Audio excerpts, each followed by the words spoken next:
In ancient ruins, Shin Hyul, our main character, was walking up the stairs. A monster appeared in front of him, blocking his path.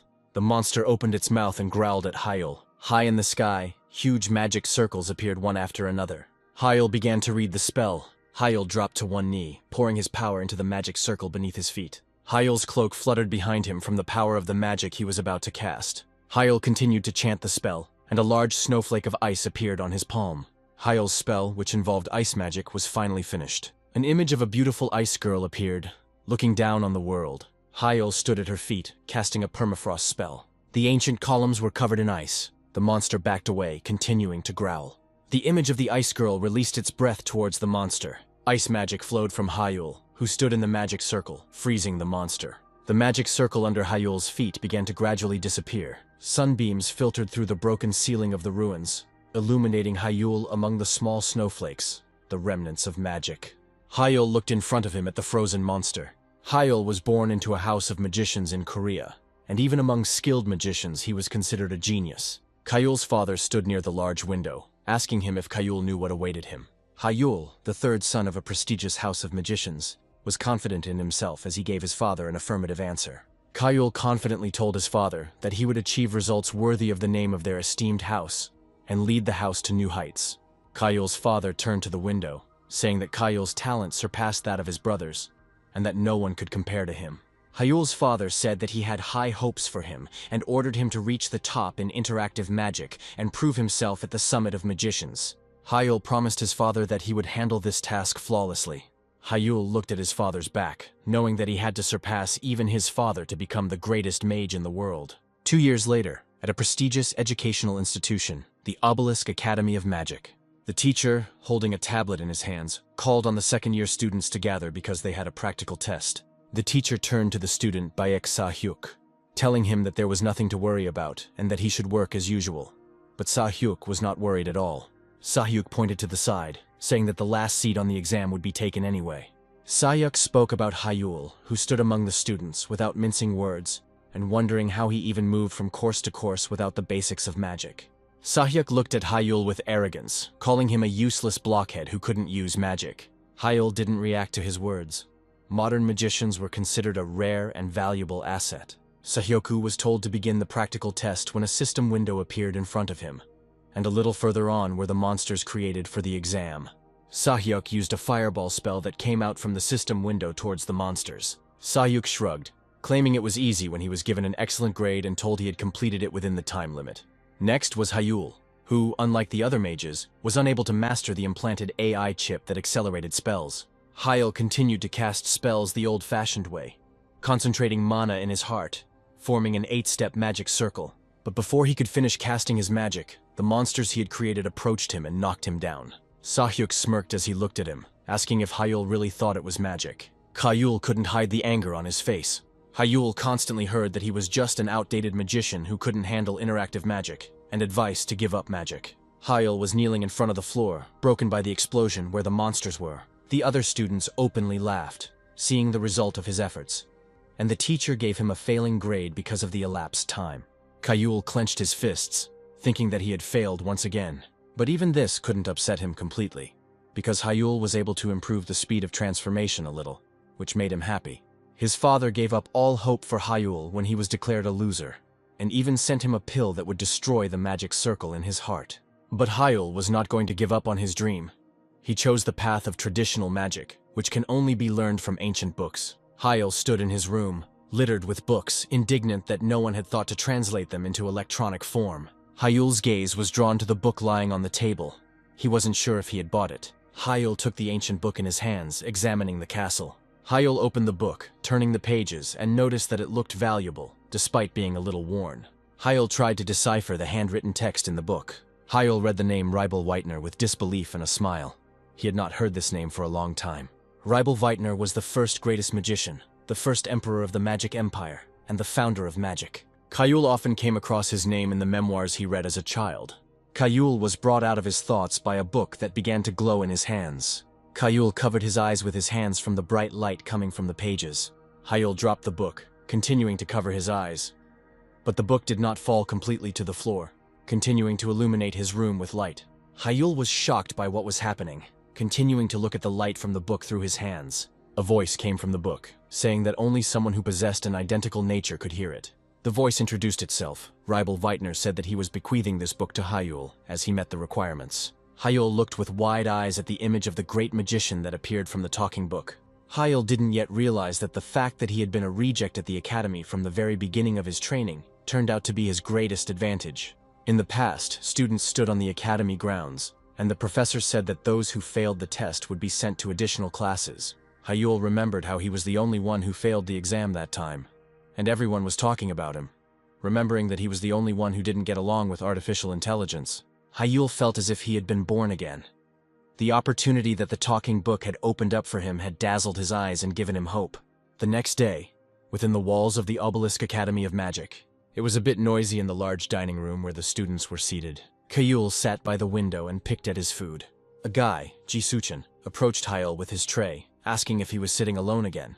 Hyul pretended to be unhappy with the company, looking at Suchin. Suchin ignored Hyul's displeasure, pulled out his chair to sit down, and immediately took a closer look at Hyul's food, noting that it looked delicious. Hyul looked at Suchin, who was sitting in front of him, wearing a rumpled shirt, his hair hastily tied up, and eating rice. Despite his sloppy appearance, Suchin was among the top 10 sorcerers in the academy, and reached the 3rd circle at the age of 18. But now Suchan was reaching for Hyul's food, who had to defend himself so that Suchan wouldn't steal anything from the plate. Hyul believed that Suchin was the only person he could call a friend in his life as a scum of magic. Suchin, with his mouth full, reminded Hyul that he should say something if he was being bullied. Then Suchin would deal with the bullies.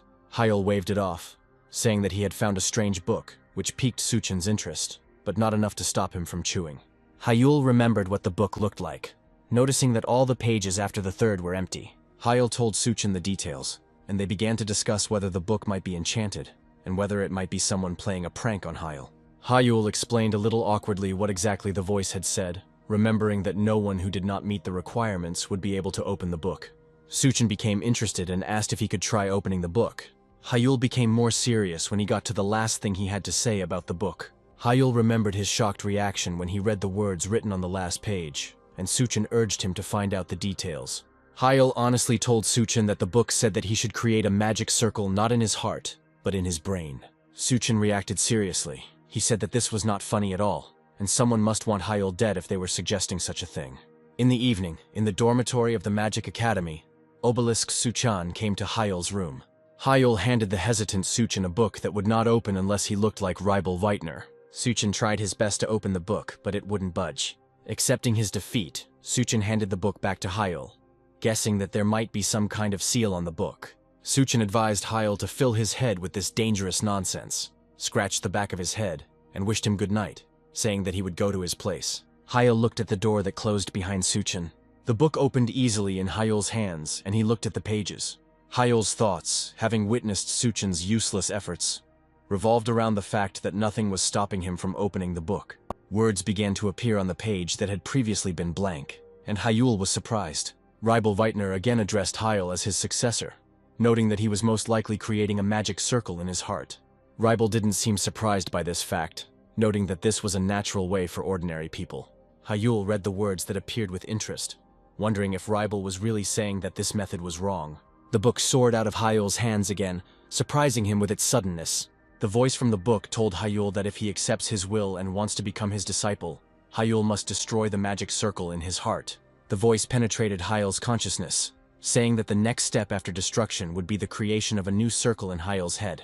The book closed and fell to the floor, saying goodbye that only after this should Hyul open the book again.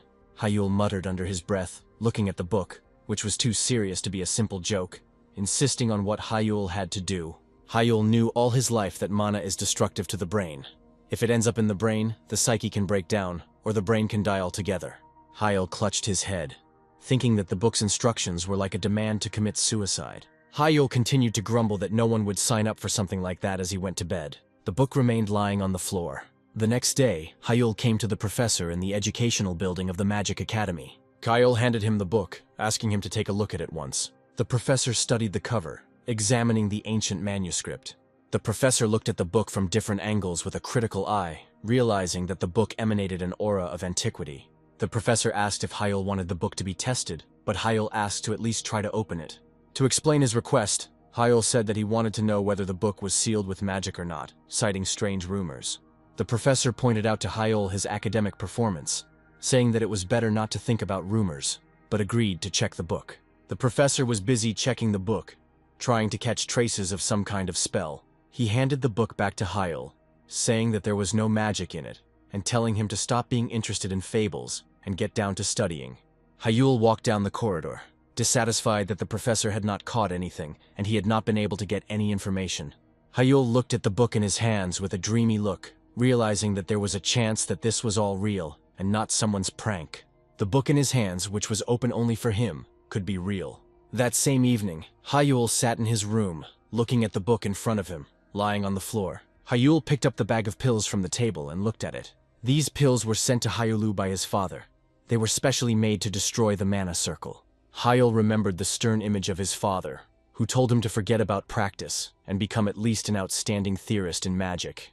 Hyul had no intention of giving up magic, which was why he hadn't even thought about taking the pills until now. Hyul was nervous. The hand holding the pills was shaking from fear that nothing would work. Hyul told himself that he was already on the sidelines of life and he had nothing to lose, and he threw them in his mouth, forcing himself to swallow, deciding that if he was going to die, he was going to die. Hyul felt pain as if he was dying when he swallowed the pills. Hyul fell to the floor, feeling like the circle in his heart that the mana was tied to was being destroyed. The pain of the destruction of the magic circle in the heart meant the end for anyone as a magician. Hyul gathered his last strength. Realizing that there was no way back, he directed mana into his brain to create a new magic circle. Hyul will break the taboo by believing the book so that the past Hyul will die, being reborn as a new magician. Hyul no longer felt the old pain so clearly. It was covered by a stronger one from the fact that mana gushed into the convolutions of the brain. Hyul thought that this was death, but at that moment he heard someone whisper in his ear, calling him his successor. Voices created with mana. Mana spirits swirled around him and whispered, letting him know that they were one with mana. Hyul heard voices, singing and laughter in his mind. All these sounds together made him feel as if he had been blessed. Hyul woke up only in the morning. He was lying on the floor. Not far from him lay a closed book. Hyul sat up, looking at his hands with disbelief. He couldn't believe that he was still alive after experiencing such pain. The book opened by itself and caught Hyul's attention. Hyul picked it up, surprised to see symbols on pages that had previously been blank. Hyul even began to hear the voice more clearly, and Ribel Weitner congratulated him on being able to take the first step. Ribel Weitner told Hyul the title of the book he was holding, calling it Adred. Ribel Weitner continued to speak with Hyul, saying that from now on the writing of his legend through the Book of Adred would begin. Hyul looked at the book, listening carefully to the voice of Ribel Weitner, who was saying that he was bequeathing all his magic to him. Ribel Weitner was almost physical, talking solicitously to Hyul about what he should call Hyul other than successor from the future. Hyul couldn't hold back his emotions. Tears started flowing from his eyes when he heard Ribel Weitner call him his student. A few days later, in the educational building of the Obelisk Magic Academy, the students sat at their desks and listened to the teacher's lecture. Hyul was reading Adred at the time, amazed at how exciting the study of magic could be. Adred contained a lot of hidden knowledge, and Hyul found it fascinating. It was only through Adred that Hyul learned that mana had a will of its own. This is what helped explain why mana is destructive to the brain, because it is like a clash of two consciousnesses. But Hyul, like Ribel Weitner, was different. His brain was not subject to the will of mana, and therefore he could not receive damage. Hyul rubbed the back of his head where the AI chip should have been, finally understanding why it hadn't taken root. Hyul was distracted from studying the book by the professor's voice, who called the students to attract their attention. The professor reminded about the upcoming midterm testing, saying that a new rule will be added. The students listened attentively to the professor's words, and Hyul also looked up from his study of Adred. The professor continued speaking, saying that this year there would only be one option for each failing test. The professor looked at Hyul with a sneer, informing him that anyone who failed would be expelled from the academy. The professor laughed, specifically stating that this rule was proposed by the House of Magi so that Hyul would understand his father's intervention. The students began to smirk, saying that finally the magic-deficient Hyul would be weeded out. The professor, who was also not delighted, picked up on these conversations, hinting at Hyul, who was already on the verge of expulsion. Hyul didn't listen to them, thinking about how his father had tried his best to get him out of the academy so as not to endure the shame of the family. That same evening, outside the academy in the city, Hyul stood next to the sign for a place where you could rent a simulation training ground to practice before the test. Places like this were expensive in the city, and even in this place, it was hard for Hyel to afford it. A training center employee greeted Hyel as he entered. Hyel got straight to the point, saying he needed an hour's rent and confirming he would be training alone. The worker handed him a keycard to the room and began to explain the rules for using the holograms. Hyel told him that he didn't need to bother explaining because he already knew. The worker looked after Hyel, recognizing him as the son of the House of Mages who was not compatible with interactive magic, and mentally sympathized with the poor guy. A voice came from the simulation room, announcing that the simulation was beginning. Hyel stretched his wrists and listened to the simulation's mission, which required him to crush the wolves. Holograms of a pack of 10 wolves appeared around Hyel. The wolves bared their teeth at Hyel, ready to attack at any moment. Hyel knew that these were low-ranking monsters, but their number made the task more difficult. The average time to complete this task was 12 minutes. Here, Hyel wanted to test what he learned from Adrid every day to evaluate his results in practice. Hyel was about to use his new mana circle, which was now located in his head for the first time. Hyel raised his hand to the ceiling using the infinity circle, and mana swirled around his body. The wolves rushed to attack as soon as they sensed a threat. Hyel repelled their attack in an instant by using a water spell. Hyel looked at the water he summoned with magic in awe, thinking it was incredible. He was surprised that he had such power. While the rest use interactive magic, using magic circles on the heart, Hyel uses a magic circle in his brain, causing mana to circulate throughout his entire body, causing all the dormant power within him to be released. Hyel opened his eyes, seeing how powerful the fire spell he had cast was. The voice of Ribel Weitner told a shocked Hyel that he shouldn't be surprised by such things, because there was still a long way to go. Ribel Weitner seemed to be stroking Hyel's head, saying that the Circle of Infinity was only the base of his magic. Ribel Weitner told Hyel that he could perform spells the way he imagined them in his mind. According to Ribel Weitner, this was only the first circle of his magic, called the Call of the Heart, and Hyel was filled with anticipation of the future. After some time, the worker saw Hyel off, politely saying goodbye to him.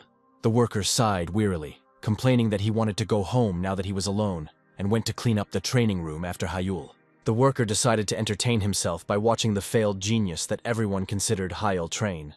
The worker stared in surprise at the results he displayed on the screen. Hyel's result was comparable to the level of the international competition record, taking only 6 minutes and 37 seconds. The worker didn't believe it and kicked the screen, thinking it was malfunctioning again. At this time, Hyel was walking back with Adrid in his arms and humming contentedly to himself. The first circle that Hyel was able to weave, the Circle of Infinity, proved to be a serious challenge for him. Hyel studied what was written in Irid, realizing that it was different from all the basics he knew before. In Irid it was said that Hyel could bend the mana that was in his arms, legs, heart, and brain to his will. It was difficult for Hyel to understand what this meant based only on the vague description. The thought eluded him as soon as he felt he could understand. In the standard teaching of magic, it is said that for magicians there is a certain wall, a limit of enlightenment, which you encounter when the limit is reached.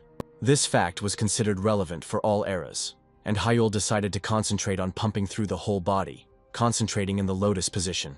That was what was said in Irede, but Hyel felt a little unsure, as if it didn't seem enough. 10 hours passed unnoticed while Hyel was pumping mana, and he did not feel tired. Hyel went to school still feeling a little sleep-deprived afterward.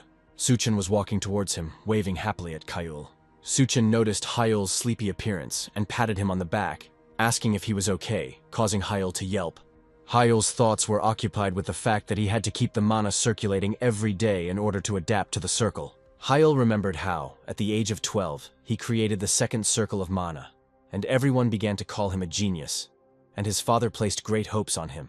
Now Hyel had only one circle in his mind, and he was trying to figure out how to move forward.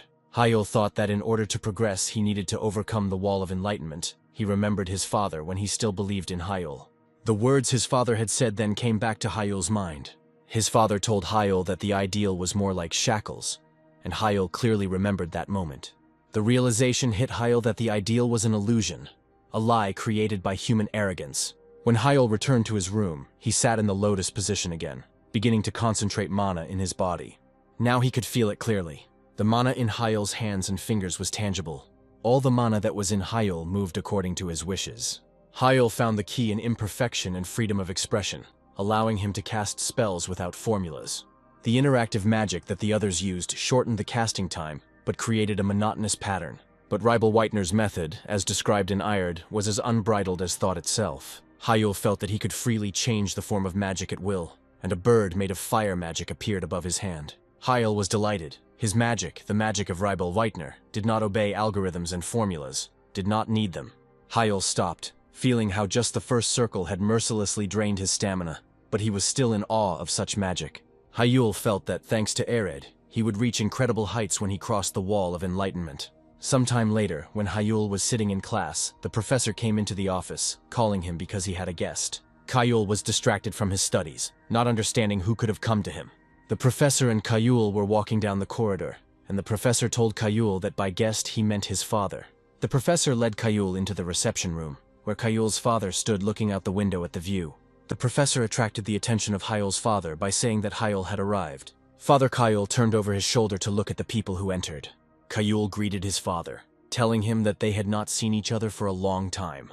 Father Hyul gestured for the professor to leave them, and the professor said goodbye to him as he left the reception room. Hyul and his father sat on the sofas opposite each other, and his father noticed that Hyul still had not given up on attending classes. Father looked sternly at Hyul, concluding that he had not taken the pill he had sent him. Hyul confirmed his words. Hyul confidently told his father that he had recently achieved something in magic. His father shook his head wearily, saying that Hyul continued to chase empty dreams. Hyul ignored his father's reaction, confidently declaring that he was going to become the greatest magician of the generation. Hyul's statement made his father look at him. Hyul, without flinching, met his father's gaze, confident in his words. Hyul's father sighed again, wearily reminding him that Hyul had already lost a year. Hyul's father became very serious, saying that it was time for Hyul to finally accept reality. Hyul listened as his father said that no matter how much effort he put in, and how hard he worked, even if he achieved something in the future, Hyul's father told his son that he would not become a real magician until his body was compatible with interactive magic. Father again insisted that Hyul take up theory and stop burying his extraordinary talent. Hyul interrupted him, reminding him of what he had already said at their last meeting. Hyul declared that he would never give up magic, putting his hand on his heart. Hyul rose from the sofa, saying that he was not interested in ordinary life, especially in the shadow of his father. Hyul felt confident as a student of Ribel Whitener, saying that he wanted to lead the House of Magic. His father responded after a short silence, saying that it was not something that could be achieved by wishing alone. Hyul chuckled, saying that he would prove it to his father in action. His father did not believe in him, asking how he could prove it if he was barely able to move from one course to another. Hyul told his father that he would be in the top 10 rankings at the next test. Hyul's confidence was so strong that he assured his father that if he failed, he would leave the academy and take up theory. Hyul set a condition that if he succeeded, his father would recognize him as a magician and would provide appropriate support. Hyul's father rubbed his forehead wearily, noticing that Hyul's so-called successes had completely gone to his head. Father Hyul rose from his seat, threw on his coat, and walked towards the exit. As he said goodbye, he turned to Hyul, saying that he hoped that all of Hyul's statements were not just empty talk. Hyul looked after him with a serious face. A few days later in the academic building, the professor attracted the students' attention by saying that the final version of the testing format had been adopted. The students began to discuss among themselves what might await them, and Hyul looked attentively towards the professor, waiting for information. The professor continued by informing the students that they would be fighting one-on-one with each other. Hyul listened carefully to the information that the tests would last 3 days. Sayuk and the others looked at Hyul with grins as the professor said that after the 16th round, observers from the magic tower would appear. Hyul was determined to prove himself in the upcoming test. In the building of the educational building of the Obelisk Academy after some time, all the students discussed the upcoming dual-style test, mentioning the presence of representatives from the magic towers. Hyul listened to the conversations, deciding that for greater effect before the upcoming exams, he should attract the attention of the media. All students dream of joining the Magic Tower, which was founded by a dozen of the most powerful magicians in the world. Hyul turned around, hearing someone trying to get his attention with insults. Sahyuk and his charges stood in front of Hyul behind him, asking how he was feeling. Hyul looked at a second-year student like himself. Baek Sahyuk, although he irritated Hyul, was one of the top second years. Sahyuk continued to pester Hyul, saying that his first duel would be with him. Sahyuk was confident of his victory, and smugly asked Hyul if he could taste defeat. Sahyuk leaned close to Hyul, saying that he was going to take revenge on him for what happened 5 years ago. Hyul knew what he was talking about. 5 years ago, they both took part in the finals of the competition for young talents. Hyul still remembered how Sahyuk lost to him dryly and burst into tears right there in the arena. Then they started calling him a loser. But now that Hyul was incompatible with interactive magic, Sayuk felt like a king. He deliberately reminded about the expulsion for failure. Hyul remained silent as he listened to Sayuk pester him as usual, saying that he could knock him out during the duel so that he would feel less ashamed. While Sayuk was bragging, Hyul realized that he couldn't miss such a moment when his first opponent in the exam stood in front of him. Hyul mockingly asked Sayuk why he should be afraid of him, deciding to use him for the entire program. Sayuk stopped mocking, asking Hyul with displeasure what he had said. The noise in the corridor stopped, and all the students turned their attention to Hyul and Sayuk. Sayuk bragged, not believing that Hyul, who everyone considered defective, thought he could handle him. Sayuk came a little closer. He pointed his finger at his temple, asking Hyul if he still didn't understand where his place was. Hyul listened to Sayuk's loud words and sighed tiredly. Hyul rubbed his chin with a smug smile, reminding Sayuk that 5 years ago he had also barked at him but failed. Hyul said out loud the conclusion that Sayuk had not learned anything since then. Sayuk was shaking with anger because of what and how Hyul said in front of everyone about his loss 5 years ago. Hyul laughed, not sincerely asking for forgiveness, asking Sayuk if he really still held a grudge, and reminded him of his old nickname. Sayuk couldn't contain his anger, calling Hyul a monster. Sayuk grabbed Hyul's shirt collar, calling him a defective piece of shit. Hyul pushed his hand away without raising an eyebrow, and said that Sayuk does not change, remaining in the shadow of those who can trample him. Hyul adjusted his tie, adding that a genius, unlike Sayuk, would always remain a genius. Hyul smiled widely as he told Sayuk to get ready, as he was going to imprint this truth on him for the rest of his life. Hyul continued down the corridor, leaving the shocked and furious Sayuk unattended. Sayuk called Hyul an arrogant bastard, promising to burn him to ashes and trample on the ashes while biting his thumbnail. The next day, articles about Hyul appeared in the media, raising the question of whether the genius would return or fall even lower. Hyul dried his hair after taking a shower, reading the articles with his name on them with satisfaction, suspecting that it was Sayuk's family who tried to blow the situation out of proportion. Hyul mentally compared Sayuk's appearance to that of a snake, thinking that this prank with the articles was quite in keeping with his style. Hyul continued to look at the articles, saying that the midterms would show everyone that geniuses always pull through. Hyul was pleased with the articles that came out, believing that the more attention he received, the better it would be for him. Hyul's attention was drawn to the vibrating phone on the table. Hyul picked up the phone, greeted his father, and asked if he had seen the article, receiving a positive response. Hyul told his father not to pay attention to it. Hyul's father stood in the middle of his office, confidently asking his son that he had probably stumbled upon these articles himself, and Hyul confirmed it. Hyul's father cut short his son's claim that he did it for attention, saying that he did not accept Hyul's conditions because he believed them. Hyul listened to his father's voice on the phone as he said that he accepted the conditions because it didn't matter to the House of Magic. His father continued to say that even now he does not believe in Hyul's victory, and the articles disgrace the House of Magic, and he does not understand why Hyul needs this.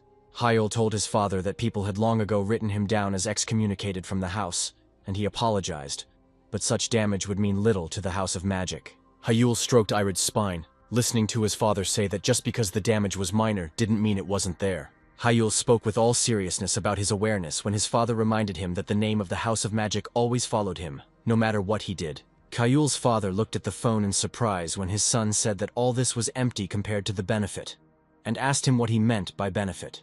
Hyul confidently told his father that he himself was a benefit to the House of Magic. Hyul reminded his father that he was going to become the greatest magician by the standards of the family and the world, hailing from the House of Magic.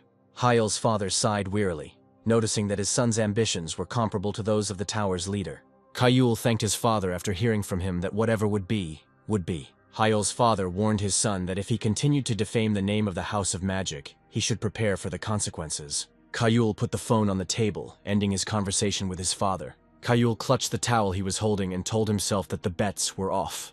Midterm exam day at the academy arena. Hyul stretched his wrist as the exam observers in the stands prepared to watch the first stage. Sayuk, Hyul's first opponent, mockingly questioned his attitude towards the article, asking if he liked popularity. Sayuk told Hyul that he couldn't even cast spells properly, but he continued to disgrace himself, covering his laughter with his hand. Hyul smiled at him, saying that only Sayuk would be disgraced here, surprising his opponent. Hyul mockingly thanked Sayuk in all the norms, slightly bowing his head for the fact that he fell into his trap. Hyul smiled and told Sayuk that it was the least he could do for him since Sayuk didn't like him, meaning that he would quickly beat him up. Sahyuk, hearing Hyul tell him not to cry later, became furious and amused, deciding that Hyul had really gone crazy. Hyul raised one finger, indicating the first circle. A finger was tilted towards Sahyuk as Hyul stated that he would only need first circle spells to defeat him. The Obelisk Academy's indoor arena was filled with spectators watching the progress of the midterm testing. Among the spectators were professors and students like Hyul.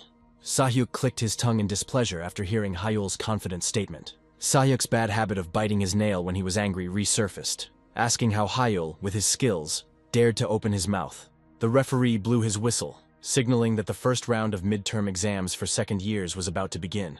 The judge waved his hand, allowing Sahyuk and Hyul to begin, and moved away from the center of the arena, making room for their duel. Hyul looked confident and calm, as if this was what he had been waiting for. Sahyuk gave in to his emotions. He stretched out his hand towards Hyul, shouting at him to die and calling him a defective degenerate. Sahyuk's pupils narrowed in rage as he cast his spell. Sahyuk used interactive magic with his chip, sending several fire projectiles towards Hyul. Hyul dodged the blow, recognizing Sahyuk's signature move that he used most often. The chip embedded in Sahyuk's neck was working at full capacity, helping its owner cast quick spells. Sahyuk cast the third circle spell, Expulsion, intending to leave only ashes behind Hyul. Hyul moved with anticipation as he looked towards Sahyuk and his spell. The spectators in the arena could see how the place where Hyul stood was hit by fire projectiles of third circle magic, and everything there was engulfed in flames. Sahyuk laughed, saying that there was no need for Hyul to pretend to be all-powerful, thinking that victory was already in his hands. Sahyuk's laughter stopped when he noticed the movements. When the smoke cleared, Hyul appeared before him without a single scratch, and Sahyuk couldn't believe that he was unharmed. Sahyuk had no intention of giving up. He immediately began to cast the next spell, asking Hyul to endure it. Sahyuk put a lot of effort into the next third circle fire spell. Hyul cast a water spell, collecting the liquid in his palm, and was completely calm as the fireballs flew towards him. Hyul spread his arms out to the sides, forming a water shield above himself, which easily stopped the third circle's fire spell. Sahyuk watched in confusion as his favorite spell failed to do any damage and was stopped by Hyul. Hyul easily manipulated the water around him, blocking Sahyuk's magic without any problem. At the same time, the Lord of the Blue Magic Tower, Kim Kang-yoon, a magician of the 8th circle, watched the duel, muttering under his breath that he did not understand anything. Kim Kang-yoon looked out the window from the special room to the arena where the duel was taking place, thinking out loud that Hyul's first round magic was fast. His secretary next to him said she was curious why Kim Kang-yoon had put off tower business to watch the second year's exam.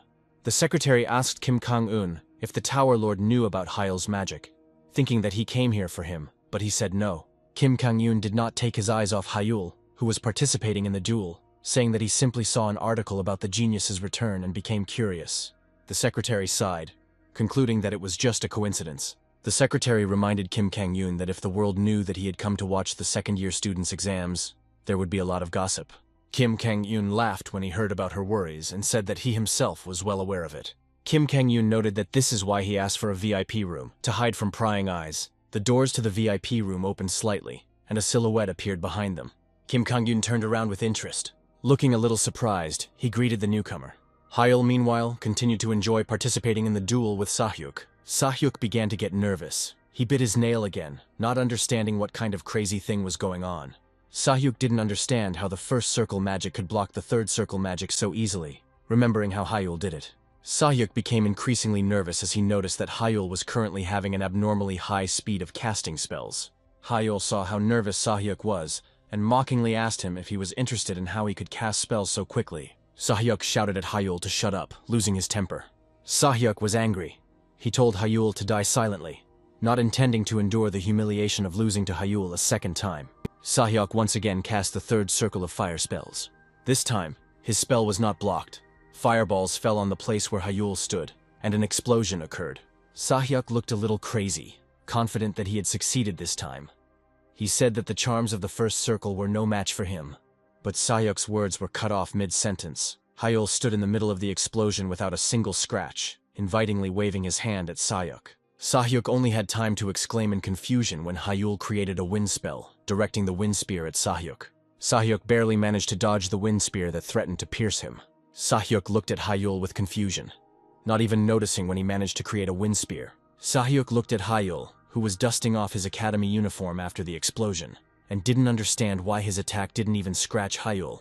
Sahyuk became increasingly nervous and angry, and asked Hyul if he really intended to win with just first circle magic. Hyul created a new wind spear, saying that this is what he would do. The wind spear flew according to Hyul's will. Sahyuk barely managed to put up a defense using interactive magic. Sahyuk looked at the wind spear that had crashed against his defense in a crazed manner. Sahyuk had not yet lost confidence that his third circle interactive magic would be stronger than Hyul's first circle magic. Sahyuk shouted at Hyul, saying that he had only become bolder because he had learned to cast a little faster, not noticing how the sun was hiding the attack. Sahyuk's insults towards Hyul came to an end when another wind spear slammed into the arena from the sky, cutting through the uniform on Sahyuk's shoulder. Sahyuk started to scold Hyul while looking at his shoulder. Sahyuk didn't understand when the wind spear had moved behind his shoulder, looking at Hyul, who was running his finger through the air. Sahyuk couldn't help but ask what the hell Hyul was doing here. Hyul's actions attracted the attention of not only the enemy, but also those in the VIP room, Kim Kan-yoon and his secretary. Hyul smiled smugly, clearly knowing that his opponent didn't understand what was happening. His hand was raised, wind magic gathering around him. Hyul condescendingly asked if he should show it to Sahyuk again, so that he could understand. A bird created by wind magic fluttered above Hyul's hand. Hyul pointed his finger at Sahyuk, setting the flight path for the wind bird, and it rushed in the indicated direction. Sahyuk looked at Hyul's spell in shock, not believing that it was a wind spear, and his head couldn't comprehend the trajectory of the spell's movement. Hyul chuckled, agreeing that it was usually impossible to do that. Hyul created more birds, saying that it was within his power, and warned Sahyuk to try to block them well. 4 windbirds rushed towards Sahyuk. Sahyuk clicked his tongue and tried to summon the barrier as quickly as possible. A barrier appeared in the path of the windbirds, protecting Sahyuk from the 3 that crashed into the barrier in front of him. Sahyuk had time to rejoice, thinking that this was just a first circle spell, and all he had to do was be able to block it. At that moment, the 4th windbird crashed into Sahyuk's back, knocking the air out of his lungs. Sahyuk didn't expect this. He was trying to figure out if one of the windbirds could have changed its trajectory. Hyul interrupted his thoughts, saying that it was wrong of Sahyuk to be distracted in the middle of a fight. Hyul spread his arms. New windbirds appeared around him. He told Sahyuk that he was just getting started. Hyul directed the windbirds towards Sahyuk without a specific trajectory. Sahyuk jumped back, cursing at Hyul and deciding that he could save himself by increasing the distance and moving out of the reach of his windbirds. Sahyuk believed that the range of these spells was limited, and hoped to buy himself some time. Sahyuk was confident that if he kept his distance, Hyul's unpredictable attacks would not reach him. Hyul, as if he could read his thoughts from his movements, praised Sahyuk for his good conclusion. Hyul decided to change tactics. He brought his hands together, placing his palms together. The Hyula windbirds changed their movements and began to gather together. Sahyuk looked up at the sky in shock, not understanding how this was possible. The windbirds united into one large windbird and flew straight towards Sahyuk. Kim Kang-yoon, the tower's lord, watched Hyul's actions with interest along with the other VIP room visitors.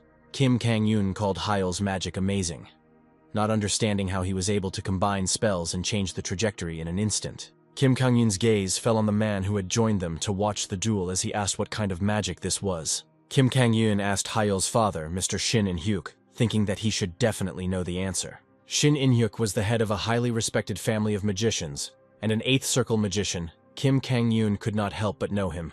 Shin In-hyuk didn't respond to Kim Kang-yoon, and the Tower Lord's secretary spoke up, saying that Hyul's magic ignored all the rules.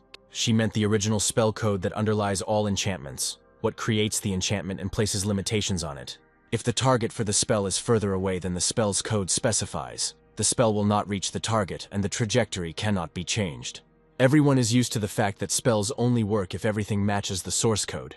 Battles between magicians are more of a battle of wits. Modern magicians use carefully studied spells, and victory depends on anticipation and quick reaction. But Hyul, his magical style, which he inherited from Veitner, was different. The magic style that Hyul used ignored all principles of the original spell code. The great wind bird Hyula crashed into Sahyuk's barrier, causing it to crack. Sahyuk found himself on the broken floor of the arena, lamenting that he was losing to some first-round magic. Hyul approached him, not surprised that Sahyuk underestimated the magic of the first circle. He told him that his third circle did not matter here. Hyul sat down next to Sahyuk, a small amount of water appearing on his hand as he reminded him that it was possible to kill with a simple pen. Sahyuk stared at the water that had collected on Hyul's hand in confusion and asked what it was.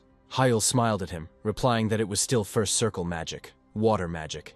Hyul directed the water towards Sahyuk, gradually cutting off his breathing, saying that killing didn't require incredible magic. The water enveloped Sahyuk's head, preventing him from breathing, and he scratched his throat.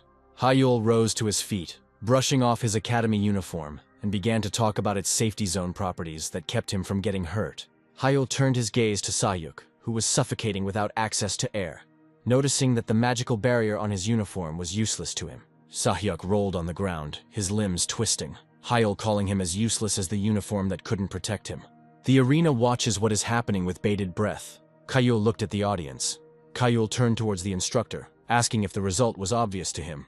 The instructor, hearing Hyul's words that he could continue, quickly blew his whistle, signaling the end of the duel. A voice echoed throughout the arena, announcing that the match was over and Shin Hol was declared the winner. Sahyuk was carried away by his friends, holding him under the shoulders. Hyul also left the arena. Hyul looked at his hand, clenched into a fist, realizing that he had already managed to forget. Hyul remembered the long-lost feeling of victory that often accompanied him as a child. When everyone considered him a genius, Hyul felt great, feeling that he had been rehabilitated as a magician. Kim Kang-yoon walked with his secretary down the corridor of the academy arena after finishing watching the duel that he was interested in. Kim Kang-yoon clearly remembered the duel he had just witnessed, believing that Hyul was a supernova explosion. Kim Kang-yoon felt genuine interest, intrigued by what he saw. Kim Kang-yoon's eyes gleamed with a little obsession as he said he wanted to know more about Hyul. Meanwhile, Suchin came running to Hyul. He was completely delighted with Hyul's victory, asking him what kind of training he had been doing. Suchin was at Hyul's side in an instant, putting his arm around his shoulders and bombarding him with questions with unbridled delight. Suchin continued to discuss magic with wild delight and animated gestures, showing with his hands some moments of the duel. Hyul asked if Suchin really wanted to know more about his magic, and Suchin agreed, leaning towards him so that no one else could hear. Hyul leaned closer, starting to whisper in Suchin's ear about the magic he had been using from afar. Hyul interrupted with a sly smile, saying that it was a secret, breaking Suchin, because he wanted to keep aired and the secrets in it only for himself. Hyul took out his phone, attracting Suchin's attention.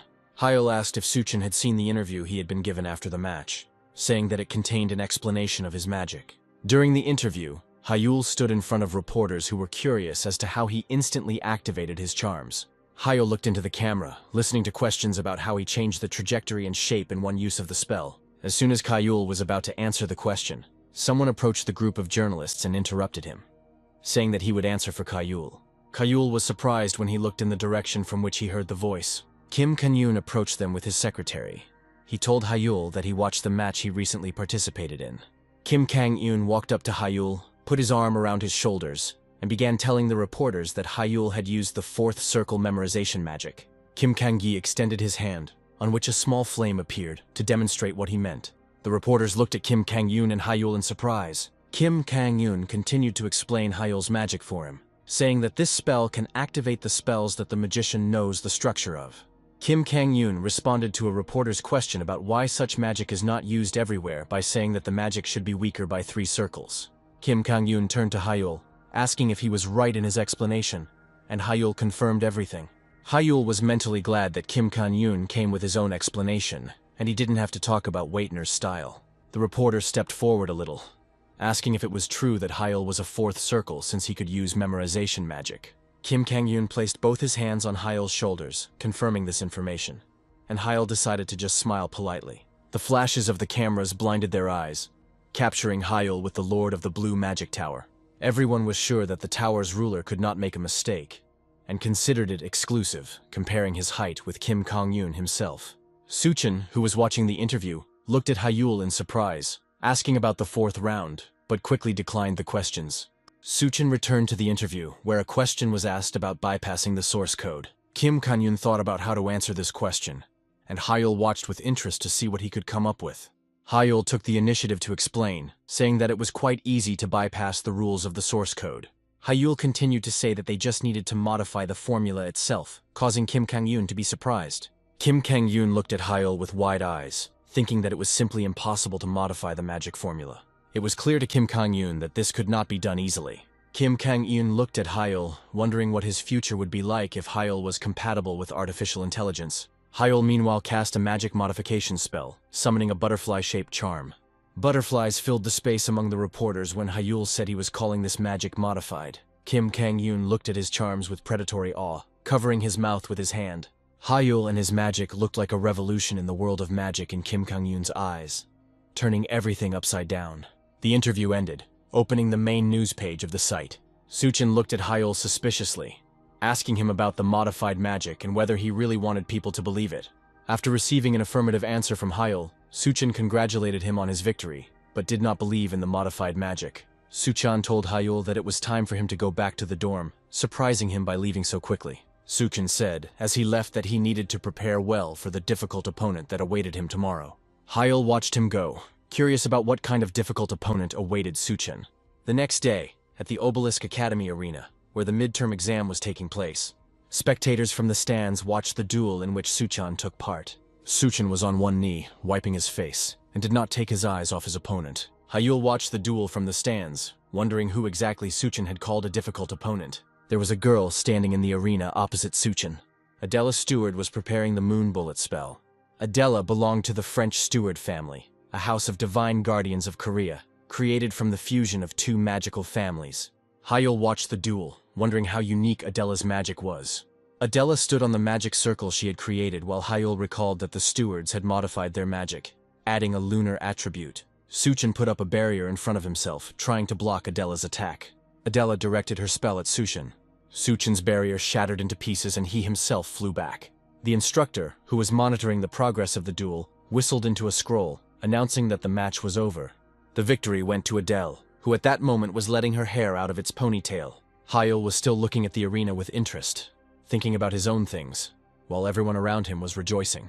Hyul analyzed the magic of Adela that he had seen, thinking about the combination of light and darkness that created a glow like the moon. Steward magic had its own range, power, and other characteristics that were not listed in the source code databases. Hyul wasn't surprised that Adela wasn't easy to fight. He was distracted from his thoughts by Adela's gaze directed towards the stands. Hyul tried to figure out if Adela had just been looking at him. After some time, Hyul stood in front of Suchin, speaking words of consolation to him for his loss and handing him water. Suchin was devastated by the loss, lamenting that he had been given Adela out of all the possible opponents, while Hyul calmed him down.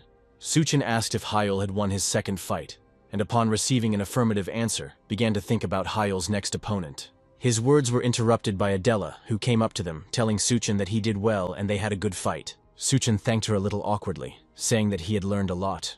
Adela seemed not to listen to him, looking intently ahead. Hyul couldn't understand Adela's interest, catching her gaze on him for the second time. Adela asked Hyul if he had become a real wizard. Adela said she hoped he would help her remember the reason she came to this academy. Hyul knew Adela even before she enrolled in the academy, as their houses had a strong connection with each other. Their meetings often took place at various events, and Hyul could describe them as rivals. Adela even gave up her studies in France to follow Hyul to Obelisk Academy and crush him.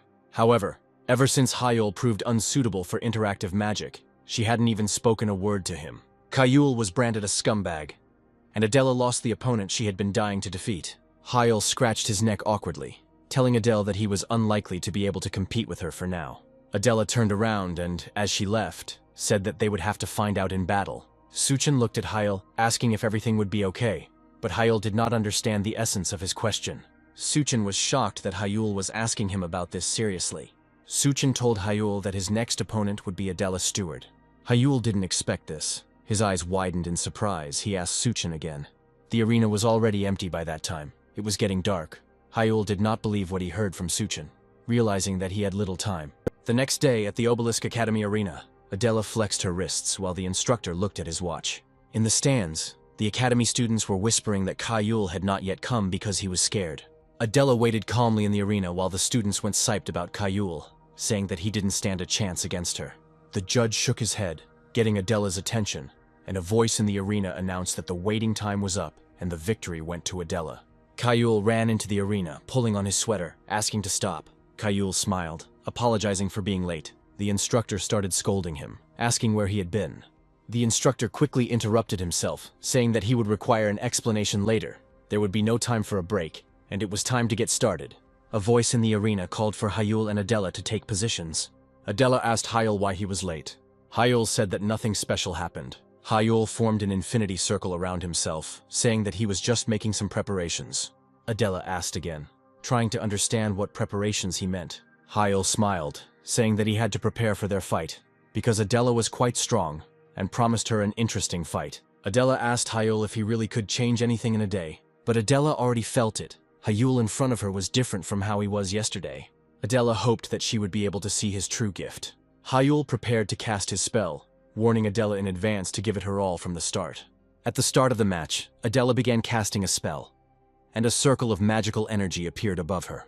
Adela raised her hand in the shape of a firearm towards Hyul. Adela cast the fire revolver spell, and magical energy gathered from her fingers to fire. Adela used third circle magic, firing 3 fire blasts towards Hyul.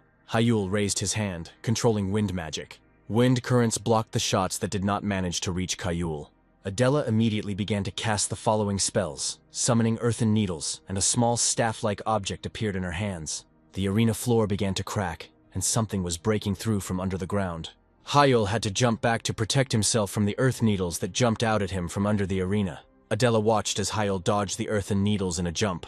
Adela was about to make her next attack, saying that Hyul wouldn't be able to dodge while he was in the air. Adela stared at Hyul, preparing to work her spell.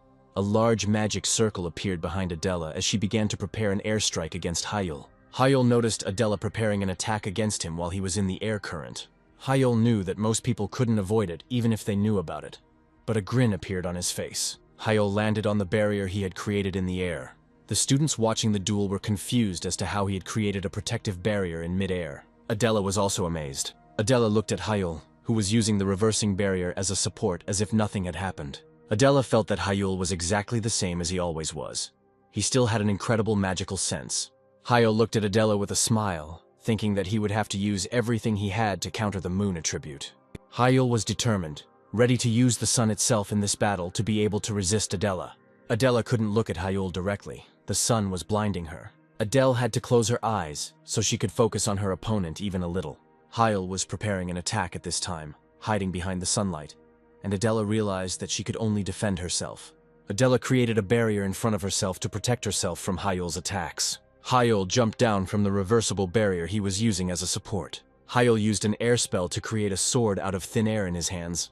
Hyul slashed at Adela's barrier with his air sword.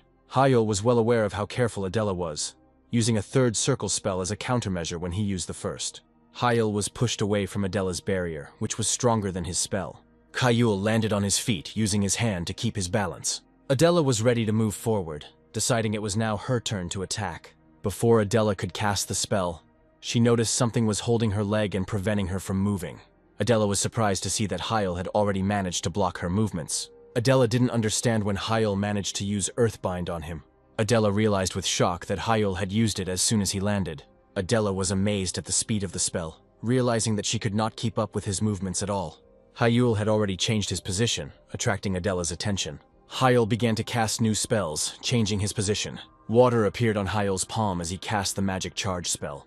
Adela broke the earth binding that was restricting her movements. Meanwhile, Hyul had already created 3 magical charges around himself. Hyul directed magical charges towards Adela, which now resembled the images of dolphins. Adela managed to put up a barrier in front of herself. Hyul's magical blasts crashed into her barrier, unable to penetrate the third circle spell. Adela chuckled, deciding that this would be a lot easier than she thought.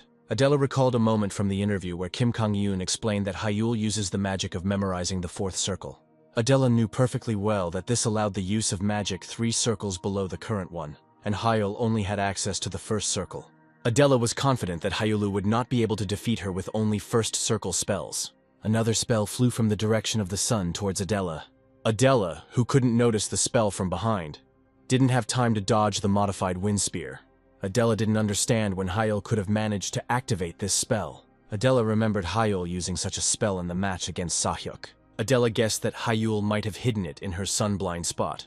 Adela writhed in pain, losing her balance. Hyul came closer to Adele, who had fallen to the arena floor. Hyul asked if Adela had forgotten who she was up against because it had been so long since they had fought each other. Adela pressed her lips into a thin line, feeling angry. At the same time, Kim Kang-yoon's secretary said that Hyul's fighting instincts exceeded all expectations. Kim Kang-yoon himself watched the arena from the VIP room with genuine interest. realizing that Hyul had planned and led the fight from the very beginning.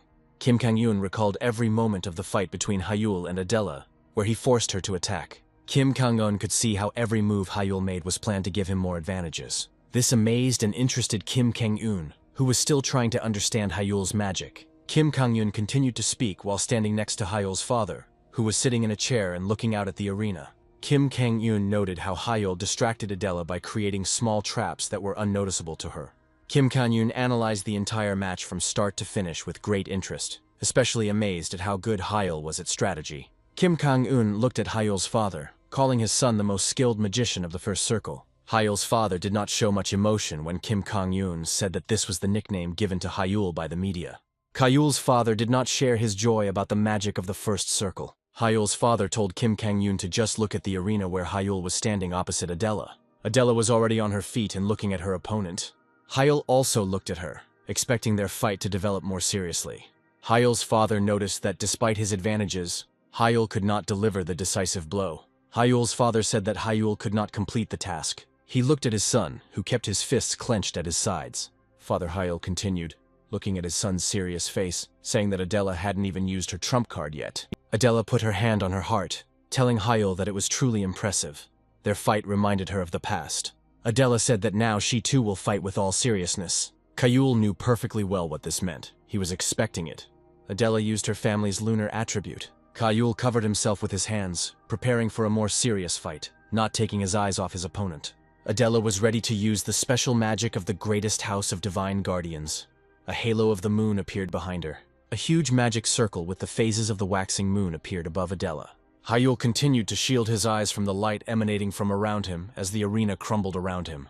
The magic circle completely covered the arena where the fight between Adela and Hyul was taking place. Hyul's father began to rise from his seat, attracting the attention of Kim Kang-eun and his secretary. Kim Kang-eun followed Hyul's father with his gaze, asking if he was really about to leave. Hyul's father turned to him, saying that the battle was over and there was nothing more to see. Their conversation was interrupted by an unexpected sound. They both turned to the window that looked out onto the arena. Kim Kang-eun's secretary exclaimed in surprise. Kim Kang-eun looked at the arena, not hiding his impression. Suchin jumped up from his seat in the stands, his mouth open in shock. Adela looked at her opponent in shock, saying that this was unthinkable. A large magic circle appeared behind Hyul, from which fire magic erupted. Hyul extended his hand towards Adela, casting a fiery volcano spell. Adela still couldn't believe that she was seeing the magic of the second circle in front of her. Hyul reminded her of his explanation for being late because he was preparing for their match. Adela was still trying to figure out how he was using memorization, if he was currently showing second circle magic. Adela, not believing what she was saying, asked Hyul if he had really somehow reached the fifth circle. Hyul smiled without answering. The night before, at the Obelisk student dorm after Hyul learned of the upcoming fight with Adela, Hyul was sitting on his bed with Ired's book lying opposite him, and he was silently looking at the book. Hyul thought that Adela was not an opponent that he could deal with using only first circle magic. Hyul took Ired in his hands, realizing that even his own fighting style was no match for her magic. Hyul grumbled as he opened the book, saying he wanted to fight her when he got stronger. Hyul looked at Ired's new page, realizing that if he could make it happen, everything could change. Hyul reread what he saw once more, seeing that it said to pour mana into the magic formula. The words in Ired that the formula could open up new facets of reality for Hyul attracted him. Hyul wondered what this formula could do, looking at it with some distrust. Hyul quickly stopped himself, deciding that he had enough hesitation. Hyul put mana into his hand. Hyul pressed his hand filled with mana to the book, and the pages began to glow. Hyul's mana was absorbed into the magic circle drawn on the pages of Ired. Hyul closed his eyes to avoid being blinded by the bright light that once again appeared from Ired. Hyul pulled his hand away from Ired, shielding his eyes from the book as the glow became unbearably bright. Ired remained lying on Hyul's bed, emitting a faint glow, and Hyul disappeared. Hyul opened his eyes, trying to adjust to the change in lighting. His surprise knew no bounds when Hyul realized that he had ended up in a different place. It looked like a library. Hyul looked around, trying to figure out where he was. A voice behind him greeted him at the first test page.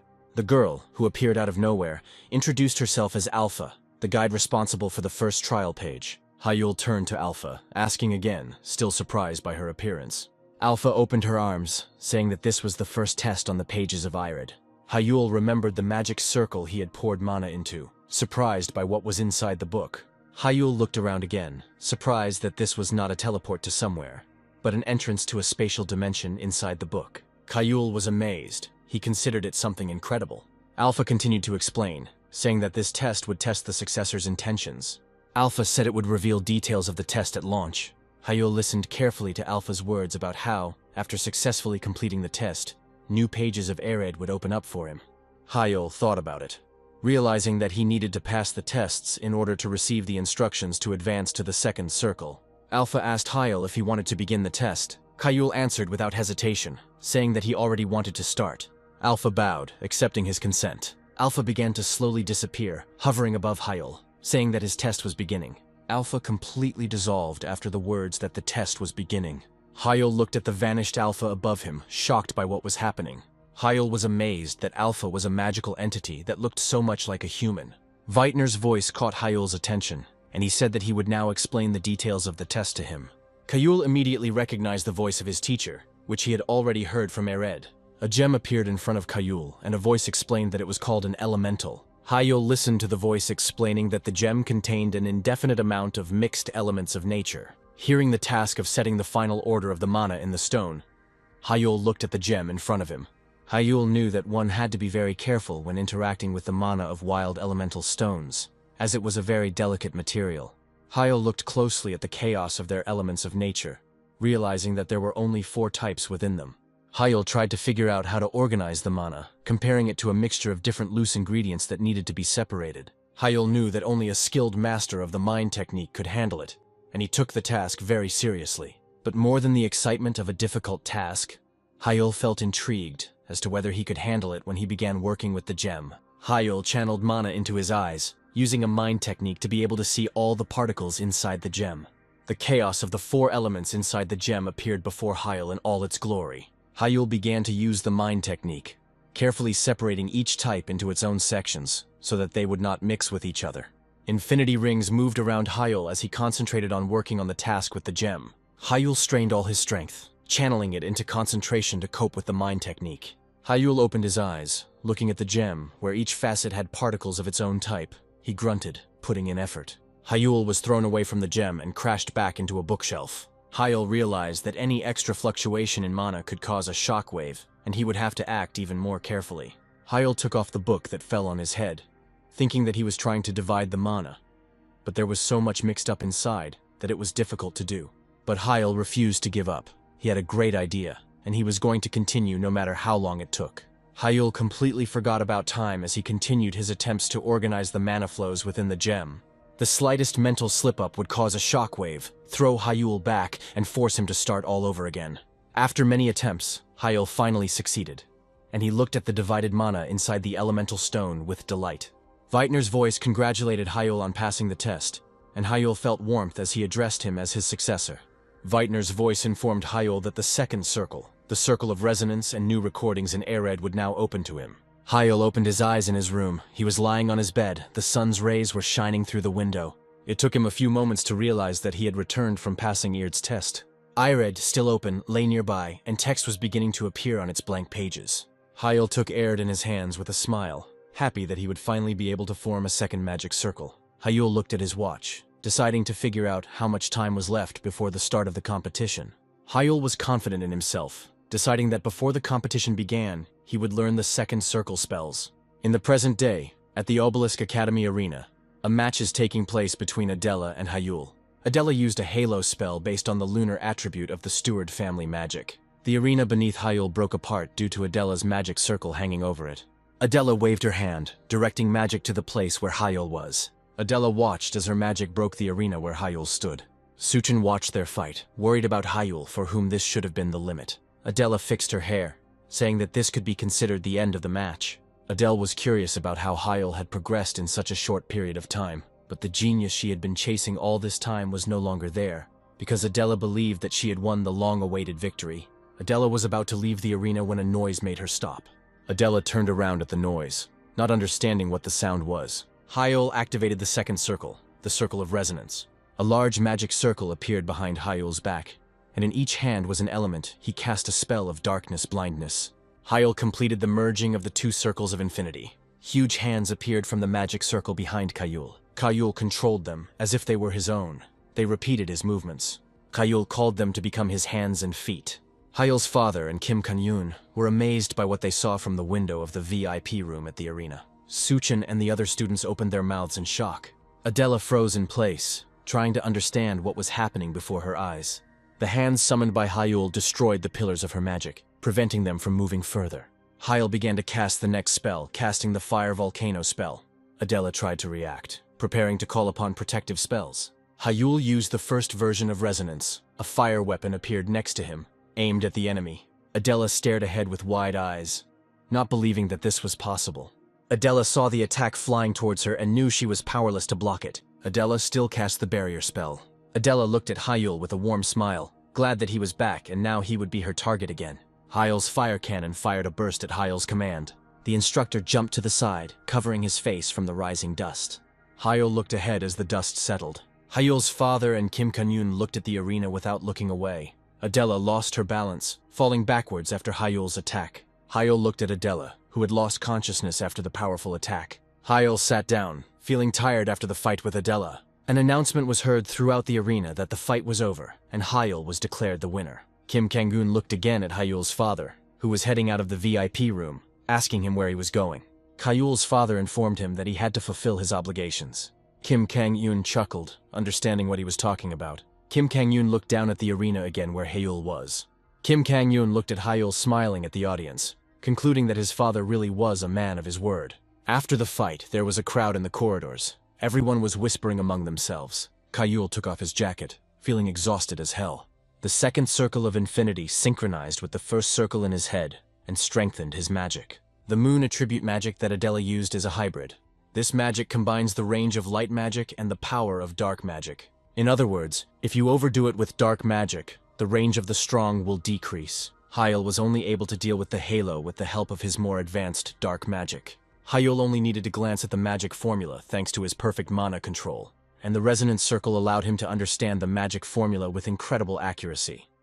And he was able to decipher the very structure of the spell. Thoughts about how training with the elemental stone had helped him were interrupted by other people's voices. Hyul looked where everyone was looking. Kim Kang-yoon adjusted his glasses, knowing how much attention he was attracting. Kim Kang-yoon walked confidently towards Hyul. Kim Kang-yoon called out Hyul's name as he approached him, as if they were old friends. Hyul stared at Kim Kang-yoon, not understanding anything. Hyul jumped up from his seat, exclaiming in surprise about the Tower Lord who stood right in front of him while the others looked at them. Kim Kang-yoon told Hyul that he came to talk to him. Hyul sat across from Kim Kang-yoon at a table in a private reception area.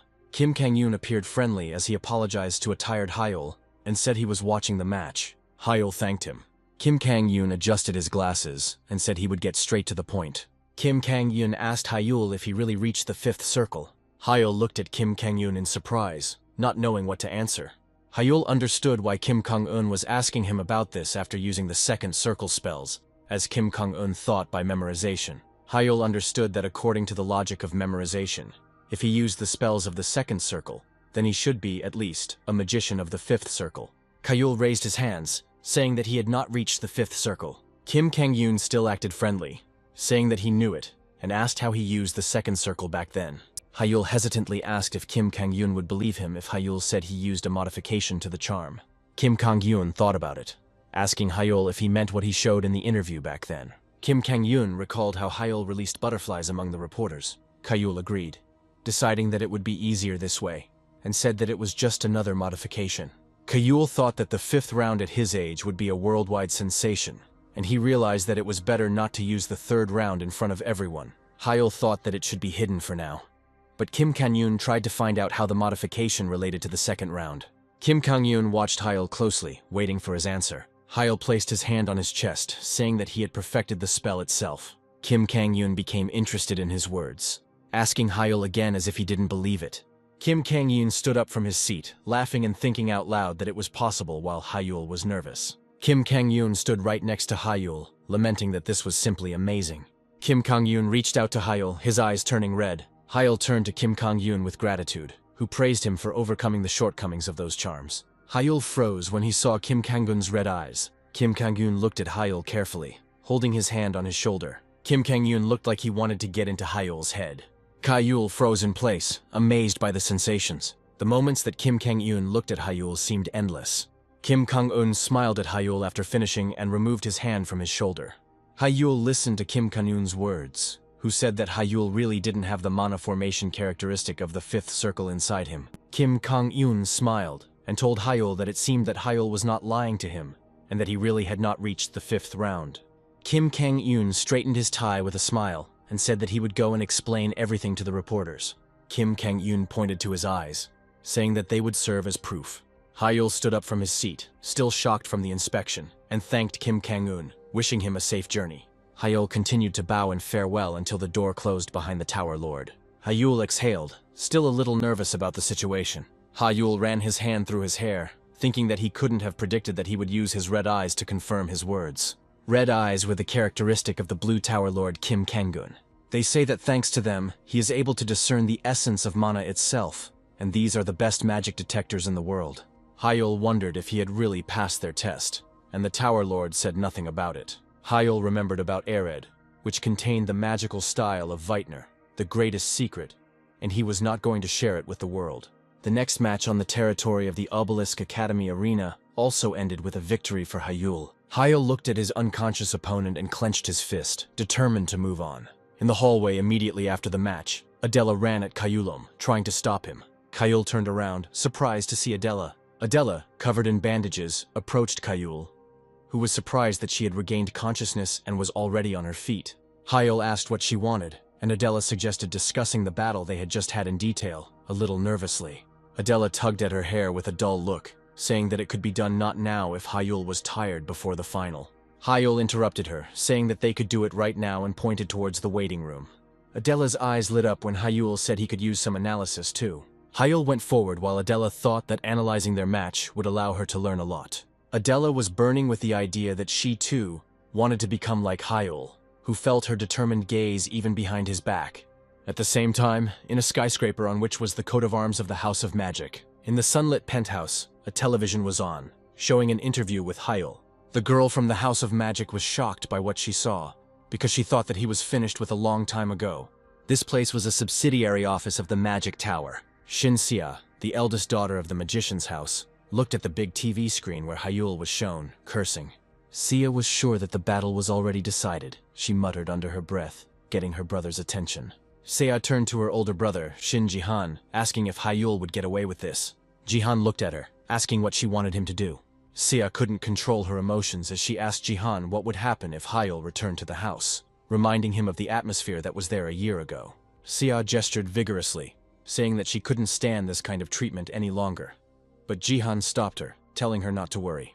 Jihan remembered what Hyul was like a year ago, when he was considered a genius. Jihan continued, saying that right now, Hyul could barely handle the second circle of magic, and in a fight, it was nothing. Jihan looked at Sia again, asking her if she had seen his matches. Sia couldn't calm down so easily, telling Jihan that there was a stir around Hyul again. Jihan put his arm around his sister's shoulders, telling Sia to listen to him carefully. Jihan looked at the TV, saying that Hyul's opponents were students who had barely reached the third circle. Even a fourth-round rookie would be his equal.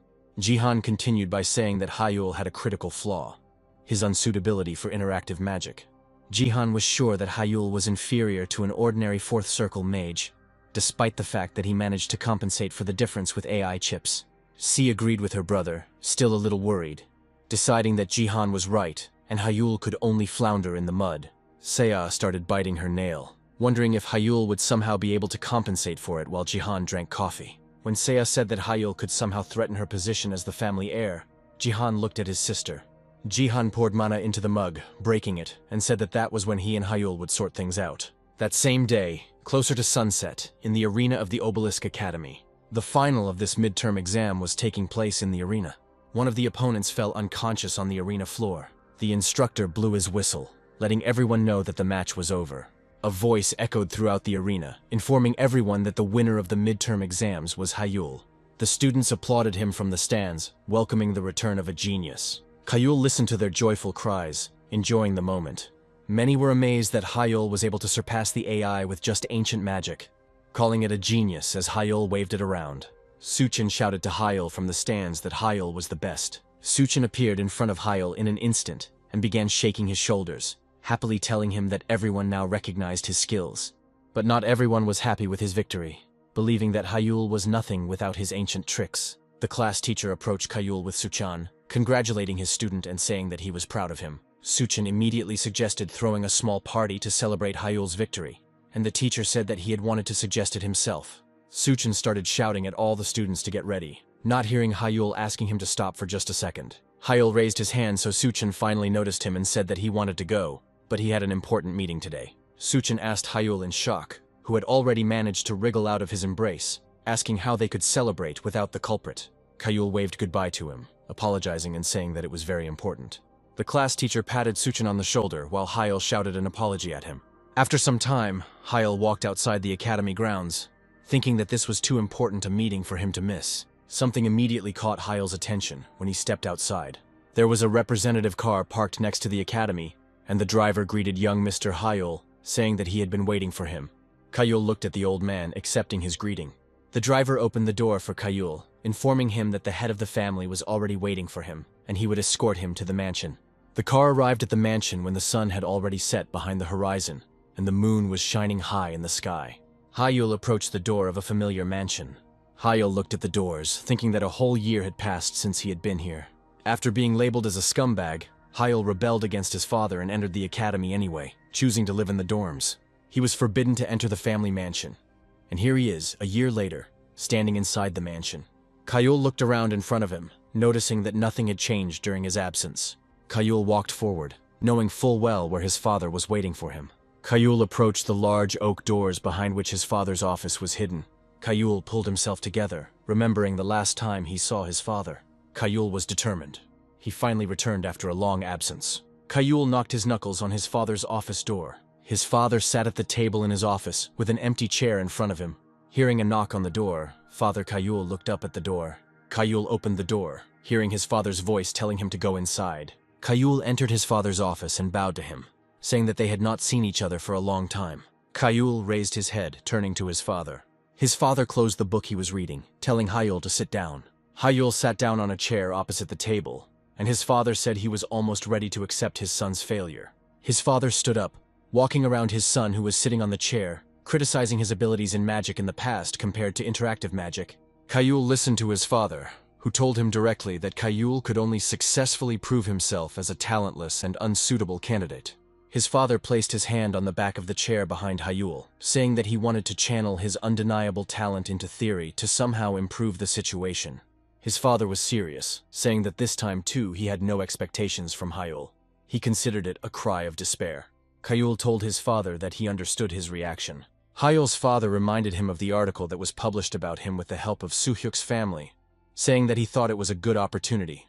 Hyul looked at his father's back as he approached his desk again, and spoke about how Hyul should have faced humiliation and surrendered. Father Hyul admitted that he completely destroyed his expectations, and was able to overcome the lack of incompatible. The father recalled the moment from the interview with Hyul, noting that he was even able to create his own modification of magic. Hyul's father turned to his son, admitting that this round was Hyul's. His father acknowledged with a smile that his prowess in battle was worthy of the title of a true wizard. Hyul's eyes widened in surprise when he saw and heard his father's confession. Hyul sincerely thanked his father, jumping to his feet. His father continued in a more friendly tone, saying that from now on the family would fully support him. Hyul's father was serious. He told his son that he could ask for whatever was required for his studies, and all restrictions would be lifted from him.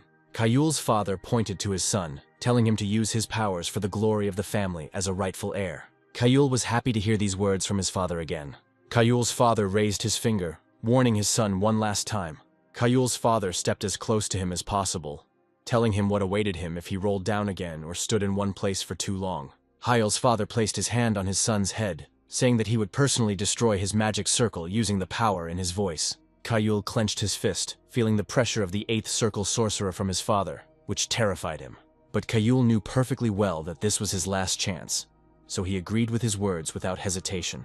Father Hyul sat back down at his desk, asking what his son was aiming for. His father reminded him that in the past, he wanted to lead the Shin family. Hyul's father named all the brothers and sisters who were far ahead of Hyul. Hyul was not going to go back on his words, saying that his decision to become the head of the family was final. Hyul's father asked how he was going to do this, hearing that Hyul wanted everyone in the family to accept him.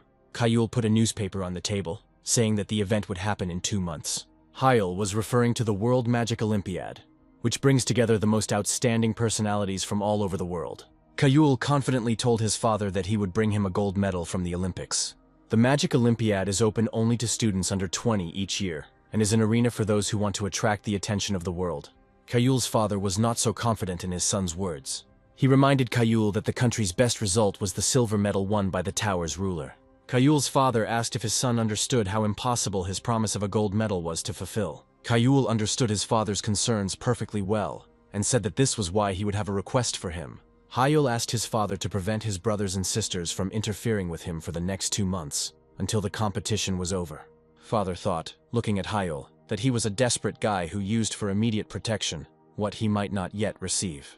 The father chuckled, deciding that under normal circumstances he would have refused him, but now he told his son that it sounded tempting. The next day, in the academy dormitory building, there were books strewn all over the floor in Hyel's room. Hyel was sleeping on the floor among the books, with eyelid lying open on him. The sunlight blinded Kayul, who had barely opened his eyes and did not notice how he had managed to fall asleep. Hyel rubbed his neck, remembering that as soon as he returned from the family mansion, he immediately began searching for the next test. Kayul, who had barely fulfilled the conditions for the second round, was already impatient to move on to the third, for which he needed a test. But Ayard didn't give him a single clue in the records. Hyel's only hope was in resonance. Hyel understood that he could upgrade him to the level of a master of the second magic circle. Hyel was ready to pour in mana, making it flow according to the principles of resonance, in order to reach the second test. Hyel checked the records and erred, believing that the development of the resonance circle was connected to how he developed the circle of the call of the heart. Hyel couldn't understand anything from the notes. He tried intuitively, creating a connection of circles between his palms. The circle's connection resonated weakly with Ired due to the mana infusion. But nothing happened. Hyel buried his face in the book again, trying to figure out what he had done wrong. Hyel sighed, deciding that a short walk might help him clear his thoughts. After some time in the city on the river embankment, Hyel walked along the embankment, feeling his thinking become clearer from the fresh air. Hyel took a deep breath with his eyes closed and smiled, deciding that after his walk and breakfast, he would try to immerse himself in his studies. Hyel opened his eyes to hear someone shouting at him to watch out. Kayul turned around, not understanding what these warnings were about, and saw something flying at his face. The next moment, a package flew into Hyel's face. Kayul sat down, rubbing his face in pain, and the culprit of the incident approached him, asking if he was okay. Kayul looked up and was surprised to see a familiar face. Adela looked with concern at Hyel, who received her package. After some time, they were walking along the embankment together, and Kayul asked her how the package had even flown towards him.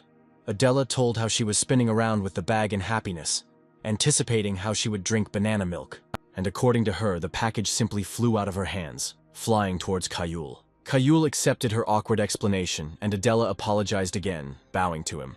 Hyel tried to calm her down by saying that he had gotten banana milk for free, and asked Adela if that was the only kind she drank. Adela opened the bag filled with a bunch of milk cartons without hesitation, saying that it was the best invention of mankind.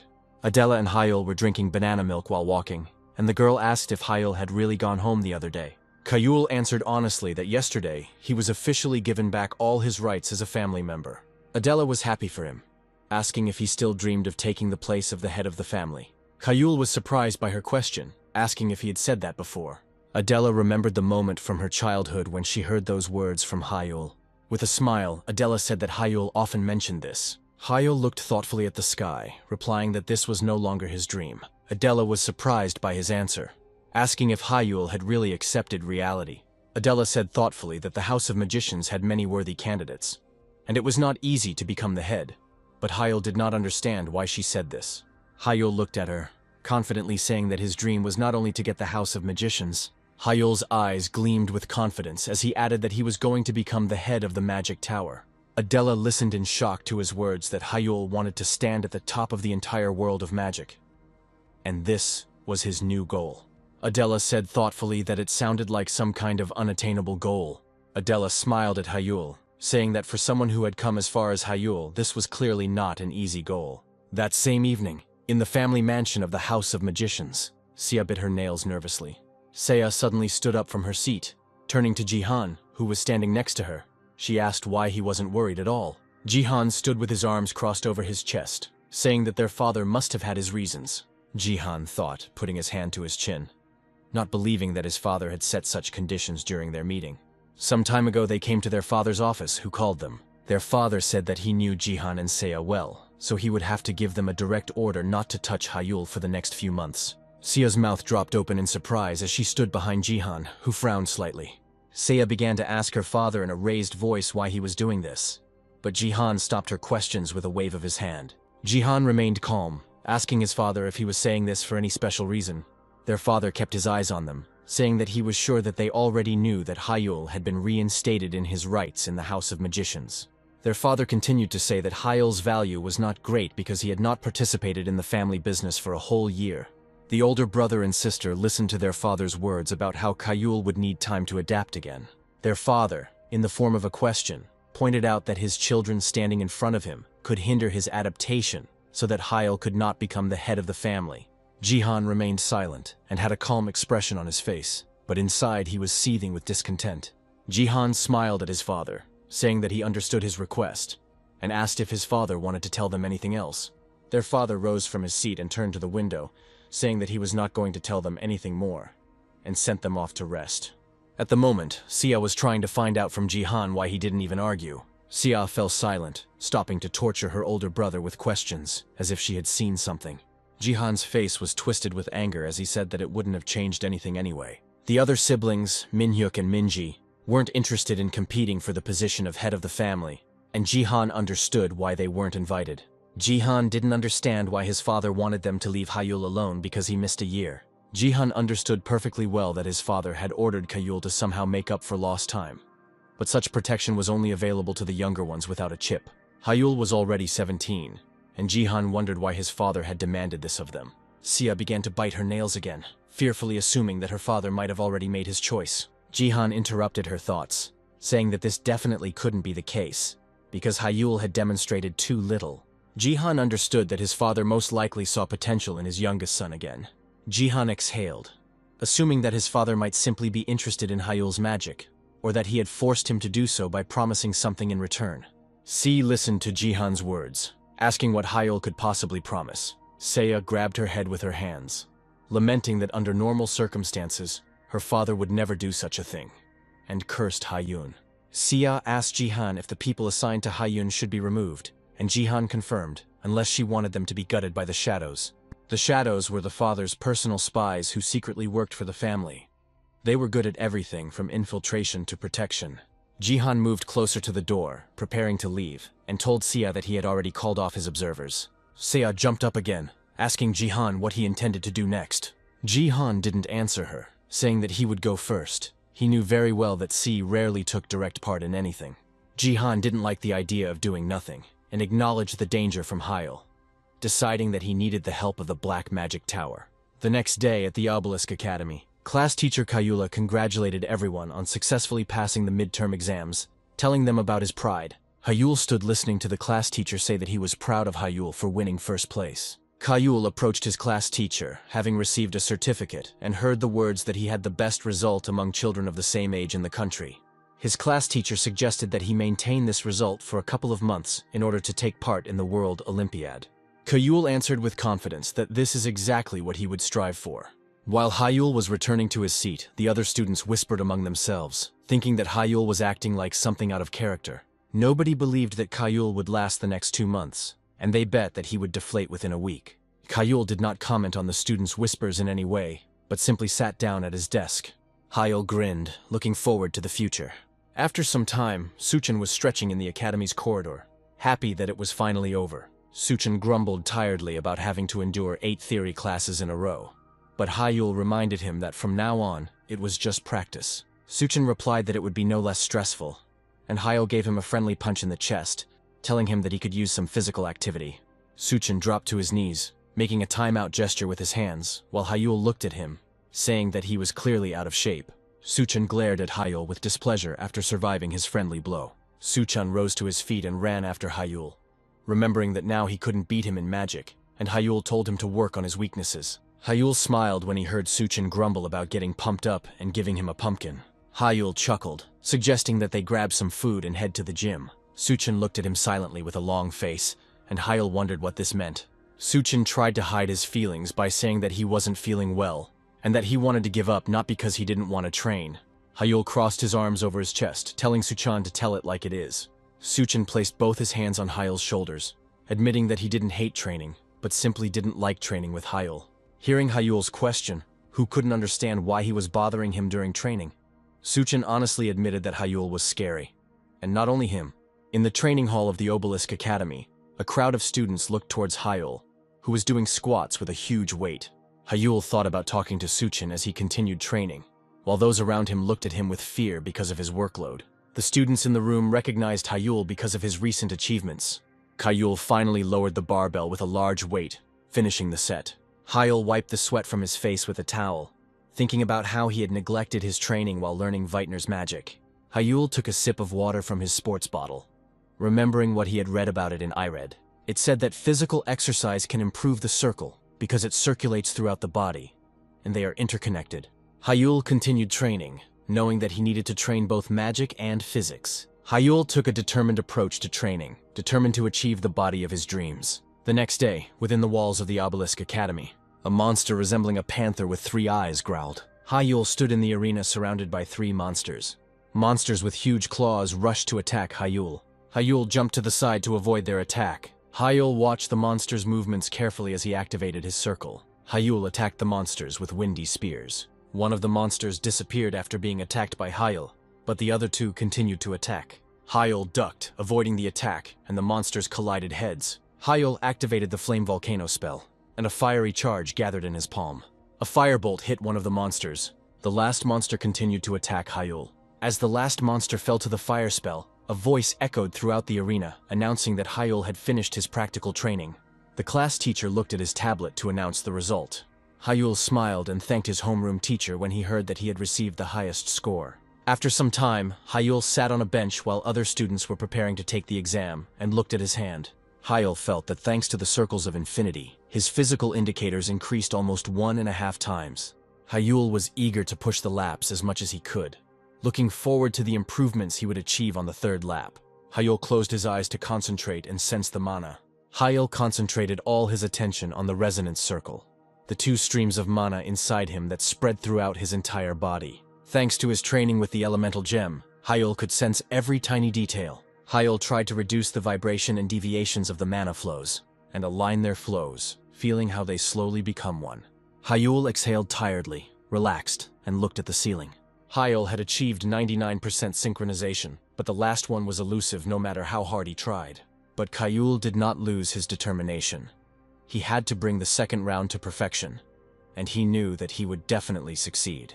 That same evening, Hyul went out for a run. Hyul ran through the streets, listening to music on his headphones. Something around the corner of the building caught Hyul's eye, and he slowed down a little.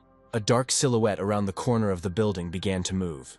A fist was aimed at Hyul's face. Hyul barely managed to lean back to prevent the unknown man in the hooded suit from hitting him in the face with his fist. Hyul, dumbfounded, asked the stranger, who was hiding his face, who he was. Hyul's eyes widened in surprise when he recognized the man hiding behind the disguise. Baek Sayuk stood in front of him, his hood pulled over his head and half of his face covered with a black mask. Sayuk swung at Hyul again, but he was able to dodge it. Sayuk told Hyul that he looks like a rat because of the way he dodges punches. Hyul squatted down to pick up the earphone that had fallen out and asked Sayuk why he hadn't gone home for the weekend. Hyul chuckled, deliberately irritating Sayuk by asking if it was because he couldn't go now. Hyul stood up, mocking the fact that Sayuk was now on probation, while Sayuk was shaking with anger. Hyul didn't calm down even though Sahyuk told him to shut up, continuing to talk about Sahyuk's father, who he used to hide behind. Hyul remembered how he defeated Sahyuk during the first match, calling him poor since he had nowhere to go now. Sahyuk exploded in anger, calling Hyul a piece of trash. Sahyuk began to cast fire spells. Hyul himself did not expect that Sahyuk will start to cast spells on the street because of a couple of harsh words directed at him. Sahyuk rushed at Hyul, shouting at him that he was a bastard. Hyul pushed away his hand, which contained concentrated fire spells, preventing him from being hit. Sahyuk cursed, realizing that he was caught. Hyul tripped Sahyuk at the same moment, knocking him to the ground. Sahyuk shouted at Hyul to get off him, but Hyul didn't say anything, thinking that even this prank of Sahyuk's was a good opportunity for him. After some time, several cars appeared in the same alley and people gathered. Sahyuk tried to break free from the grip of the people trying to calm him down. shouting that he had to teach Hyul some manners. Hyul was explaining the situation with Sahyuk to some man. Hyul pointed to a camera hanging in the alley that was supposed to record the events. Hyul continued to say that he couldn't believe Sahyuk's behavior. But the man simply said that it would be announced at the academy tomorrow. The man advised Hyul to return to his dorm room while they tried to calm Sahyuk down and get him into the car. Hyul listened to the words, thinking that Sayoku should continue to act in the same spirit. The next day at the Obelisk Academy, in the hall, students were crowded around the information board, whispering about how Sahyuk had been caught using magic on the street. There was a penalty report posted on the bulletin board, which stated that Sahyuk had been given a 10-point penalty. Hyul passed by, overhearing the students discussing the leniency of Sahyuk's punishment, saying that he usually got suspended from classes. Hyul wasn't surprised that Sahyuk got off so easily due to the special treatment at the academy. The Beck family was influential and had donated significant sums to the academy in their time. Hyul simply moved on, thinking that Sahyuk would still have to listen to a lot of moralizing for the rest of his life. At the same time, Sahyuk was talking on the phone, listening to insults. Sahyuk apologized to his father over the phone while his father reminded him that he had asked his son to sit quietly until graduation. Sahyuk's father stood in his office, looking out the window, asking Sahyuk if his request was really that hard. Sahyuk's father warned Sahyuk that if the family did not receive the title, he would be held responsible for it.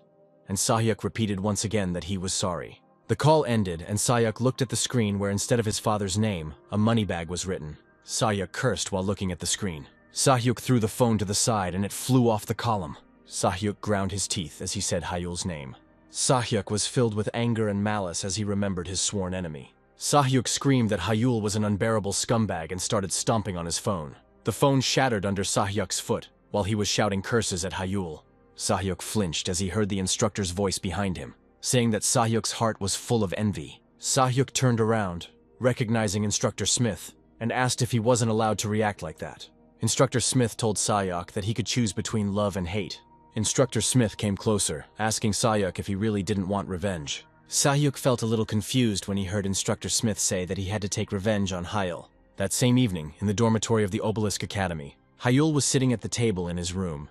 Hyul checked his phone, thinking that Sahyuk should have been reprimanded by now. Hyul's thoughts about how this was only to his advantage were interrupted by an incoming message on his phone. Hyul's father told him about the deal with the Back family, in exchange for them turning a blind eye to the incident, for 3% of the income from the mines. Hyul read the last words of the message with a satisfied and slightly sly smile, where his father praised him and told him to say if he needed anything. Hyul knew very well that for the Beck family to gain the title, it was necessary to have good relations with influential families. Hyul, who was the victim of the incident, was the direct heir to the House of Mages, and the Bayek family had to take extreme measures. Hyul was pleased with the good asset from the Beck family, who were ready to hush up the incident at any cost, thinking about how important the title was. Sahyuk is now almost excommunicated from his family, because he almost deprived his family of the opportunity to become prominent because of the title that brings prestige. Hyul picked up Aird, deciding it was time to get back to working on the resonance now that he had figured everything out. The next day, on the territory of the Obelisk Academy, Hyul walked down the street, noticing that the academy had tightened its security measures due to the recent incident. Hyul's eyes rolled back when he heard a familiar voice calling him. Hyul turned around to greet Instructor Smith. Instructor Smith came closer, looking at Hyul. Instructor Smith looked at Hyul carefully, remaining silent. Hyul simply waiting for the instructor to tell him what he wanted from him. Instructor Smith told Hyul that he had recently noticed that Hyul did not like him, and Hyul first honestly agreed, and then began to deny it. Instructor Smith didn't blame him, agreeing that he had been rather strict with Hyul, but said it was all for his own sake. Instructor Smith extended his hand to Hyul, offering to start their relationship over again. Hyul said he didn't think it was necessary and was about to thank Instructor Smith, but it was quickly interrupted. Hyul felt something that went through him to the bone, not understanding what this feeling was. Instructor Smith continued to speak with his false smile, congratulating Hyul on his first place in the exams, holding out his hand. Hyul felt confused, not understanding why Instructor Smith was clearly emitting mana, but it felt somehow wrong. Hyul looked at Instructor Smith, who was surrounded by dark energy. It seemed dark and ominous to him. Hyul couldn't believe that Instructor Smith was a representative of the Black Magic Tower. It was the first time that Hyul felt such energy in real life. It was a huge shock for him. Hyul knew about the Black Magic Tower like everyone else. This tower was unofficial, different from the recognized dozen. The Black Magic Tower was led by a mage who called himself the King of Death, and his followers were criminals with impure thoughts. Hyul still couldn't believe that the instructor in front of him was connected to the Black Magic Tower. Hyul's thoughts wandered away when he thought that he might not be the only one within the academy's walls. He was worried about how long it had been like this. Hyul forced himself to stop, realizing that something completely different was important now. He was still standing opposite the instructor's outstretched hand. Hyul directed mana into his eyes, deciding that he should first understand the structure of the instructor's spell to understand the situation. In a matter of moments, Hyul figured out the structure of the instructor's spell that he wanted to cast on Hyul. Hyul recognized the formula he could see. It was mind control magic. Hyul thought, remembering that his brain was not susceptible to the influence of the will of mana. It dawned on Hyul that Instructor Smith's mind control simply wouldn't work on him. Hyul sighed mentally, deciding that he had escaped without incident. They were still standing in the same place among the other students of the academy. Hyul felt relieved knowing that the instructor had not yet realized anything. Hyul decided he'd better pretend the mind control had worked and closed his eyes for a moment. Hyul opened his eyes, making his gaze unfocused, deciding that this way he could find out what the Black Tower wanted. Instructor Smith thought his spell had begun to work, and he stopped extending his hand to Hyul. Instructor Smith rubbed his face with his hand, saying he never thought he'd have to apologize to a defective character. Instructor Smith leaned closer to Hyul, telling him to listen carefully. Instructor Smith placed something in Hyul's hands, ordering him to carry it with him at all times. No questions asked. Hyul pretended to accept the order, wondering if this was all the Black Tower wanted from him. Instructor Smith turned to him again, wanting information about his mind control magic. Hyul pretended that his consciousness was resisting, bending over and clutching his head, believing that he could not tell it in any way. Instructor Smith took his game for the fact that the subconscious mind is trying with all its might to protect the secrets of his unique magic. Hyul thought he was a fool when Instructor Smith countermanded his order. Hyul was only able to perform like that in front of Instructor Smith because he knew about mind control magic. It was a spell that was aimed directly at the enemy's brain, which was able to control it, and it was the signature of the Black Tower. Hyul knew that such a spell could even destroy a person's brain if the mage was of a high level, so it was on the list of prohibited ones. Hyul simply demonstrated how a person can resist, to a certain extent, when an important topic is raised. Although Instructor Smith clicked his tongue in displeasure, Hyul realized that his magic was not their ultimate goal since he gave up so easily. Instructor Smith began to lament, confirming Hyul's thoughts that he could not fail the mission because of his desires. Instructor Smith snapped his finger, canceling the spell, saying that he would extract everything from Hyul after the main mission was over. Hyul pretended to be disoriented after the spell was lifted, and Instructor Smith feigned concern for his student. Instructor Smith told Hyul that he had become absorbed in his thoughts during the conversation and sent him off to rest, saying that he would not detain him any longer. Hyul agreed, confused, as Instructor Smith walked back towards the academy. Hyul watched as Instructor Smith mingled with the crowd. Hyul looked at him until he disappeared from sight. Hyul glanced at the time on the large clock located on the academy building. Hyul walked on, ignoring the carefree students who were deciding how to spend their break. Hyul wandered into the quiet inner courtyard of the academy. Hyul sat down on the bench, looking at what Instructor Smith had given him, ordering him to carry it with him everywhere. Hyul lifted the small chip to eye level, examining it more closely, and realized that he had been given an illegal AI chip. Hyul immediately realized that Instructor Smith had given it to him in order to frame him, making him appear to be the user of an illegal AI. Hyul presented newspaper headlines and reports that smeared his reputation. Hyul wondered who the customers might be, deciding that there was no need for Instructor Smith to go that far. Hyul thought out loud, rubbing his chin. He understood that someone could have ordered this from the Black Magic Tower. Hyul thought about Sahyuk, but quickly dismissed the thought, realizing that for someone who was bound by all possible restrictions, this was hardly possible. Hyul came to the conclusion that there was a high probability that one of his brothers and sisters could be the customer in order to remove him from the race for the position of leader. Hyul began to think about suspects, believing that his sister Minji had never been particularly active in the power struggle and had no motive. The next suspect was brother Minhyuk, but Hyul believed that he wasn't low enough to plan such a thing. For Hyul, there were only two suspects left, Sia and Jinyuk, and he believed that they might even be in cahoots. Hyul wondered if he could just pin down Instructor Smith to find out, but Hyul quickly pushed these thoughts away, realizing that the Black Tower would not ignore the leak of information, and the instructor might not know everything. Hyul chose a different path, deciding that it would only attract the attention of the Black Tower, and the instructor could become a scapegoat. That same day, Hyul went to the Blue Magic Tower. Hyul took the elevator up to the desired floor, Kim Kang-yoon greeted him without immediately turning to face Hyul. Kim Kang-yoon asked Hyul why exactly he wanted to see him. Kim Kang-yoon looked at Hyul attentively. The atmosphere was different from the friendliness he had shown before. Hyul noticed that the greeting from Kim Kang-yoon, the Lord of the Blue Tower, was colder than usual. But this did not bother Hyul. He believed that he had no other choice now. Kim Kang-yoon covered his face with his hand, trying to send Hyul away, saying that he was busy now. Annoyance could be felt from him.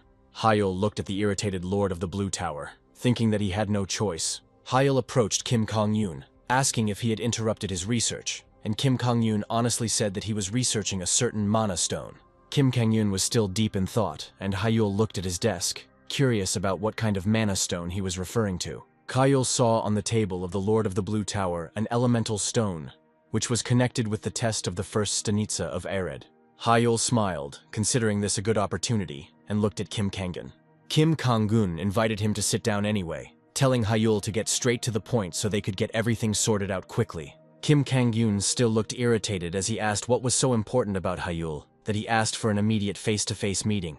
Hyul noticed that Kim Kang-yoon was extremely annoyed, and knew that no matter what Hyul told him now, he would not cooperate. Hyul decided that they needed to come to some kind of agreement, and said that he wanted to share his knowledge before getting down to business. Hyul brought up the stone that Kim Kang-yoon was researching, telling him that it was an elemental stone. Kim Kang-yoon was shocked when he heard Hyul's words. Kim Kang-eun stared at Hyul, asking what he and why he knew about the stones whose name had not even been revealed yet. Kim Kang-ni gave off a warning aura, and Hyul raised his hands, saying that he had absolutely not spied on the Blue Tower. Hyul reached into his briefcase to answer Kim Kang-yoon's question about how he knew about these mana stones. Hyul handed Kim Kang-yoon the stone he had tuned during the challenge, saying that he had the exact same one. Kim Kang-yoon even got up from the sofa in surprise when he saw Hyul's elemental stone. Hyul didn't let him finish, saying that he was right, and that he had a perfectly tuned elemental stone in his hands. Kim Kang-yoon's mouth widened in surprise, asking Hyul if he had really set it up himself. Hyul answered his question affirmatively, saying that he was the one who was able to tune the elemental stone. Kim Kang-yoon still didn't fully believe Hyul's words, thinking that he must be joking. Kim Kang-yoon knew that many famous masters had tried to tune the elemental stone, but they had failed. Kim Kang-yoon thought that even he, who was called the world's expert in magic stones, could not organize the flow of mana. And that was why Kim Kang-yoon didn't believe that Hyul, who was sitting in front of him, a simple student, could handle it. Kim Kang-yoon was still trying to understand while looking at the elemental stone in Hyul's hands, and asked Hyul if he was just lucky. Hyul did not dispute his words, agreeing with his version about luck, and added that he brought it here so that Kim Kang-yoon could help with the material. Kim Kang-yoon asked Hyul if he wanted to explain how exactly he had tuned the elemental stone. Hyul replied that he himself did not know how it happened, saying that it just happened, and now he can only talk about this. Kim Kang-yoon didn't believe his words for a second, asking Hyul how lucky he was to have found it and set it up completely by accident. Hyul could only laugh awkwardly, but Kim Kang-yoon quickly gave in, saying that any magician has the right to his secrets. Kim Kang-yoon waved his hand, saying that he would not interrogate him anymore, and Hyul thanked him for his understanding. Hyul let him look at the stone closer, and Kim Kang-yoon examined it while wearing gloves so as not to harm it. Kim Kang-yoon returned the stone to Hyul, asking why he brought it to the Blue Tower. Hyul said he brought it to create an artifact. Kim Kang-yoon began to take off his gloves, asking what kind of artifact Hyul wanted. Kim Kang-yoon suggested artifacts, naming clothes, dyeing, and even weapons, so Hyul could clarify his choice. Hyul only said that anything would be good enough for him as long as it could increase the effectiveness of elemental magic. Kim Kang-yoon said he understood Hyul, but clarified that stones of such high quality require other high-quality materials for the artifact. Kim Kang-yoon asked Hyul in all seriousness if he was prepared for the fact that it might cost him a lot, but Hyul looked at him blankly. Kim Kang-yoon laughed, remembering that the person sitting in front of him was a direct descendant of the House of Magicians, and said that he would send a bill to Hyul's father. Hyul stopped him, saying that there was no need for that, and added, putting his finger to his lips, that his family members should not know about the artifact. Kim Kang-yoon laughed, telling Hyul that he was a sly one, and drawing an approximate amount in the air, asked how Hyul was going to pay. Kim Kang-yoon removed the written amount, asking if Hyul could really pay it out of his own pocket, and then Hyul moved on to his idea. Kim Kang-yoon became interested and asked the smiling Hyul if he knew of another payment method. Hyul made an offer, saying that he could set it up for the Blue Y Tower's all elemental stones, and Kim Kang-yoon may be present. Kim Kang-yoon didn't expect such a proposal, and asked Hyul again if he was really ready to reveal his tuning method to him. Kim Kang-yoon said that it was very tempting, agreeing with laughter, and said that the tower would then also be indebted to Hyul. Hyul, hearing Kim Kang-yoon's words, asked if he could ask him for one more favor. Kim Kang-yoon asked what exactly Hyul wanted and if it was related to the agenda. Hyul placed the chip he had received from Instructor Smith on the table in front of Kim Kang-yoon. Kim Kang-yoon picked up the chip, looked at it carefully, he knew exactly what it was, and asked Hyul where he got it. Hyul clenched his fists as he explained that there was a mage from the Black Magic Tower in the academy, and it was he who gave him the chip. Hyul did not say who it was, but said that he suspected that a criminal group was operating in the academy. Hyul asked Kim Kang-yoon for help so they could get rid of them. At night, when the moon was already high in the sky, Hyul stood near the academy next to the car. Hyul thanked Secretary Kim Kang-yoon for giving him a ride and wished her a safe journey. Kim Kang-yoon's secretary bid farewell to Hyul, telling him to see her again without much emotion. Hyul watched as the secretary's car drove away down the road. The corridors of the hostel were quiet and deserted. Hyul fell onto his bed in his room, feeling the fatigue accumulated during the day. Hyul felt lucky that Kim Kang-yoon was researching the elemental stone. Hyul put his hands behind his head, happy that thanks to this he would receive an artifact that even his father would not know about. Hyul remembered Sayuk, who had caused him trouble, and whose family shares he had originally intended to use for payment. But now Hyul managed to save them, and he was very pleased with it. Fatigue gradually overcame him, and he closed his eyes, hoping that everything would work out. Hyul remembered the conversation he had with Kim Kang-yoon today, who said he couldn't believe it. Kim Kang-yoon couldn't understand how the Black Tower mages were able to settle in the academy, which was famous for its security. Kim Kang-yoon twirled the only piece of evidence that Hyul could provide between his fingers. Kim Kang-yoon smiled when he heard Hyul's question, asking if his request was too burdensome. Kim Kang-yoon said that under other circumstances the Blue Tower would not consider testimony with such evidence, but he is willing to take the risk.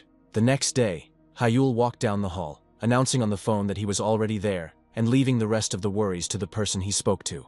Hyul entered the elevator, leaving behind him a hall filled with people. Kim Kang-yoon's voice through the phone's speakers reassured Hyul, telling him not to worry because the Blue Tower would not make a mistake.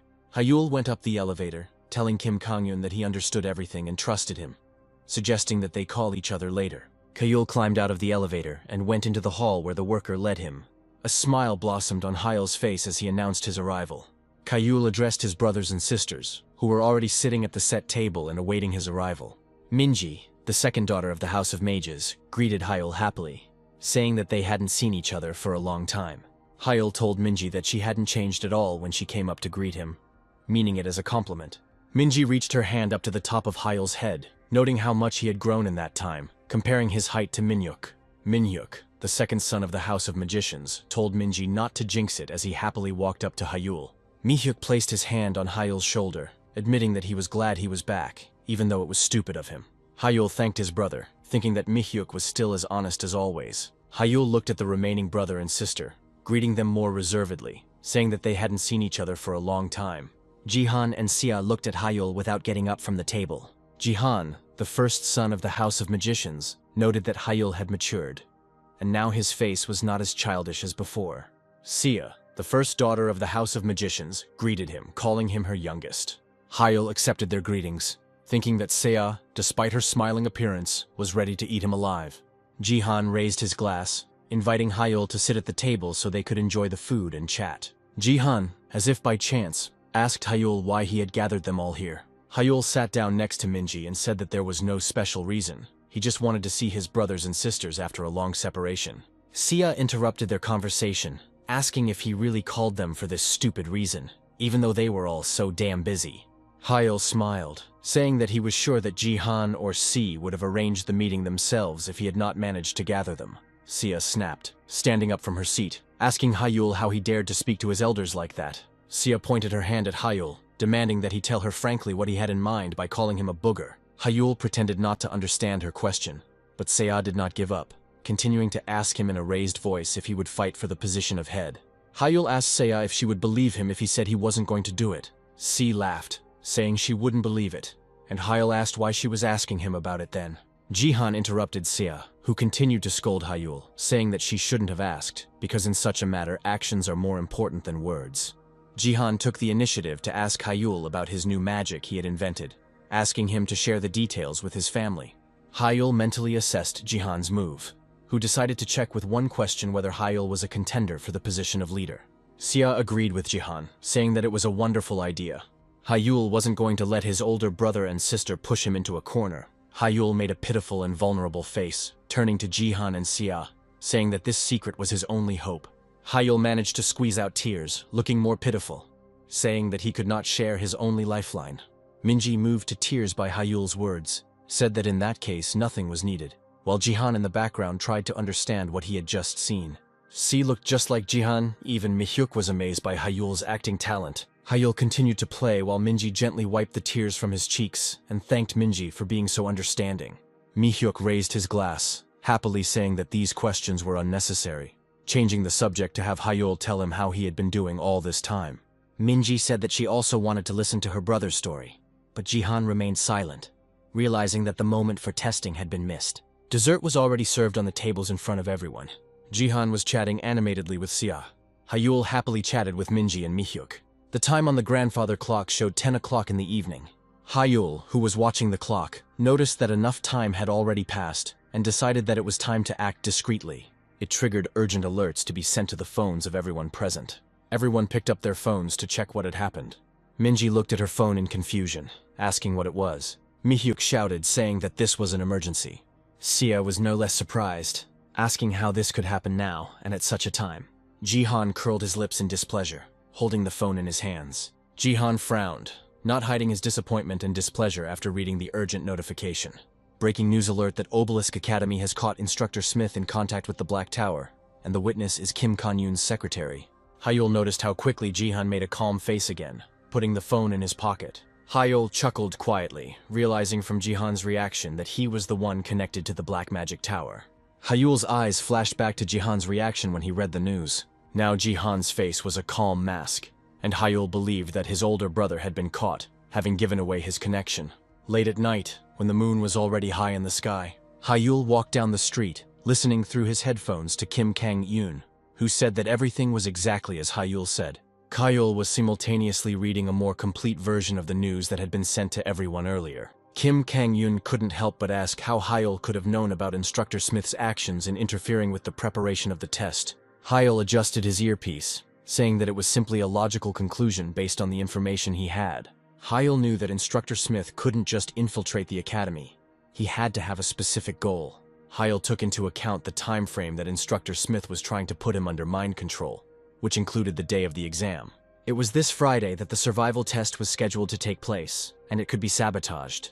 Instructor Smith knew full well that the easiest way to do this was to damage the equipment. The instructor had to sneak in right after the check because it is checked the day before the exams. And that's exactly what Kim Kang-yoon's secretary Jang Soo caught him doing today, based on information provided by Hyul. Hyul had asked the people from the Blue Magic Tower to monitor the equipment room in advance, and Hyul himself went to meet with his brothers and sisters at the same time when the representative was supposed to be caught. The result of Hyul's plan was satisfactory. Instructor Smith was captured. Hyul was able to find out that it was Jihan who maintained contact with the Black Magic Tower. Hyul was pleased with himself, because he was able to find out all the necessary information, making sure that no one would know about his interference. The only downside for Hyul was that he only received circumstantial evidence against the connection between Jihan and Instructor Smith.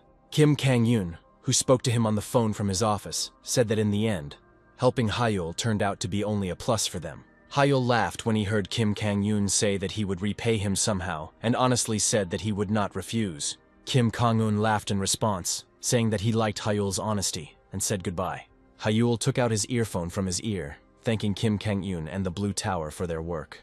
Just as Hyul relaxed, thinking that everything was over for today, a huge explosion thundered behind him. The shockwave threw Hyul to the ground. Hyul looked at the explosion site in shock, trying to understand what was happening. At the place where the explosion occurred, a silhouette could be seen through the raised dust and smoke. Someone was calling Hyul by name, as if possessed. Sahyuk emerged from the smoke, looking like he had gone crazy, looking at Hyul, telling him to die.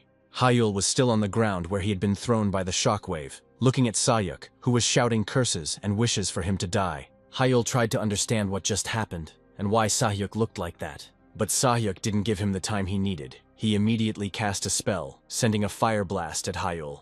Hyul was surprised that Sahyuk's magic became faster. He put mana into the resonant circle. Hyul cast a water shield spell and a wall of water appeared in front of him. Hyul gritted his teeth due to the effort he was putting in. Sahyuk's attack was too strong. Hyul held his hand in place with his other hand, thinking about what to do, knowing that his shield wouldn't hold up against Sahyuk's attack. Hyul changed the spell, making the water shield static, and dashed to the side. An explosion occurred, where it had previously stood as the water shield fell under the onslaught of the attack. Hyul was thrown back by the blast wave again, and his back crashed into a pole. Hyul looked at his palm, which was covered in a burn, realizing that the damage could not be avoided. Sahyuk laughed like crazy, telling Hyul to feel the difference between their skills. Sahyuk's eyes were red, and his pupils were barely visible as he looked at Hyul, saying that he was showing off too much.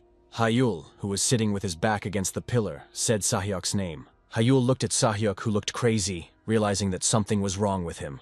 Hyul looked at Sahyuk, noticing that his skin was red and his eyes were bloodshot.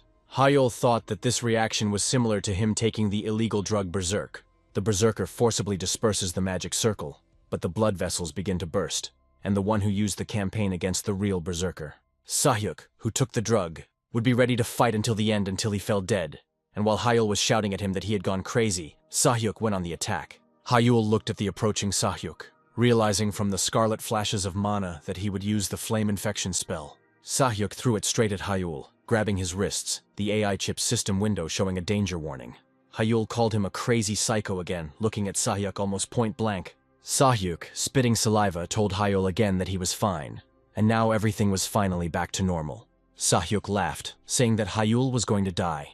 Hyul couldn't dodge as Sahyuk released his hand and sent a flame infection spell straight towards Hyul's chest. Black smoke rose into the sky. Sahyuk stood over the lying Hyul, telling him to look at this bastard. Hyul coughed, looking at Sahyuk with half-closed eyes, while Sahyuk asked if he was still alive. Sahyuk covered his face with both hands, saying that Hyul was able to block his magic twice. Hyul tried to get to his feet, listening to Sahyuk's lamentations about how Hyul dared to do this, being a defective piece of trash. Sahyuk closed his eyes and grabbed his hair, screaming from boiling emotions. Sahyuk took his hands away from his face, his eyes disoriented, and continued to lament about how this could possibly be possible. Hyul stood up, noticing that Sahyuk was in a state of emotional instability, and this was definitely the influence of the Berserker. Sahyuk, as if disoriented, covered his face with his hand. Hyul watched him, feeling that something still didn't add up. He remembered the power of Sahyuk's magic that broke through his water shield. Hyul didn't take his eyes off Sahyuk, thinking that a Berserker couldn't increase his magical power that much. Hyul slowly began to use air magic, deciding to check it for sure, and Sahyuk turned his attention to him, asking why he was staring at him. Hyul used air spear magic, creating several spears in the shape of birds. Sahyuk looked at the birds flying towards him with a bit of thoughtfulness. Sahyuk activated his spell, shouting at Hyul, asking what kind of magic he was using. Hyul, meanwhile, noticed that Sahyuk was a good boy for dodging the spears. Sahyuk turned his gaze to Hyul, who was already at his feet, saying that he needed to be more careful. While Sahyuk looked at Hyul in shock while spitting saliva, Hyul had to act before he could react. Hyul cast a close-range airstrike spell at Sahyuk. Sahyuk's face twisted under the light of the airstrike. He had nowhere to dodge. Hyul was sure that he had hit the target, and he did. But then, right in front of Hyul's face, Sahyuk activated fire attribute magic, surprising Hyul with the distance between them. Hyul quickly realized that this was a fire pellet spell. Sahyuk, with a crazy smile, shouted at Hyul to die. Hyul rushed back out of range to dodge. He knew full well that the fire pellet's power was high at close range. Sahyuk looked like he was being hit by the backlash of a spell, and Hyul wondered what could have caused his power to increase. Hyul, who had gotten out of range, and the fireball exploded before reaching him. Hyul exhaled, wiping his chin, and asked Sahyuk if he really hated him so much that he installed an illegal chip. Sahyuk, while creating wind magic, continued laughing, asking what kind of nonsense Hyul was talking about, and he didn't know what kind of U-chip he was talking about. Hyul shook his head, asking if he understood correctly that Sahyuk didn't remember anything. Sahyuk, unaware that he has a EU chip implanted in his neck, tells Hyul that he doesn't need tricks to defeat trash like him. Sahyuk aimed wind spears at Hyul, telling him to stop talking nonsense and just die. Hyul dodged his spells, saying that the EU chip was capable of increasing abilities and adjusting formulas, but it was illegal. Sahyuk yelled at him, saying that he didn't care about this information. Hyul noted that this sounded ironic, since he had only recently studied how changes in the structure of circles were related to their effect on formulas. Hyul continued speaking. saying that thanks to this, he was now very sensitive to changes in magic related to these moments. Sahyuk started casting new spells, yelling at Hyul and calling him crazy for not realizing the U-chip. Hyul, who had been enlightened by the mixture of Berserk and U-chip, was about to use the second circle spell, saying that he would not thank him. Hyul knew that the EU chip allowed him to increase his magic level by 1 ring, but he had dug up a ton of information about it in the last few days. Hyul rubbed his forehead, thinking out loud that the problem was the penalty, and the boost by combining circles to speed up had negative consequences. Hyul, who started the process he just spoke about, began counting the time until he would receive a fine for using this method. Hyul was able to calculate that for a second-round master, the penalty was only 3 minutes. Hyul continued talking about the next 12-hour restrictions, but Sahyuk couldn't understand what he was mumbling. Hyul closed his eyes, saying he would only have 3 minutes, but he considered it a ton of time. Hyul dropped to the ground, placing his hands on the earth and casting the spell of earth needles. The needles pierced the ground from Hyul towards Sahyuk at incredible speed. Sahyuk screamed as one of the earthen needles pierced his thigh. Sahyuk screamed when he recognized the third circle magic, and asked Hyul where such a scumbag could get it from. Hyul chuckled, pointing at his head and asking how to explain this. Sahyuk, having launched a new fire attack with death wishes for Hyul, heard from Hyul that Sahyuk not only had magic, but also cliché curses. Hyul summoned a water shield to block Sahyuk's attack. The fire attack crashed into the water shield that Hyul was holding. Sahyuk laughed, asking why Hyul was retorting again by saying that he screwed up last time, wishing for Hyul to burn to ashes. The water shield turned into a water tornado, easily blocking Sahyuk's attack. Sahyuk, shocked by what he saw, tried to figure out how this happened. Hyul, who controlled the water tornado, rebuked Sahyuk, telling him to think that the water shield should also be of the third circle. Hyul, with battle marks on his face, confidently told Sahyuk that his magic would no longer be able to even touch Hyul. Sahyuk shook with anger, calling Hyul's name. Sahyuk rushed forward, shouting Hyul's name. Sahyuk laughed as if he was mad, advancing on Hyul. Sahyuk laughed, saying that Hyul could only become stronger by using some other doping. Hyul calmly told Sahyuk that it was over, without reacting to his attacks. Hyul took a step that created ripples like water, telling Sahyuk not to expect mercy, since he had asked for it. Hyul cast a darkness blindness spell, and circles of darkness spread out from his feet, filling the space. Sahyuk looked at the darkness that enveloped him with confusion. Hyul, whose outline was still visible through the darkness, told Sahyuk about his obsession with killing. Before disappearing from Sahyuk's sight completely, Hyul said that none of this might have happened if it weren't for his behavior. Sahyuk, who found himself trapped in the darkness, began to shout at Hyul to stop hiding and come out. Hyul cast the earth-binding and air-binding spells. Sahyuk's body, who didn't suspect anything, was instantly wrapped in chains. Sahyuk's feet were covered with earth, which immobilized him in place. Hyul told Sahyuk that it was already late, and his last mercy for him would be to guide him on the right path. Sahyuk started yelling at Hyul again, saying that he wasn't done with him and blaming him, but Hyul said that it didn't matter who it was. Hyul continued speaking, telling Sahyuk, who couldn't see him, that he would have blamed someone else if it wasn't Hyul. Hyul reached for the chip on Sahyuk's neck, asking if he knew why they were outlawed, other than the negative impact on health. Sahyuk screamed in pain as Hyul touched the chip on his neck, calmly watching his suffering. Hyul said that he had only sent one short pulse into Sahyuk's overheated chip, asking how it felt. Sahyuk coughed, asking for it to stop with a distorted face. Hyul continued to explain with a smile why Sahyuk was in so much pain, continuing to administer short pulses, causing Sahyuk to scream at the top of his lungs. Hyul sincerely thanked Sahyuk at the end, saying that the Beck family would pay in full again for his idiotic actions. Sahyuk cried in pain as he listened to Hyul's words about his expectations of royalties from the Bayek family's magic stone mines. Hyul leaned towards Sahyuk, saying goodbye to him and thanking him, considering him his money tree. Hyul injected a large pulse into Sahyuk's overheated U-chip. Sahyuk's body couldn't withstand such an impact. He opened his eyes and mouth wide from the pain that pierced his entire body for the last time. The darkness cleared, leaving Hyul standing over Sahyuk, who lay unconscious on the ground.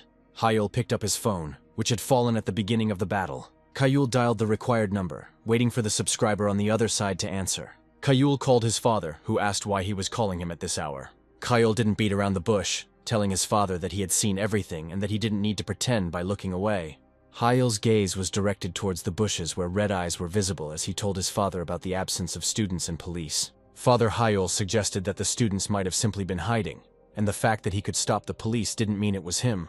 Hyul agreed, saying that many people could stop the police, but only his father would watch the outcome of the fight.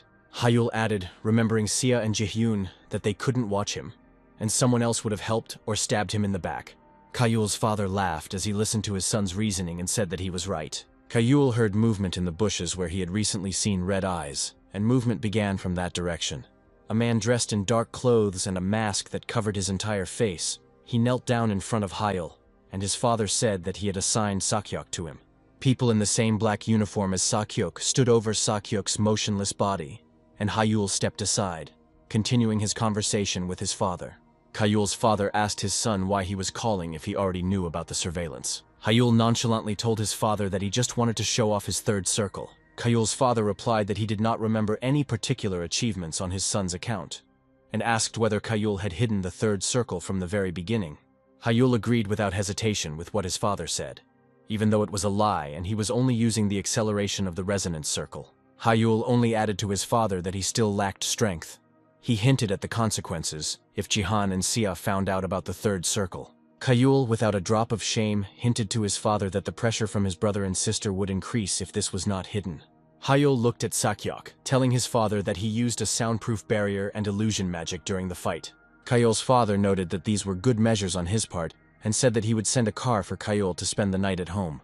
Hyul thanked his father, saying that he would see him soon. Father Kayul smiled after the call ended, without saying anything goodbye. Kayul's father burst out laughing, noting that he had absolutely no idea what Kayul could have been doing the entire goal if his self-confidence was so impressive.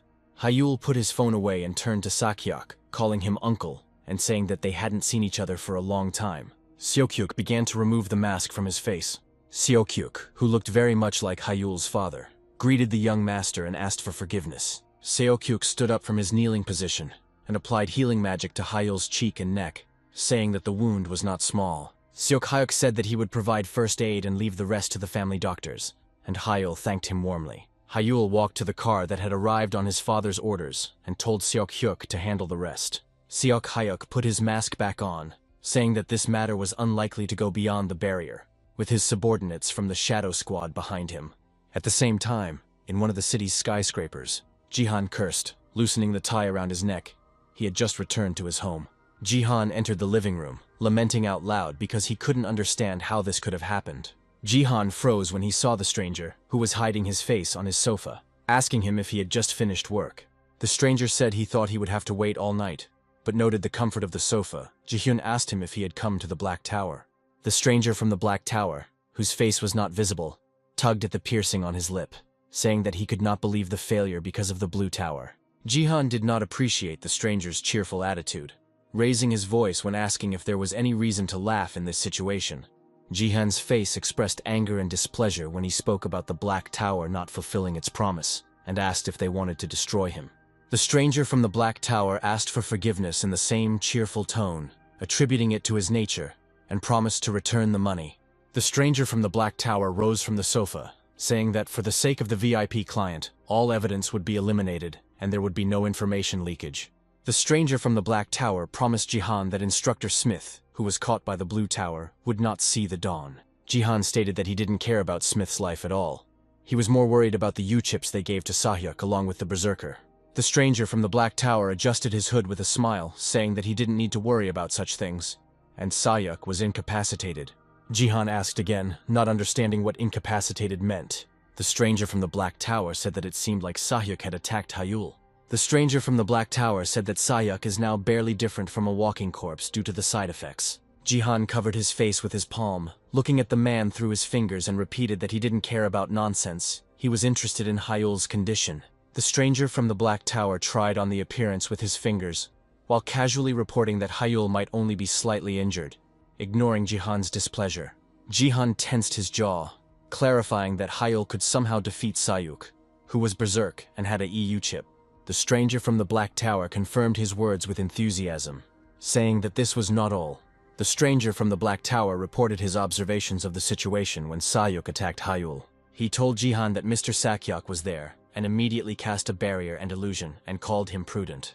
The stranger from the Black Tower said that he was unable to watch the fight to the end because of this, but it was exciting. Jihan realized that the shadows were indeed watching over Hyul.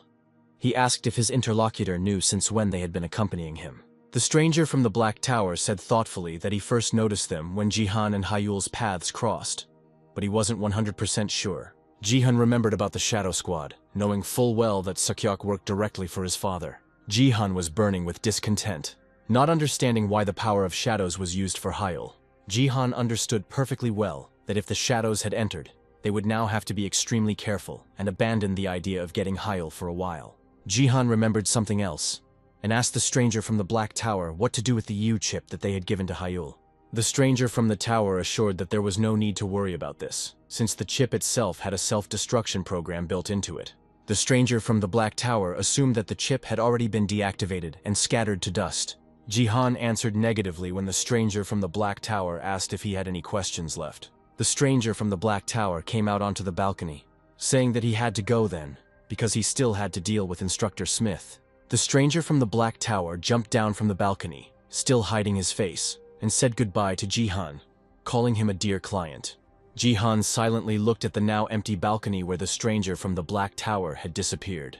Jihan thought about how he should get rid of all the evidence that could lead Sakyok to him, noticing that the protective magic of his house was not complicated.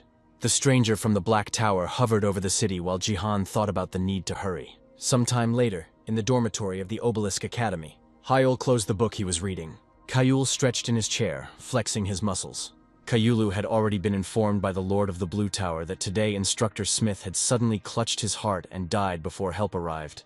Hyul leaned back in his chair, putting his hands behind his head, thinking about the situation. Hyul had expected this to happen, but he didn't think the Black Tower would act so calmly. Hyula was torn from the thought that Sakyok had easily dealt with the situation with Sakyok by the sound of a notification on his phone.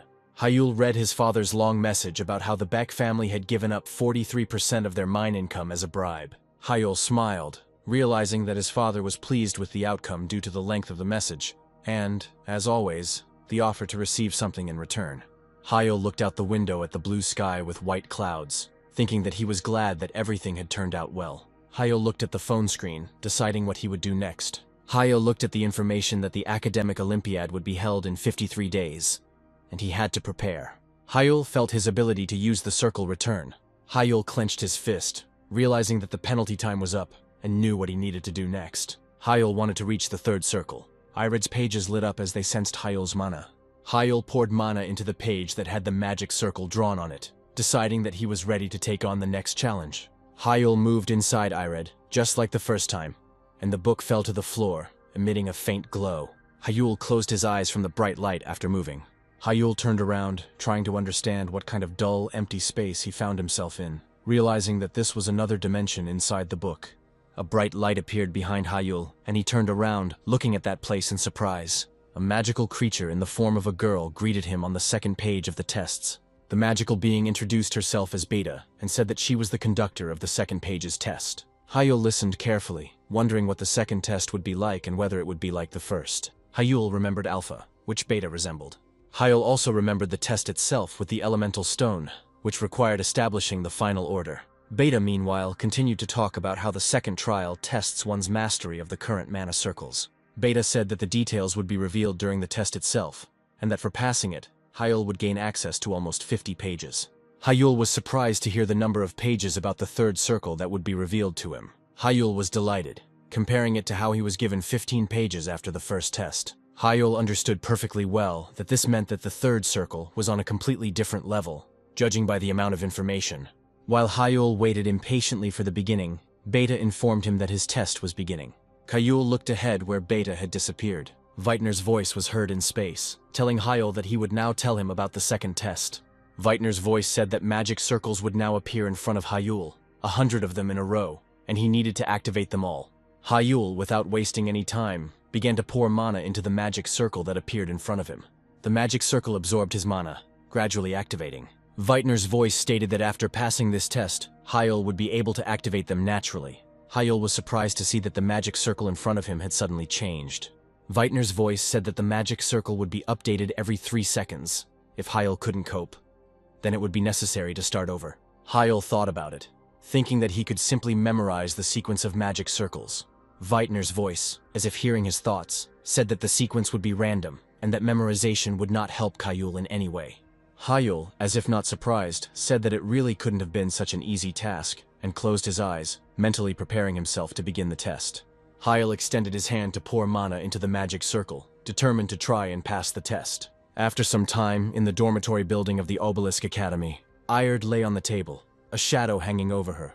Hyul, completely exhausted, looked at Ired without words. Hyul was feeling dejected, lamenting that he had spent 8 hours on the second test, and his record was only 10 laps. Hyul took Ired in his arms, calming down, and said that he could still gradually get used to it.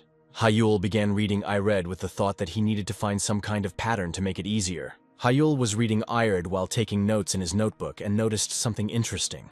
It was written in Ired that this was not Weitner's only book, and if Hyul hit a wall, he should look for other manuscripts. Hyul was shocked to realize that the time to search for new books would soon come, when he realized that Ired was not the only one of her kind. Hyul knew that he knew nothing about the location or even the names of these books, but he felt that he had to find them. Sometime later, outside the academy, in a city near the river, Hyul walked into the store thinking that he needed some fresh air and a change of pace. Hyul stopped, noticing Adela in front of him. Adela, who was holding a bag with a bunch of banana milk in her hands, was surprised to see Hyul. After some time, they were sitting on a bench, each with their own drinks. Hyul laughed, saying that they had been running into each other quite a lot lately, and Adela awkwardly agreed. Adela blushed and covered her face, confirming Hyul's words when he noticed that she looked like she hadn't slept all night. Hyul looked at Adela, who handed him a book, saying that she had read a very interesting article. Hyul took the book while Adela said that its title was Possibilities of Technical Implementation of Teleportation Magic. Hyul laughed at the controversial title, and Adela's eyes lit up as he urged Hyul to read the article now. Hyul was surprised to hear so much zeal in Adela's voice, but he did not argue and began to read the article that Adela had given him. Adela enjoyed the taste of banana milk as she sat next to Hyul, who was reading. Adela drank almost all of the banana milk while waiting for Hyul. Hyul handed the article back to her, saying it was interesting except for one thing. Hyul and Adela simultaneously said the main disadvantage of the work, which was the lack of a logical conclusion. Hyul thought, looking at the work again. Hyul reread the line about the conclusions that were based on the analysis of information from Weitner's ancient manuscripts. Hyul almost jumped on the spot when he saw the name of his teacher and author, Arid. Hyul carefully reread some points from the article again, noticing that the structure and content were different. But Hyul clearly felt how a number of theories could be traced that Weitner himself had already put forward, albeit rather superficially. Adela was surprised when Hyul asked with special interest who the author of this article was, but said that it was Gosang Jun. After some time, Hyul was sitting at his desk in the dorm room again. Hyul thought about Gosang Jun, about whom nothing was known, not even information about his gender and age. Hyul looked back at the article, which was Gosang Jun's only work, and wondered if he might have been scared off by the criticism. Hyul calmly noted that this was the maximum information he could learn as a simple student. Hyul picked up his phone, knowing how to solve this problem. Hyul dialed the number with a smile and greeted the head of the Blue Magic Tower, Kim Kang-yoon, thinking that a simple student was not the same as him. In the office of the Blue Magic Tower, a call from Hyul appeared on his phone, and Kim Kang-yoon reached out to answer it. Kim Kang-yoon, covered in books, answered the phone, immediately asking what Hyul needed. He had been researching all night long. Hyul confidently informed him that he had found one thing that would be beneficial to both of them. Kim Kang-yoon raised his head, interested in Hyul's words, and waited for details. Hyul continued, asking if Kim Kang-yoon could help him find one person. The next day, in the Obelisk Academy's academic building, the gym was filled with students. Hyul used the magic of the Infinity Circle. Suchin prepared for Hyul's attack by using interactive magic to create barriers. Hyul aimed wind spears in the shape of birds at Suchin. Suchin began to scold Hyul, saying that it was cheating when the wind birds changed their trajectory and began to circle above him. Hyul asked where, saying that he was only using the first magic circle. Suchin had to somersault to avoid it, saying it was impossible on a normal first lap. Suchin began to follow the trajectory of the wind spears that were flying towards him in the second attack. Suchin stared at the attack, wondering what he should do to avoid it. Hyul exhaled, pleased with how the training had gone. Suchin sat on one knee, surrounded by the 4 barriers he had managed to create, sweat pouring down his face, and looked at Hyul reproachfully. Hearing Hyul's words that Suchin was able to block everything properly, Suchin said that he almost died because of Hyul's attack. Suchin rose to his feet, decisively suggesting that Hyul now try hand-to-hand combat. Hyul agreed, saying that he didn't mind, asking Suchin if he was really sure that he could defeat him in hand-to-hand combat. Suchin rushed at him, shouting whatever. Suchin's eyes widened as he saw Hyul immediately appear in front of him, his fist aimed at Suchin's chin. Hyul knocked Suchin down in an instant, sending him to the training ground floor with his hand holding the collar of Suchin's shirt. The students who witnessed the fight opened their mouths in surprise. Hyul looked at Suchin with a smile, asking how he was doing. Hyul looked at Suchin, who was lying on the floor in a strange position, hinting to him that the idea of hand-to-hand combat was so-so. Hyul began to reflect on their differences in physical form, and Suchan took it as a veiled insult. After some time, Suchin put a heating pad on his back, saying that Hyul had cheating magic and was a beast in close combat. Suchin turned towards Hyul with a pouting expression, saying that he was a dirty player. Hyul put a bandage on Suchin's back, telling him to train his endurance if he was not satisfied. There were few people in the locker room, and Suchin asked Hyul what his plans were. Suchin smiled, asking Hyul if he was really aiming for the Olympics. Hyul was surprised by the question and asked how Suchin knew about it. Suchin began to put on airs, saying that he had known Hyul for a long time, and this was obvious from his actions. Suchin reminded that Hyul was distracted and self-absorbed. Even during the last test he spent more time. Suchin said that in recent days, Hyul has always taken first place. Suchin winked at Hyul, telling him that he shouldn't lose his grip if he was going to push the seniors at the Olympics. Hyul silently listened to Suchin, who said that it would be difficult for him to take the Olympics in his current form. And Hyul himself knows this. Suchin asked contentedly if he was right in saying that he knew a lot, and Hyul only smiled in surprise. Suchin added more seriously, saying that according to rumors, the favorite of the Olympiad will be a 5th-round Mage, and Hyul's victory with the 2nd round is unlikely. Hyul thought about it, realizing that Suchin was right and that he needed to grow in order to perform well at the Olympics. Hyul remembered Ired, knowing that he could temporarily speed up his 2nd lap to a 3rd, but it wasn't enough. Hyul needed a 3rd or 4th round to fight on equal terms, and to do that, he had to find Gosang Jun. After some time, Hyul looked at the maps on his phone where a point was marked. Hyul raised his head, looking around him as if he couldn't believe he had come to the right place. Kim Kang-yoon apologized on the phone that the search took a whole week. He himself did not expect it to take so long. Hyul looked at the building in front of him as he listened to Kim Kang-yoon's words about Gosang Jun's whereabouts. Hyul was surprised because in front of him was a used bookstore where he often shows up. Hyul couldn't believe that Gosang Jun was in the place right in front of the academy, remembering that the most inconspicuous things are always in plain sight. Hyul remembered the old days when he began to actively study from books after the announcement of his incompatibility with the AI chip. Hyul couldn't understand where he got Aird from, and now he wondered if Aird could have come to him from this little shop. Hyul opened the door to the shop, greeting everyone from the threshold. The shop owner, who was busy with something, heard Hyul's voice. The owner recognized Hyul, saying that they had not seen each other for a long time, and Hyul asked how he had been. The shop owner was glad to see Hyul. He said that everything was as usual with him and told him about the rumors about Hyul's magic that he had heard. Hyul thanked his owner with a smile when he noticed that Hyul now looked healthier. The owner laughed, saying that there was nothing to thank him for. But Hyul noted that it was only thanks to the books in the shop that he had come this far. The store owner thanked Hyul for his words and asked what brought Hyul to the store today. Hyul asked the shop owner with a slight hesitation if he could meet Gosang Jun, his child. The shop owner was surprised that Hyul knew about him and asked his intentions, and Hyul told about the article and his search through his acquaintances. Hyul lowered his head, apologizing for secretly collecting information, and added that this meeting was indeed important to him. The shop owner rubbed his neck, saying that he remembered some article from his son's work. The shop owner agreed, saying that he would arrange this meeting for Hyul. Hyul bowed, sincerely thanking him for the opportunity. The shop owner warned Hyul that he would hardly be able to get answers to his questions, which surprised him. Hyul didn't understand what this meant and asked the shop owner directly what he meant. The shop owner opened the door to the private part of the building, telling Hyul to just follow him to Sunjun for now. Hyul obediently followed the store owner as he approached the closed door. The owner turned to the confused Hyul and informed him that Gosang Jun was right behind that door. Hyun was surprised to see what was behind the door and asked again if it was really Gosang Jun. Gosang Jun, who was outside the door, had an oxygen mask on his face.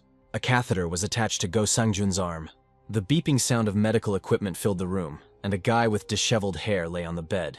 The shop owner walked into the room and headed towards the bed, Hyul following behind him. Gosang Jun was lying there unconscious with dark circles under his eyes. He would have looked like he was sleeping if it weren't for the medical equipment. Hyul still couldn't believe that this was the one he was looking for, but the shop owner confirmed it, saying that it was his son. The shop owner sat down on a chair next to the bed, and Hyul followed his example. Hyul asked if he could find out what happened by looking at the shop owner, and he agreed to tell him. The shop owner kept his eyes on his son as he began the story, saying that Gosang Jun had broken a taboo. The shop owner clasped his hands in front of him, clarifying that his son had broken a taboo for all wizards. Yahello asked what taboo he was talking about, and the shop owner explained that his son had launched a mana circle through his brain. Yahello was surprised to hear what exactly Gosang Jun did. Yahello remembered the day he listened to Ered and launched a mana circle through his brain. Realizing that Gosang Jun was trying to do the same, Yahello clenched his fist, trying to find out more details and find out the reason why Gosang Jun needed to do something like this. The shop owner closed his eyes and wearily explained that his son had done it for the sake of his scientific work. Gosang Jun had a choice between proving his theory and giving up halfway. The shop owner shared his regrets, saying he should have stopped his son at any cost. Yahello looked at Gosang Jun, wondering if he might have been exposed to Whitener's magic style through other sources. The shop owner said he was unlikely to be able to answer questions, admitting his son would be happy to satisfy Yahello's interest. Yahello apologized to the shop owner, saying that it must be a difficult burden for him to bear. The shop owner placed his hand on Yahello's shoulder, telling him not to worry about it, as he knew how passionate Yahello was about science. The shop owner remembered how Yahello meticulously searched for magical literature every day, reminding him of his son. The sun was already setting below the horizon. Yahello asked the shop owner if he could take a look at Gosang Jun's literature when they left his room. The shop owner scratched his beard, agreeing that those books were still lying around collecting dust. The store owner held up 2 fingers, telling Yahello that he would have 2 requests for access to his son's literature. The store owner asked to make his son a co-author if Yahello would continue writing his work, and Yahello said that he would do so. The store owner accepted his words and, removing 1 finger, began to talk about the second condition. The shop owner told Yahello with a little irritation not to even try to pass mana through his brain, causing Yahello to flinch. After Yahello agreed to the second condition, the store owner took him to a separate room where his son used to work. The store owner walked deeper, wondering what books Hall might need the most while Hall looked at the shelves. Yahello's gaze was drawn to a book on the top shelf. The book that caught Yahello's eye moved from the shelf. Yahello was surprised when the book fell on the floor right in front of him. Yahello looked at the cover of the book, feeling that it reminded him of Ired. Yahello picked up the book, turning to ask about it to the shop owner, who was already holding a stack of books in his hands. The shop owner immediately recognized it, remembering how his son often took it with him as if there was something important about it. Yahello held the book, carefully opening the lock on the spine as the shop owner told him he could take it. Yahello thanked the shop owner and opened the book, revealing the familiar, horrible handwriting he had seen in Ered. Yahello was amazed at his good fortune in finding Whitener's second book. Yahello hugged the book to himself, asking the shop owner again if he could borrow it to read. The store owner told Yahello that he could take whatever he needed from his son's literature. Yahello sincerely thanked the store owner and decided to ask a question. The shop owner paused when Yahello asked if he had ever seen books written in that handwriting before, and said he wasn't sure. The shop owner said that such luxury books were rare in their shop, when Yahello gave a different criterion. Yahello thanked him for his answers, wondering where Gosang Jun could have gotten this book from, and how Ered ended up in his hands. Yahello returned to the Obelisk Academy dormitory late in the evening. Yahello sat on the bed. 2 of Whitener's books lay in front of him. He had searched through Sanjun's entire library, but found nothing else. Yahello picked up both books, admitting that even just finding one was a great success. Yahello was surprised to see the books light up, interacting with each other as he held them in his hands. Yahello tried to understand what was happening, staring at the glow. The book he found today opened up, and Whitener's voice came out of it, saying that he had bequeathed this book to the owner of Ered. Yahello felt himself being pulled back into the book, as frills, bows, stuffed animals, and flowers emerged from the book. Whitener's voice, which Yahello recognized, announced that this book was named Mimir as Yahello was drawn into the book space. Yahello heard Whitener's wish that he enjoy the contents of Mimir with all his heart. Mimir continued to glow faintly. A cute teddy bear appeared on her page as Yahello moved into the book change. Yahello found himself on the floor in a book dimension that resembled a cozy office. Yahello sat up, looking around and trying to figure out where he was. There was movement from the side. Someone in a cute cap was approaching Yahello. A small hand poked Yahello in the back of the neck, getting his attention. Yahello turned around and a small finger poked him in the cheek. The girl that Yahello saw happily said that Yahello was caught and welcomed him to the Mimir book. Yahello looked at the girl and asked who she was. The girl smiled and, pointing to herself, introduced herself by the name Mimir. Mimir opened her arms, pointing to the space around them, and said that she was in charge of measuring the Mimir well. Mimir extended her hand to Yahello, saying that she was glad to meet her successor. Yahello looked around, asking again about the Mimir well, and Mimir explained to him that this was the name of this library. Mimir majestically announced that Weitner had specially prepared this place for his successors. Hyul listened with interest to Mimir's words that this library was intended for those who follow the path of the teacher. Hyul noted that the Mimir well was rather modest for a library in the usual sense of the word. Looking around, Mimir immediately explained, saying that the Mimir well was capable of expanding depending on Hyul's achievements, but for now they were modest. Mimir assumed, based on the current dimensions of the Mimir well, that Hyul had not yet passed the second page test. After Hyul confirmed her words, Mimir thought for a moment and suggested that Hyul address her informally. Hyul was taken aback when he heard her request. Mimir explained to Hyul, who leaned closer to her, that they would be seeing each other often, and formalities would only create discomfort. Hyul smiled, thinking, and agreed with Mimir's proposal. Mimir was delighted and noted that Hyul was not bad, since he found her on the second circle, and Hyul asked what was wrong with that. Mimir extended her hand, showing him 5 fingers, while explaining that Hyul would be able to easily reach the 5th circle right away. Hyul was surprised, asking how this was possible, not hiding his excitement. Mimir extended her hand, flying slightly above the floor. A magical trail stretched from her hand. A book on one of the library shelves submitted to Mimir's will. The book ended up in the hands of Mimir, who smiled as she looked at Hyul. Mimir handed Hyul a book, telling him to read it so that he could understand the meaning of her words. Hyul opened the book, looked at the contents, and asked Mimir if this resonance theory was true in all its details. Mimir happily explained to Hyul that in this place he would be able to find everything that was not included in Ered, like the information he held in his hands. Hyul asked why they couldn't just add it to Ered, and Mimir appreciated his interest. Mimir explained that Ered was already overloaded with a large number of test pages to test the successor. According to Mimir, there are other reasons why Ered contains only the necessary, and because of this, other books exist. Hyul looked at the book in his hands, thinking about what the teacher had described in more detail in the Mimir well. Mimir confirmed his words by comparing the Mimir well with the reference book, while Ered contains only the main conclusions. Hyul looked around again, examining the books, repeating Mimir's words about the relationship between his level and the number of books available.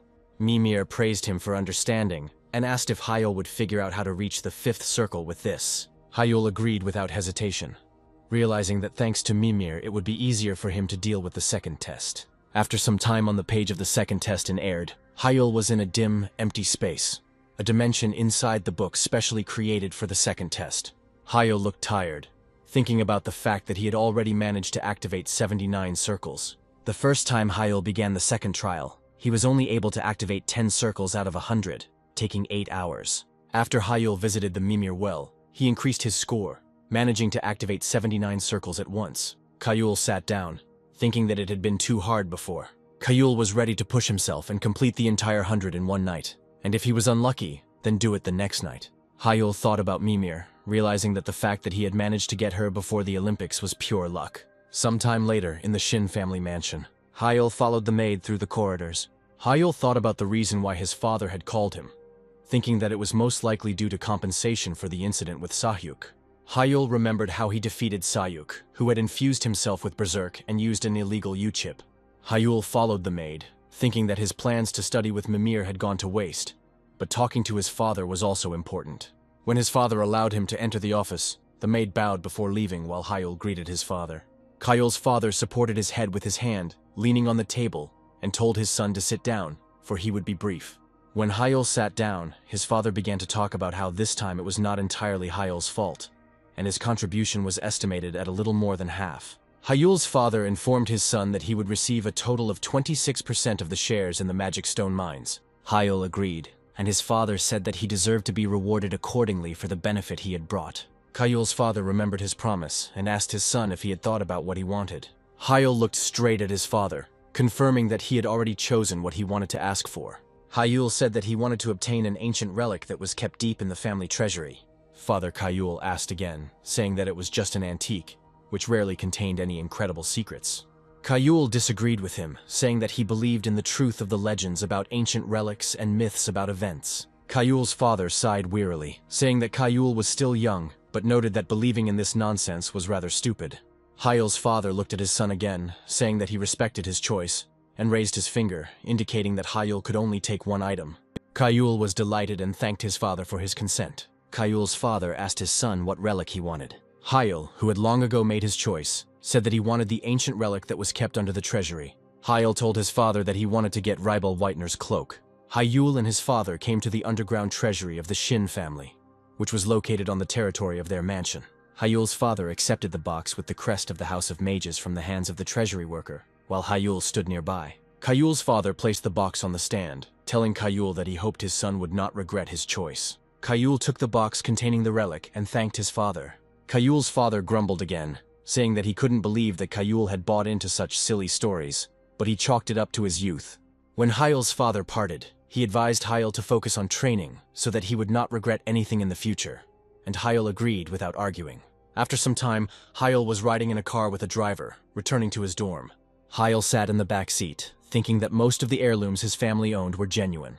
Hyul glanced at the box he had taken from the Shin family's treasury, wondering if it really contained the genuine Whitener cloak. Hyul knew that no percentage of the income from the magic stone mines could compare to a real teacher's cloak. Hyul couldn't wait to get to the dorm. He opened the box, wanting to find out if it really contained the real Whitener's cloak. Hyul's eyes widened at what he saw. Hyul lifted the cloak, examining the fabric woven from fibers of the purest mana. Mana cloth was considered a valuable material that was obtained from magical stones through special processing. There were less than 30 people in the world who were capable of this, and the cloak in Hyul's hands was made entirely of mana fibers. Hyul couldn't hide his enthusiasm as he wondered how this cloak was made if the technology was not available in Whitener's time. The fabric of the cloak in Hyul's hands surpassed all the artifacts known to him. He had never seen anything like it before.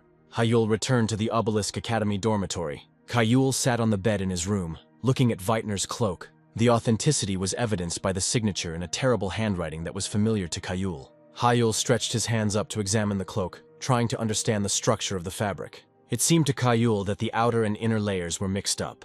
Hyul knew that the reason mana tissue was difficult to work with was because the inner and outer layers had to be developed separately. The internal one should improve conductivity, and the external one should reduce it, but the cloak in his hands did the opposite. Hyul rubbed his chin thoughtfully, believing that his teacher would never have made such a mistake. An idea came to Hyul's mind. He suggested that the cloak should simply be turned inside out. Hyul turned the cloak inside out and saw changes in the layers before his eyes. Hyul realized that even when turned inside out, the structures of the inner and outer layers do not change places. Hyul thought that this was done intentionally, but he did not understand for what purpose. Hyul could understand why his father had sent Whitener's cloak to gather dust in storage. Hyul opened the Mimir well, wanting to learn more. Mimir was sitting on the sofa in the library, reading some book. Hyul appeared in the Mimir well, immediately calling her. Mimir was delighted to see him and asked how he was doing. Hyul showed her Whitener's cloak, and Mimir recognized it immediately. Mimir appeared right in front of Hyul, asking if it was really Whitener's cloak. Mimir's eyes lit up as she looked at Hyul, who had managed to find it. But Hyul told her that the cloak was strange. Mimir picked up the edge of the cloak, not understanding what Hyul meant. Mimir let out a loud gasp as she looked at Hyul, who was frightened by her sudden reaction. Mimir held out 2 fingers, asking Hyul if he was still on the second circle. Hyul confirmed, not understanding what the question was about, and Mimir said that it was clear to her why he didn't know. Hyul asked her to explain. Mimir made a cross with her fingers in front of her mouth, asking him for forgiveness and saying that she could not explain why the cloak was designed that way. Hyul began to ask about the reason when Mimir handed him the cloak back, telling him to take it. Mimir said thoughtfully that there was a special magic in Whitener's style. Mimir fell silent, her eyes wide open. Hyul became interested in her words, while Mimir grabbed her cap with her hands, lamenting that she should not have said this. Mimir calmed down, saying that she would only say this. She extended her hand to Hyul, saying that there is true magic of Whitener. Hyul asked her again, not believing that any true magic existed. Mimir explained that this magic was different from what Hyul was used to and was considered real. Hyul was surprised that he had been using fake magic until now. Mimir confirmed that Hyul was using fake magic, but said she couldn't share the details with him yet. Hyul thought, scratching his chin, he asked Mimir about the existing limitation. Mimir said that Whitener's cloak is an artifact that helps to create true magic. Hyul realized that Mimir would not tell him anything about him now, and asked what circle he needed to reach to find out more. Mimir could answer this question. Mimir told Hyul that in order to get an explanation, he needed to reach the 5th circle of magic. Hyul looked at Mimir, holding Whitener's cloak in his hands, which he was eager to learn more about. Mimir elaborated, saying that Hyul needed to master the 5th circle to access the 5th page of trials. After some time, Hyul returned to the 2nd page of the test in Ered. He had already activated the 98th circle out of 100. When Hyul activated the 100th circle, Small fireworks appeared in the space in front of him. Hyul was happy that he finally made it and passed the second test. Weitner's voice congratulated Hyul on passing, saying that Hyul had worked hard on the tedious challenge. Hyul heard the long-awaited words of Weitner, that now he would teach him how to weave the third circle of magic. Weitner's voice informed Hyul that the third level of Weitner's style was called the Circle of Interaction. Hyul closed Ired, exiting the dimension inside the book. Hyul sat on his bed in Weitner's cloak, thinking about how he had successfully passed the second test. Hyul looked at Ired in his hands, ready to begin creating the third circle of magic. Hyul rose to his feet, taking the Mimir well in his other hand, noting that without the cloak and the Mimir well it would have taken him longer. The night before, Hyul was in the Mimir well. Mimir, who informed him of a condition that would allow him to learn more, promising that from this stage the magic would shine even brighter. Hyul agreed, thoughtfully saying that he had no choice. Hyul thought about the cloak and said that he would have to put it on the back burner until he reached the fifth circle. Mimir stopped his thoughts, saying that such a valuable thing could not be sent to gather dust in storage. Hyul didn't understand how to use it, and Mimir snatched the cloak from his hands, indignant that Hyul didn't understand anything. Mimir pointed to the cloak, saying that it would prevent mana from leaking out, allowing Hyul to achieve a mana surplus. Hyul became interested when he heard Mimir say that an excess of mana made the Circle of Infinity rotate even faster. Mimir concluded by saying that Hyul's brain would be able to get rid of fatigue faster, and this also applies to physical exhaustion. Hyul took the cloak back, saying that he realized that it would help him reduce his sleep time, but Mimir was amazed at his moderate thoughts. Mimir winked at Hyul, saying that with this cloak he wouldn't have to sleep at all anymore. Hyul asked again in surprise, looking at the cloak in his hands, not believing what he heard. Mimir repeated once again, saying that if Hyul wore the cloak for at least 5 hours a day, he would quickly reach his peak. Hyul looked at Mimir, who said that this was just one of the side effects of the cloak, and it was valuable information for the successor. Hyul was pleased with what he heard from Mimir, and promised to reach the fifth circle as quickly as he could. Mimir warned Hyul just in case that this cloak only works on the successor, and for others it will be poison. 2 days later, at night, Hyul sat in his room dressed in a cloak. Hyul opened his eyes, interrupting his attempt to create a third circle. Hyul looked at Erd, feeling that he was very close, and he would soon understand what he lacked to create the third circle. Hyul read the information in Ired about the circle of interaction that opened up for him after passing the test. The third circle of the Weitner style allowed for interference in the process of creating spells by other people. In Ired it was said that in order to interact with someone else's mana, one must be in perfect sync with it. Hyul was finally able to understand why the second test was like this. It helped him learn how to influence other people's magic. Hyul smiled as he read Ired, finding it very interesting. Hyul had never even thought about this. He didn't expect that the second test would serve as a basis for the creation of the third circle. Hyul read that in order to create the third circle, the first and second must be in perfect harmony with the surrounding mana. Hyul found a clue, realizing that by continuing to use resonance, he could form a third circle. Hyul rose to his feet, resolutely declaring that he would definitely succeed this time. Hyul concentrated, absorbing the abundance of mana in the air and synchronizing it together, paying attention to the excess mana in his body. The process felt like building a new house brick by brick. Hyul concentrated completely on his sensations, harmonizing the first and second circles. Hyul began to sense the mana surrounding him, which was supposed to harmonize with his circles. Hyul felt that the mana he had absorbed had found refuge in his body. Hyul could hear the voices of this mana. She asked Hyul to play with her, comparing his body to a playground. The mana surrounding him said that it was very cramped inside Hyul, but she still didn't want to leave, because it was warm inside. Hyul knew he was only halfway there. He needed to maintain the resonance. The mana surrounding him wanted to play. It felt like it needed a spacious playing field. The mana lined up in a circle. Hyul was getting hot. He needed to watch the readings closely to make sure there was no deviation of more than 1%. Hyul gradually reduced the deviation rate to 0.01%. Hyul did this using the mana of the circle. He acted quietly and unnoticed. The sun was already high in the sky when Hyul finished. He sat on his knees with his head bowed, hidden in the cloak of his hood. Hyul raised his head, throwing off his hood, sweat pouring down his face. Hyul rose to his feet. Erd and the Mimir well were lying on the floor in front of him. He realized that he had succeeded. Hyul stretched out his hand in front of him and created the first circle, the call of the heart. It began to spin around Hyul. Then Hyul raised his second hand, creating a second circle, a resonance. It joined the first circle, rotating around Hyul. Hyul clenched his fist, preparing for the next step. Hyul raised his hand, creating a third circle, interaction. Now 3 magic circles were spinning around Hyul. Hyul was happy that he finally got the third circle, interaction. Hyul looked at the interweaving of the 3 circles and thought that he had to become stronger as quickly as possible to become a master of the 5th circle. The next day in the forest, Hyul was lying on a tree branch and sparrows were jumping on him. Hyul was completely relaxed as he thought about the combat survival test that was being held on the spacious training grounds. Hyul had a special assessment artifact on his hand, like the other students. The exam lasted 32 hours. The essence of the exam itself was simple. Students were simply required to hold out in a shrinking zone as long as possible.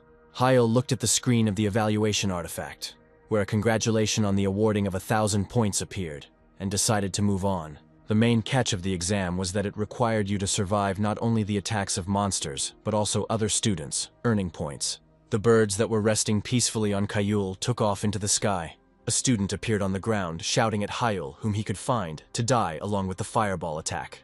Hyul dodged, managing to jump up, and the fire attack landed on the spot where he had been sitting before. Hyul jumped to the ground, landing not far from the student who attacked him. The student shouted at Hyul that he wouldn't be able to get away, no matter how skillfully he dodged. Hyul swung his fist, rushing towards the student. The student created a barrier using interactive magic, calling Hyul a dumbass for wanting to swing his fists. Hyul did not stop. He resolutely moved towards the enemy. Hyul used the interaction circle, touching the enemy's barrier. The student saw the barrier crack right in front of his face under the pressure of Hyul. The student could not understand how this was possible. Hyul instantly cast an earth push charm, knocking his opponent to the ground as the barrier crumbled under his touch. The student flew a short distance and hit his back on the ground. The student couldn't believe that his barrier had failed to withstand some kind of earth jolt. Hyul looked at the student who had already lost consciousness, asking which one of them was the idiot if he was going to attack from behind. Hyul rubbed his neck, indignant at not understanding why the student had screamed before the attack, which had given him away. Hyul stopped thinking about it, focusing on the power of the 3rd circle in his clenched fist, with which he broke the barrier. Hyul was able to easily weaken the 2nd circle's barrier core with the interaction circle, and this allowed Hyul to finally break through the barrier with an ordinary push of the earth of the 1st circle. The evaluation artifact on the unconscious student's wrist reported that Kanjirak had dropped out. Hyul went the other way, leaving the student lying on the ground, thinking that the idiot had exposed himself, and that was why everything had happened. Hyul's evaluation artifact reported that he had been awarded 10 more points. Hyul moved further into the forest, thinking about how he had gotten hooked on the new circle, knowing that he could start using it against the enemy's 3rd circle of magic. Something flashed behind Hyul at high speed. Hyul turned around, sensing someone's presence. Hyul immediately sent a fireball to attack the place where he heard movement. Hyul was surprised when the smoke from his attack settled. The Bloodclaw wolves had already surrounded him from all sides.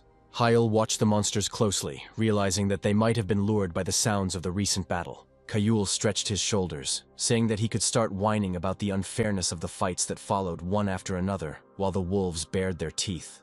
Hyul chuckled, saying that he was one of those who aimed for first place, and now he was even grateful for this turn of events.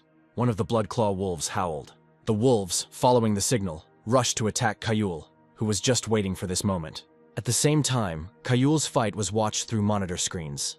The instructors sat in a large room in front of a bunch of monitors, calling out the names of some of the students. The instructors continued to look at the monitors, talking about the students who should be recognized based on the results of this test. The instructors discussed the possibility of the named students making it into the top 10, noting that it would be difficult to hold out until the end. The female instructor looked at Hyul's class teacher, saying that now no one doubts Hyul's skills. Hyul's class teacher continued to watch Hyul's battle with the wolves, not paying attention to what was happening around him. The female instructor once again called Hyul's class teacher, Instructor Go Chang-soo. Instructor Guo Chang-soo smiled without taking his eyes off the screen, agreeing with her words. Another instructor echoed the discussion of Hyul's changes, noting that he was now, like no one else, farther from being expelled. In the table with intermediate results, Hyul's name was in 1st place. He had a big lead over 2nd place Adela. The instructors were amazed at how well Hyul fought the pack of wolves, scoring more points due to his knowledge of their habits. Instructor Go Chang-soo listened with a satisfied face to other people's reasoning that at this rate, Hyul would be able to win the Olympics. Meanwhile, Hyul wiped the sweat from his face, examining the battlefield. Hyul checked the evaluation artifact, thinking that defeating the pack was worth about 60 points. Hyul tried to keep his balance and felt a push from underground. Hyul jumped, feeling the ground move, realizing that this didn't feel like a simple earthquake. Kayul learned the reason for the Earth's movement by looking at what appeared in the place where he stood. A huge carcass appeared under Kayul, comparable in size to an elephant, with emeralds on its shell. The emerald turtle emerged from the ground and waved its tongue right under Hyul. Hyul smiled contentedly, thinking about where such a rare monster could have come from. Hyul landed on the ground next to one of the turtle's huge paws. Hyul looked with interest at the emerald turtle, which he saw in real life for the first time. The turtle opened its mouth, screaming, and Hyul decided to fight. At the same time, in the tower of the Examination Commission experts, where the instructors of the Obelisk Academy were sitting, the instructors watched with interest as events unfolded when Hyul decided to fight the emerald turtle. One of the instructors noted that usually they run away from the rarest monster of the training ground, or cooperate with other students. Another instructor spoke up, saying that even a genius like Hyul couldn't handle the turtle alone. The emerald turtle was a famous 4th-class C-rank monster. Due to their incredibly high defense ratings, they were considered the natural enemy of all wizards. The emerald turtle rushed towards Hyul. Hyul dodged the attack, jumping to the side at the last moment. Hyul looked at the turtle, thinking that killing this monster would earn him a huge amount of points. Hyul noticed that the turtle was trying to hit him with its tail while he was in the air. Hyul instantly created a barrier using first circle magic. Hyul used the barrier as a base under his feet to be able to dodge the attack. The turtle's tail easily broke through the barrier, and Hyul simply jumped off it. The instructors watched the battle with interest, discussing what they saw, and saying that not every 6th circle mage could handle this monster. Hyul, meanwhile, used the Flame Volcano charm against the emerald turtle after it pierced the barrier with its tail. Hyul landed on his feet, trying to see something beyond the fire and smoke. Hyul wondered if this attack would work against the turtle. The turtle emerged from the disappearing smoke without a scratch from the attack, surprising Hyul. Hyul was stunned by what he saw. Hyul rushed from the spot, trying to escape from the turtle, thinking that it was not easy at all, and even with the 5th circle, this monster could not be defeated. The turtle was catching up with Hyul, who was trying to figure out if the monster could be so fast because of the mana in its body. This thought gave Hyul an idea. He thought again about how mana could affect the body. Hyul rushed to the side, deciding to try. Hyul crouched on the ground, channeling mana into his legs to strengthen them. At the last moment, Hyul jumped to the side, and the turtle attacked with its head the place where he was sitting. Hyul lunged away from the turtle again, this time with mana-enhanced legs. Hyul dodged headbutts from the turtle that could have broken a centuries-old tree into splinters. Hyul stopped, thinking that running after the turtle would not bring him closer to victory, and he needed to fight. Hyul created a barrier, protecting himself from the emerald turtle's paw. Hyul felt the force of the blow, realizing that he had underestimated him. Hyul realized that he wouldn't be able to block the attack with such force, and used the 3rd circle of resonance to strengthen the barrier. Hyul clenched his jaw, enduring the face-to-face confrontation. Hyul waited for the moment immediately after the attack, when the turtle would not move for some time, restoring its strength. Hyul immediately began to use a wind spell. The turtle, as Hyul expected, did not move, giving him time to maneuver while he used a wind spell to speed up. Hyul remembered reading in a book as a child that a turtle stops moving to relieve tension from weak ligaments after an attack. Hyul made the most of this opportunity. He jumped into the air, helping himself with wind spells. Hyul created a huge ice spear, pointing it down at the emerald turtle. The instructors watched Hyul's fight with their mouths open in surprise. All the screens that were meant to monitor the students showed Hyul creating an ice spear. Hyul aimed an ice spear at the turtle, activating the interaction circle. The emeralds that covered the turtle's shell flew apart, and blood poured out of the turtle's mouth. Hyul landed on the ground next to the corpse of the emerald turtle, which he managed to pierce with an ice spear. Hyul held his chest, trying to catch his breath, amazed that he had managed to handle the emerald turtle. The evaluation artifact informed Hyul that he had been awarded 1,000 points for the victory. Hyul was pleased with the result. At the same time, in the House of Magicians, Hyul's father sat on a chair in front of a huge TV. Behind him stood Sakyok, Hyul's uncle and the leader of the Shadows. They watched Hyul's fight. Father Hyul watched what was happening on the screen with a smile. Hyul's father asked Sakyok if it was possible to defeat the turtle in the 3rd round, even though it was vulnerable to the ice attribute. Sakyok did not take his eyes off the screen, saying that he himself did not understand anything and asked for forgiveness. Sakyok reasoned that the monster should still have natural resistance while Hyul was getting the monster's meat. They looked at Hyul, who was carrying pieces of meat, having taken care of food. His father said that he did not raise him to be a weakling. Sakyok asked the chief if he could ask about one thing, and Hyul's father asked what he wanted to know. Sakyok couldn't understand why Hyul was acting so brazenly, pointing out that Jihan and Saya would take it as a challenge when they watched the broadcast. Hyul's father agreed, saying that it would be so, and Sakyok asked again, not understanding the leader's point of view. They looked at Hyul, who was about to cook meat on the fire. Hyul's father spoke about the past when his son dropped out of the race for the position of chief. Hyul's father explained that things were different now, and that Hyul's status within the family was no longer below the plinth. Hyul's father recalled their conversation in the reception room, when Hyul set his conditions, saying that Hyul's progress could now not be denied. Hyul's father told Sakyok about the agreement with Hyul, that he would be protected by his brother and sister until the Olympics. Sakyok listened with his mouth slightly open as Hyul's father explained that his son could afford to stand out. According to Hyul's father, in this way, Hyul will be able to attract public attention and strengthen his position and increase his power. Hyul's father smiled, saying that this was all so that Jihan and Xia would not pose a threat to Hyul once the protection period was over. At the same time, they saw on the screen how Hyul was seasoning the emerald turtle meat on the fire, and his father called him a show-off. At night, when the moon was shining high in the sky, Hyul, wearing Vaitner's cloak, sat on a log opposite the fire where the meat was being cooked, holding a piece of the finished product in his hands. On the first day of the test, fights were prohibited between 11 o'clock in the evening and 1 o'clock in the morning. Hyul looked at the meat in his hands, knowing it was done for the safety of the students, but he didn't like the ease of the test. Hyul knew that in the past, the training of mages in some countries had been quite brutal, and such changes were necessary. Hyul adjusted the hood of his cloak, helping him shake off his fatigue, glad that they were allowed to take the magical devices. Hyul took a piece of meat in his hands, strung on a branch, and took a bite, thinking it was time to have a snack. Hyul quickly finished the piece and smiled contentedly, stroking his full belly. A sound from the bushes attracted Hyul's attention. Suchin and Adela went out to see Hyul, surprised to find him. Suchan and Adela each found a log and sat around the fire.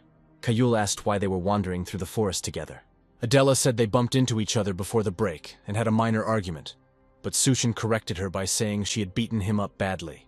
Hyul looked at Suchin, guessing that he had crawled towards the aroma of food after the battle ended, and Suchin confirmed his words with a smile. Suchin and Adela looked at the piece of meat languishing on the fire with burning eyes, asking Hyul if he would share it with them. Hyul was surprised that Adela was acting the same way as Suchin and said that the food was his. Suchin looked at Hyul with a sweet face, hinting that there had never been anything yours and mine between them, and Adela repeated after him. Hyul closed his eyes, unable to look at them. Suchin and Adela were delighted to hear Hyul's consent, as he was going to throw out the excess anyway. Suchin and Adela took a piece of meat for themselves, noting the amazing smell and thanking Hyul for the food. Suchin and Adela took their first bite, enjoying the food. Hyul felt like an important chef as he listened to their compliments on his cooking.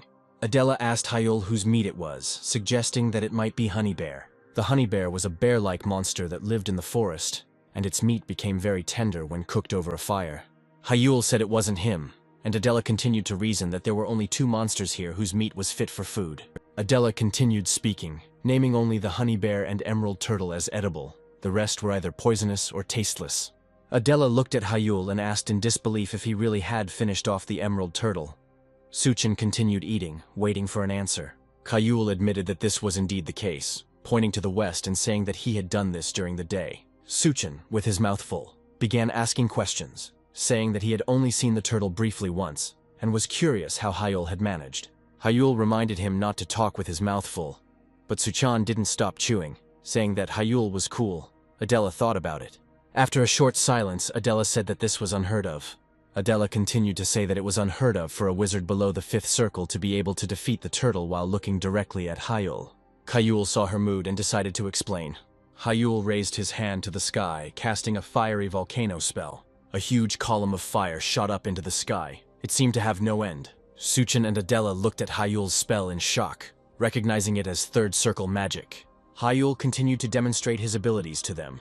Adela exclaimed, noticing that Hyul had managed to modify her to the power of the 6th circle. Hyul finished his demonstration and turned to face them, rubbing his wrist. Hyul listened with admiration, thinking that this was simply 3rd circle magic enhanced by the teacher's technique, but he couldn't tell. Suchin remembered his questions, suggesting that Hyul was able to hit the turtle in the head to win, but Hyul said that he simply broke through the shell.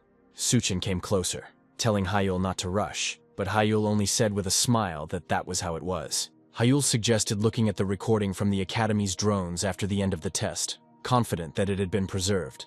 Hyul quickly changed his mind, saying that Suchin and Adela would be able to see it sooner. Suchin looked at him, not understanding what Hyul meant, and Adela looked at him with a confident gaze. Hyul explained, saying that tomorrow they would have to fight fair and square. Suchin childishly said that they would beat up Hyulu, and Adela only agreed and wished him luck. Adela was confident. She said that she also had something that she could show Hyul.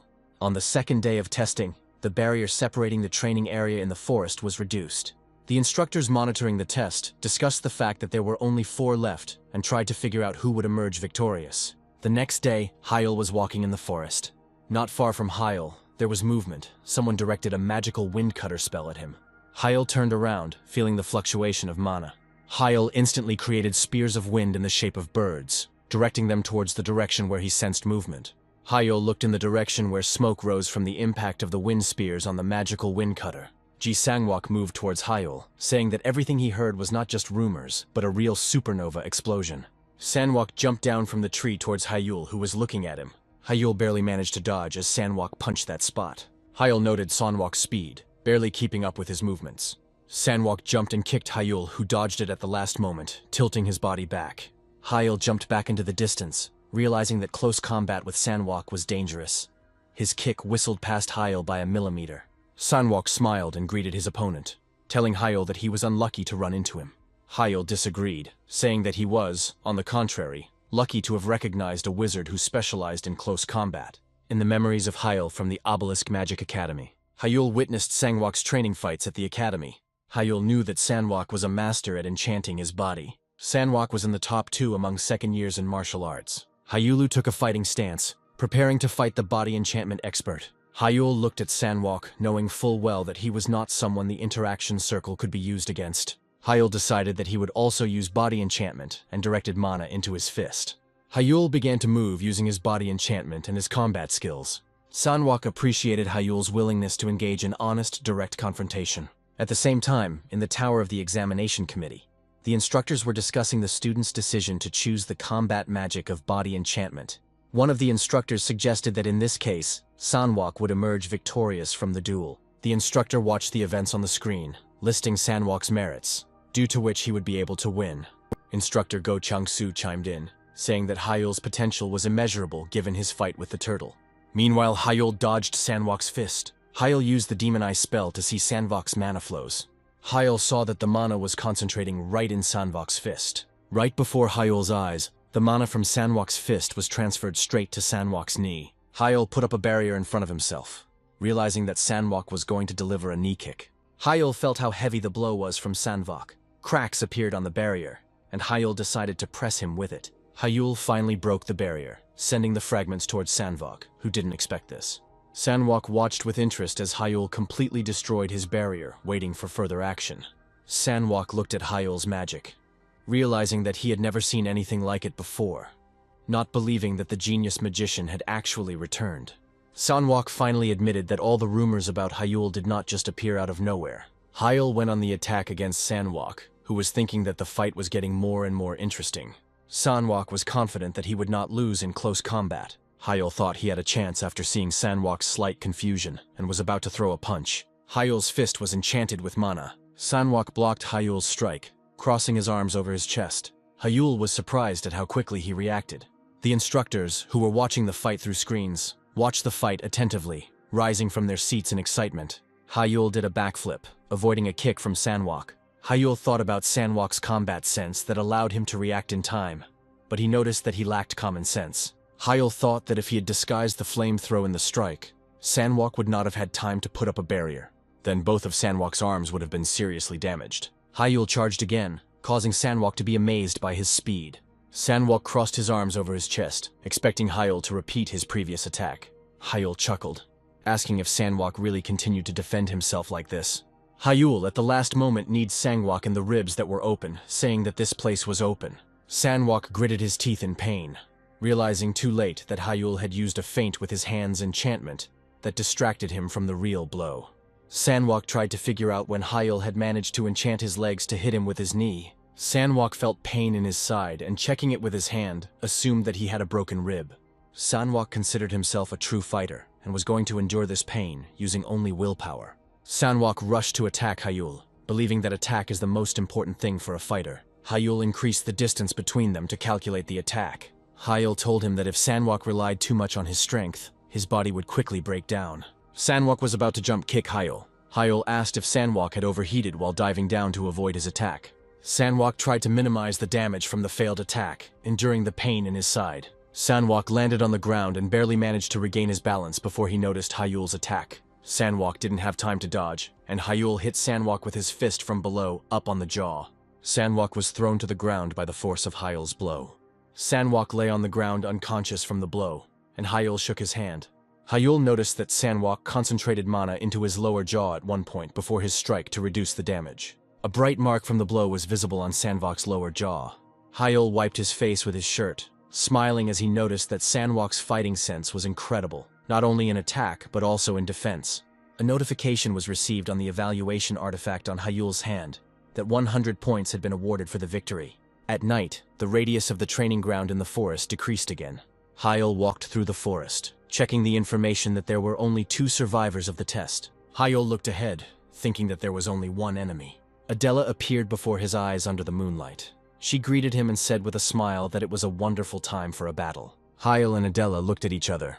Earlier that day, at the subsidiary office of the House of Mages, Seiya and Jihan watched the broadcast with Hyul. Seiya said that it couldn't be that Hyul reached the final. Seiya couldn't contain her emotions, indignant that they couldn't lay a finger on him, while Hyul had gotten completely out of hand. Jihan looked at Si, who was biting her nails, nervous that Hyul would become the heir again. Jihan remained silent despite the fact that Seiya addressed him directly. Seiya couldn't accept Jihan's silence, asking him to answer, and remembered that Hyul had even managed to defeat the turtle. Seiya continued to lament how someone of Hyul's caliber could defeat the turtle, and she was sure that her father was watching the test like the others. Seiya rose from her chair, unable to sit still due to the emotions that had washed over her, and Jihan exhaled tiredly and asked Seiya to calm down. Seiya grabbed her head with her hands, hysterical and saying that she couldn't remain calm in such a situation. Si flinched and fell silent halfway through what she said. Jihan looked at her, not hiding his contempt and anger, and said that he would not repeat it twice. Seiya began to tremble from one look of Jihan. She asked him for forgiveness, saying that she would remain silent, and asked not to punish her. Jihan asked again about the punishment, holding out his hand to her. A smile appeared on Jihan's face, but the emotion was still there as he stroked the trembling Seiya's head, asking what she was talking about. Jihan adjusted her hair while Seiya looked at him, listening to the question of why he would punish her. Jihan leaned closer to Seiya with a scary smile and said that they were brother and sister. Seiya fell to her knees, thanking Jihan as he walked away from her, thinking about the sly Hyul, who was snagging good opportunities. Jihan smiled dangerously, saying that if Hyul continued to behave like this, he would not leave it like that, despite the relationship. At present, a fire was rising from an explosion in the forest, where the test was being conducted. Adela used the moonlight bullet spell, telling Hyul that he wouldn't be able to catch her off guard.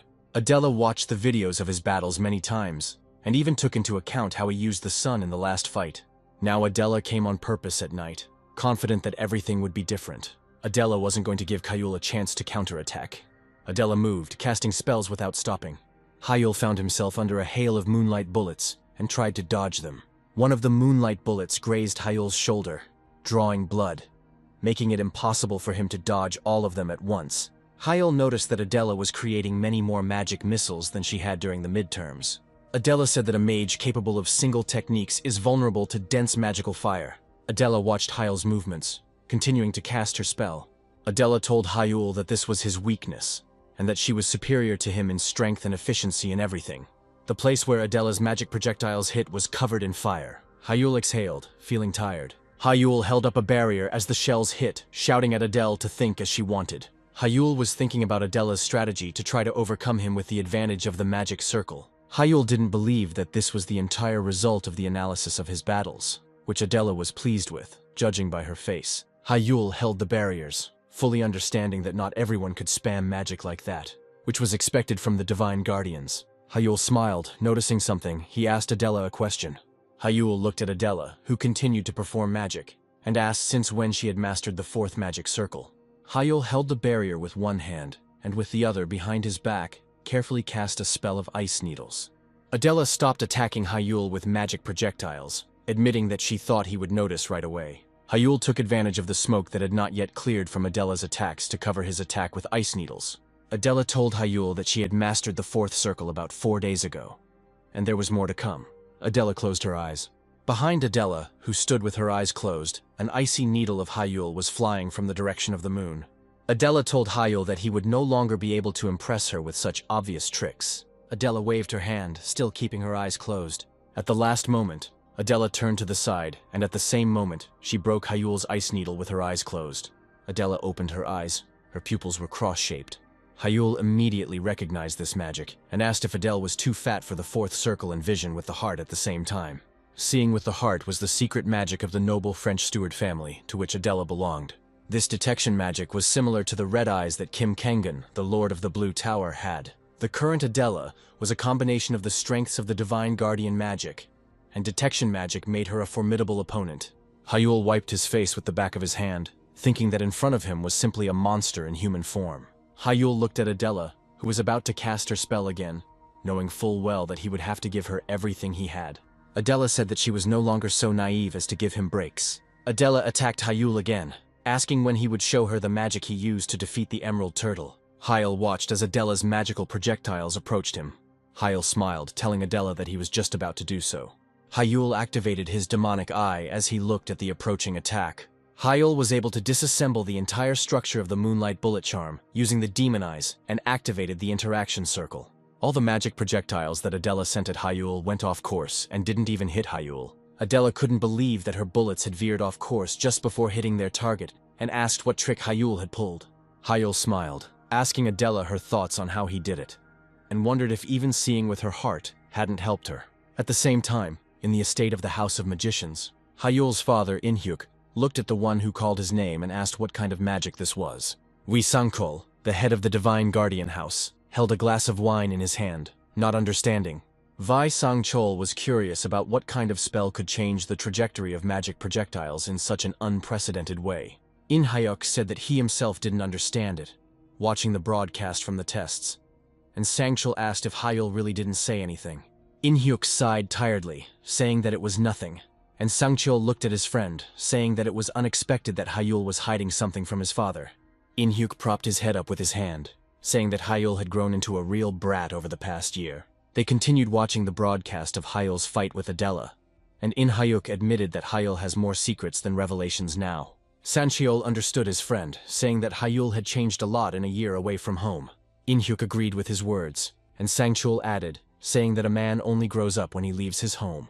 Sangchul rubbed his chin, admitting that during the midterms, he thought that Hyul was just lucky. In Hyuk listened to Sangchul's words about Hyul, who shamefully admitted that he thought Hyul's fame was fleeting. In Hyuk looked away, saying that he understood everything, since his son was incompatible with artificial intelligence. Sangchul continued, looking at the broadcast. He noticed that in the first ball between their children, Hyul won with strategy and technique. After that fight, people began to analyze Hyul, immediately exposing his weaknesses, after which they promised a quick defeat. In Hyuk wasn't surprised when he mentioned Adela's analytical skills, and Sangchul proudly agreed with his daughter's assessment. Sanchul continued more seriously, closing his eyes. Sangchul admitted while watching the fight between Hyul and Adela that he greatly underestimated In Hyuk's son. Sanchul called In Hyuk's name again, and In Hyuk looked at his friend. Sanchul admitted that he was even grateful to Hyul. Sanchul remembered how Adela, his daughter, lost her purpose in life for the first time. Her eyes were expressionless. But now Sanchul sees changes in her daughter. Adela's eyes shine brighter than ever as she competes with Hyul. Sangchul smiled and said that he was very happy that Hyul had returned, and even Jin Su had regained his motivation. In Hyuk looked at the screen, which showed a close-up image of his son during the fight. In Hyuk smiled, agreeing with Sangchul, saying that it was worth saying thank you for that. The warning system carried the instructor's voice, announcing the end of the exam and forcing them to stop fighting. Hyul touched the appraisal artifact while standing in the smoke that rose from the battle. Hyul covered his mouth with his hand, looking at the area in front of him. Adela stood some distance away from him, the ground around her covered in the marks of battle. Adela wiped sweat from her chin, breathing heavily after the fight. Hyul said with a grin that he would have definitely won if he had more time, and he considered it a pity that the exam was over. Adela chuckled, saying that would never happen, and said she had the advantage. Hyul and Adela looked at each other, maintaining the tension of the battle. Instructor Guo Chang-su walked up to them, breaking the tension and telling them to return to the tower with him.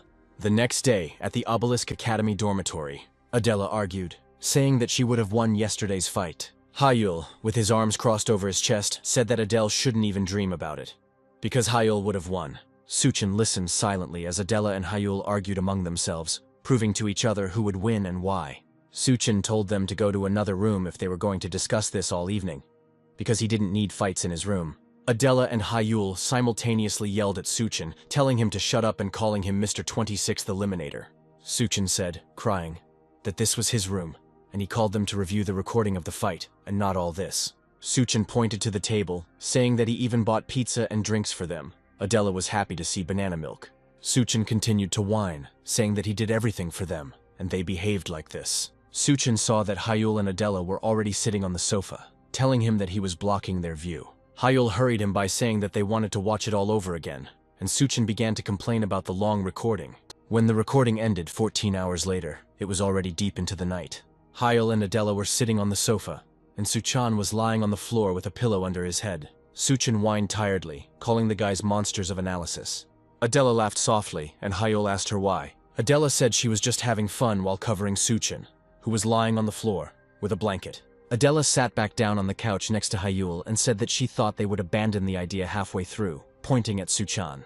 Hyul said that although Suchin acts like a weirdo and constantly whines that he can't handle it, he always tries his best. Hyul looked at Suchin, who was dozing on the floor. Adela smiled as she told Hyul that he had good friends. Hyul propped his head up with his hand, saying that they were even too good for his taste. Adela lowered her gaze, asking for forgiveness. Hyul asked why Adela was suddenly asking for forgiveness. Adela explained that she apologized for pretending they didn't know each other, and keeping her distance for a whole year. Adela realized, looking back, how wrong she had been, and she felt sorry.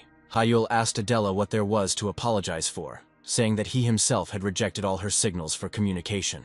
Hyul told her not to worry because he was the one who chose to distance himself, and added that he tried to do the same with Suchin.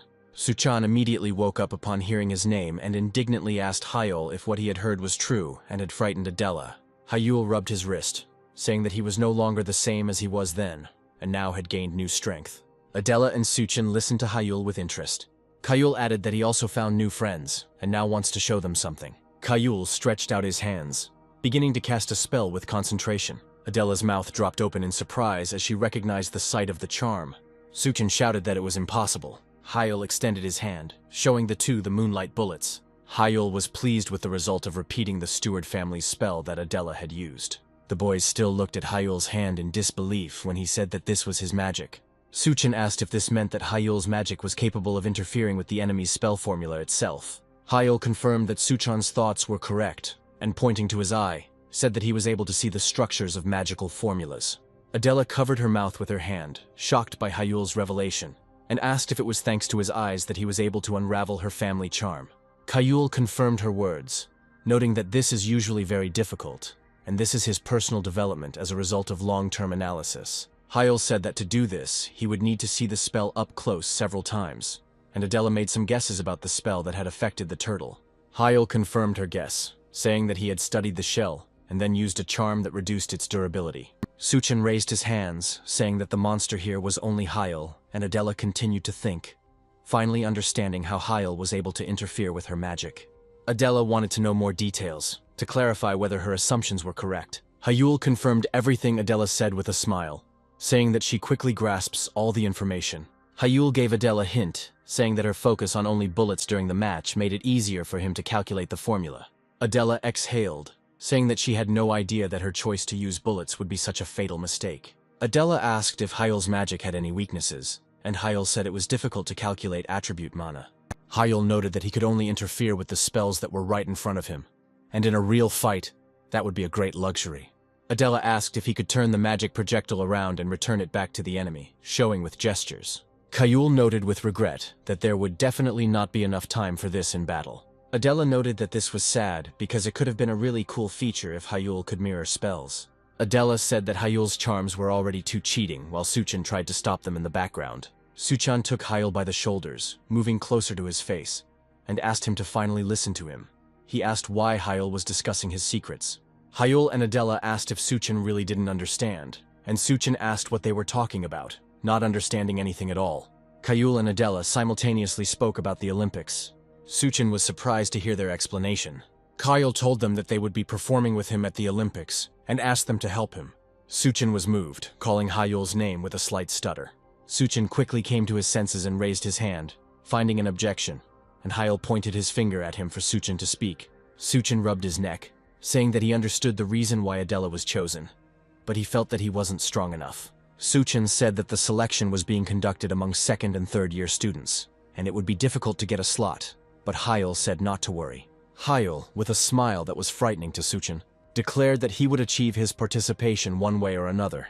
Adela said thoughtfully that there would be many obstacles, but Hayul's circle of interaction was their trump card.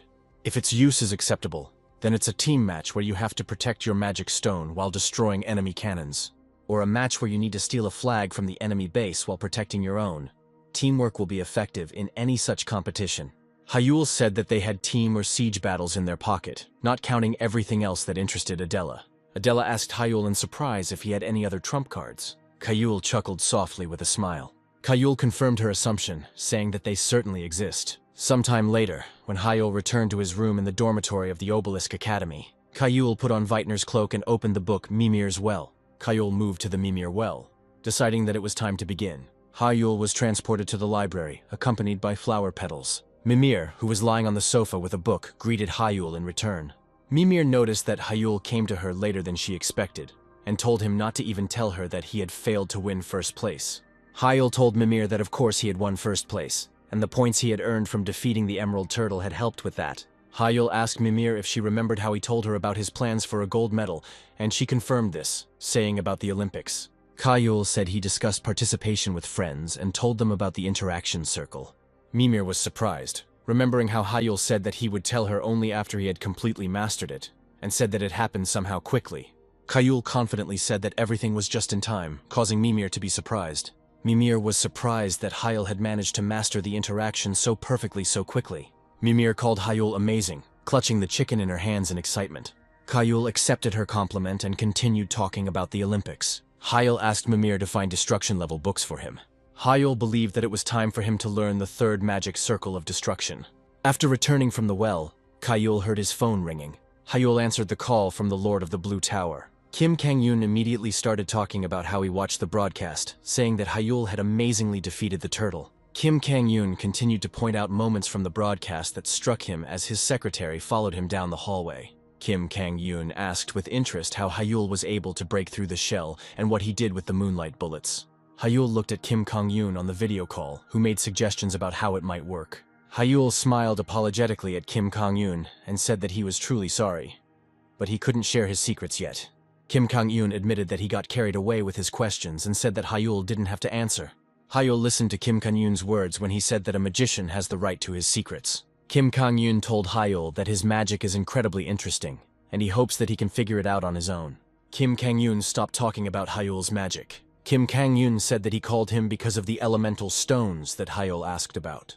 Hayul asked if there was good news or bad, prepared for either. Kim Kang-yoon smiled when he heard Hayul's question. Kim Kang-yoon came in and said that the news was good and that everything was ready now. Kim Kang-yoon walked into the lab with the researchers standing around the elemental stone and said it was time to up the ante. Kayul was surprised to hear his words, and just in case asked if the people of the Blue Tower were tired, suggesting that he might think the opposite. Kim Kang-yoon winked at Hayul, pointing to the researchers in the background, who, as he said, could not be torn away from the elemental stones. Kayul looked on with admiration, realizing that they were ready to work until they were sweating. Kim Kang-yoon meanwhile said that Hayul doesn't have to worry, and that he will get his artifact, for which Hayul thanked him. Kim Kang-yoon was about to say goodbye, but Hayul asked him to wait for him for another minute. Kayul said he had one more request. Kim Kang-yoon asked what the request was, guessing it might be for compensation for the incident with Instructor Smith. Hayul said that this is not entirely true, and depends solely on Kim Kang-yoon's personal interpretation. Kim Kang-yoon listened to him with joy, saying that he was already curious about what Hayul had to offer this time. Hayul said he wanted to ask the Blue Tower engineers to join the national team for this year's Olympics. After some time in the well, Mimir asked Hayul in shock that he needed to fight the Fifth Circle Magician. Hayul let out a tired sigh, and said that this was the condition of the Lord of the Blue Magic Tower. Hayul closed his eyes, wondering if he had taken this too lightly. Hayul recalled a conversation with Kim Kang-yoon, who asked Hyul about his desire for his person to become an official developer for the Olympics. Kim Kang-yoon told Hyul with a happy smile that he refused. Hyul held the phone in his hand, thinking that as expected, this request was not beneficial to Kim Kang-goon. Kim Kang-eun continued with a sly smile, saying that this is how he would have answered in any other case. Kim Kang-yoon made a condition to Hyul, saying that if he defeats the 5th Circle Mage one-on-one, he will reconsider his decision. Hyul stuttered and agreed, not expecting such a reaction from the ruler of the Blue Magic Tower. Kim Kang-yoon continued by asking if Hyul was aware that there would be 2 5th Circle magicians among the foreign participants this year. Kim Kang-yoon said he doesn't necessarily doubt Hyul's skills, but bringing his man in will require a huge investment. Kim Kang-yoon told Hyul that he wouldn't sign up for this just like that. Hyul stood with the phone, realizing that Kim Kang-yoon wanted him to first prove to him that he was capable of winning the gold medal. In the present tense, Mimir asked what Hyul was going to do, saying that it was almost impossible for him to overcome the 5th Circle now. Hyul also understood this, and said that this is why he asked for a 10-day delay for now. When Mimir asked if Hyul planned to take action and prepare during this time, Hyul said he had a couple of ideas. Mimir noted that it would not be easy for him to do this, and asked if it was really important to go so far for the sake of an engineer. Hyul sat in front of a stack of books and told Mimir that otherwise everything would lose its meaning. Hyul turned to Mimir, explaining that in their country, only the masters of the Blue Tower could gain access to tuning the artifacts for the Olympics. Mimir was surprised, saying that the Blue Tower must really be an incredible place, while Hyul carried the selected stack of books. Hyul said that artifacts made by an ordinary craftsman and a Blue Tower master differ by at least 10%. Hyul added that only people from the Blue Tower know how to tune elemental mana stones. Mimir realized that the difference in artifact settings could affect winning the competition, recognizing that it was not unnecessary. Hyul was collecting more books, saying that they definitely needed to involve them, and Mimir asked when Hyul would go on the next test. Hyul said that he first planned to study all the books that Mimir had prepared for him, holding the stack in his hands. Mimir noted that this was a good mood. Mimir said to say hello from her, and to praise her for her efforts when Hyul starts the 3rd test. Hyul was surprised, asked Mimir if she knew anyone there, but Mimir turned away from him, holding the rabbit, and said that it was a secret. Mimir hugged the stuffed rabbit, saying that if she told him now, it wouldn't be as interesting. At the same time, in the office of the subsidiary of the House of Magicians, Jihan's voice echoed throughout the hall as he greeted everyone present at the celebration of the House of Mage's subsidiary company. Jihan was immediately surrounded by people, saying that they had expected to hear from him since he was the president of the branch. Someone present said that this was almost a confirmation of his new leadership, but Jihan kindly replied that he was just lucky. Jihan smiled and put his hand on his heart, saying that everything he has is only thanks to them. Someone appreciated Jihan's words, saying that the House of Magicians definitely has a bright future. Someone from the outside noted that these were accurate words, mentioning that even the youngest son distinguished himself, making the man next to Jihan nervous. Jihan glanced towards the one who spoke. His eyes turned black again. The guy who praised Hyul's achievements without a second thought continued to chat, noting his success in broadcasting. Jihan squeezed his glass, hearing the words about Hyul that once called a genius. He remains a genius. The guy continued to chat, starting to talk about Hyul's fight with Adela. The guy said that after what he saw during the fight, he couldn't bring himself to call him unfit. The fight was serious. Jihan stood among the crowd, which picked up the conversation about Hyul. People were talking about Hyul from all corners, noting that they were eagerly awaiting his participation in the Olympics. On the other side, they said that the head of the House of Magicians was probably also impressed by the performance of his youngest son. Jihan clutched his glass as Hyul's name was heard around him non-stop. Jihan felt a rising rage when he heard someone say that the position of head of the family would be taken away by the youngest. Jihan thought about how noisy it was here. Memories from the past flashed through his head, where they always talked about Hyul.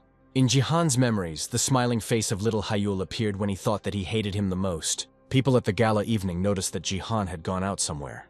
There was a glass of wine crushed by Jihan lying on the floor. Jihan walked outside, wanting to get away from the noisy hall where everyone was repeating the name of Hyul. Jihan loosened his tie as he stepped outside. Jihan walked to the edge of the terrace, saying that this was not good and could not be. Jihan covered his mouth, muttering with a creepy look that Hyul, this boy, should die. Hyul was still in the Mimir well at this time. Hyul continued to read the books that Mimir had selected for him, while Mimir herself sat quietly nearby and drew. There were numerous towers of books around it. Hyul closed the book, finishing reading, assessing his progress. Mimir looked up at him and asked if he had finished reading, and Hyul said that he had, if that was all the literature. Mimir stood up, exclaiming that Hyul had learned all the basics, spreading her arms out to the sides on the stacks of books, and asked if Hyul understood them. Hyul honestly answered that he didn't understand a thing, to which Mimir said that Hyul now at least had an idea about this circle. Hyul looked at the book he had just finished reading, and said that he understood its structure a little. Mimir assured him that it was normal, comparing the process to how a person would not understand an explanation of how to use wings when they were not there. Mimir raised her finger, saying that until Hyul encountered destruction directly, he would not be able to comprehend it. Hyul looked at Mimir's drawing for clarification, saying it was so-so, but Hyul understood the point she was trying to make. Mimir puffed out her cheeks, saying that this was her masterpiece. Hyul touched his chin, thinking about how he needed to face destruction. Hyul concluded by saying that he had no choice but to step onto the third page of the tests in Ired, and Mimir confirmed this, saying that she would find all the answers. Hyul rose from the sofa and asked Mimir if the one she asked to convey her greetings to taught destruction. Mimir folded her arms across her chest, telling him to go and ask if he was so interested, since he was finished with the books. Hyul asked her to at least answer whether her reluctance to talk about the third page was connected with some kind of restriction. Mimir smiled a sad smile, saying that these were not limitations. Mimir folded her hands across her chest, remembering someone important, and told Hyul that it was a promise, and they gave each other their word. Hyul walked out of the Mimir well and back to his dorm room. Hyul wondered what promise Mimir could have made if she was afraid to say an extra word about the test. Hyul took Arid, which lay near the Mimir well. Hyul opened the book to the right page, deciding that he would find out the reason on the third page of the tests. Hyul poured mana into the magic circle, and branches with green leaves began to grow from Ired. The branches that extended from Arid grew huge and wrapped around Hyul. Hyul, with a puzzled expression on his face, allowed himself to be pulled inside, saying that he hoped everything would become clearer. Hyul closed his eyes, preparing himself for what he was about to see. When Hyul opened his eyes, he was shocked. Hyul looked around him, seeing only a huge forest. Hyul looked up, seeing the disproportionately tall trees all around, and wondered where such trees could be found. Hyul thought that he would be transported to another dimension again, like the previous times where Alpha and Beta were, but here, no one meets him. Hyul went deeper into the forest, deciding to explore it. Hyul was amazed. He did not believe that such a large area could be a page of trials that was contained in Aird. Hyul stepped out onto the ledge, looking out over the vast forest from above. Hyul found it maddening. The magic of Veitner, his teacher, surpassed all bounds of imagination. Hyul saw no end or edge, no matter how long he walked through the forest. Hyul approached a small lake, assuming that this could be his test in itself. Hyul felt a shudder, sensing something. Hyul dismissed the idea that it was an earthquake. A huge shadow covered Hyul as he thought the sensation was like someone was staring at him. Hyul looked back, not imagining what he might see behind him. A huge monster stood above Hyul and did not take its eyes off him. The monster was too close to Hyul. Its size was astonishing. Hyul froze in shock, feeling that he didn't understand anything. The monster growled at Hyul, opening its mouth as he thought about how the monster was so close and he didn't notice. Hyul fell into the pond behind him, startled by the monster's growl. Hyul looked at the monster in shock as he found himself in the pond. Hyul noticed that the monster had a vertical pupil, typical of reptiles. Hyul noted the armored scales, similar to a crocodile, and the razor-sharp claws and fangs. Hyul had no doubt that he was seeing a disaster-level monster right in front of him. A drake that was beyond A rank. Hyul sat in the pond, unable to look away, thinking that he considered all these creatures to be imaginary. Drake kept his eyes on him, and Hyul wondered if defeating this monster might be a condition for passing the test. Hyul knew it was impossible, looking ahead at the drake trying to figure out what to do.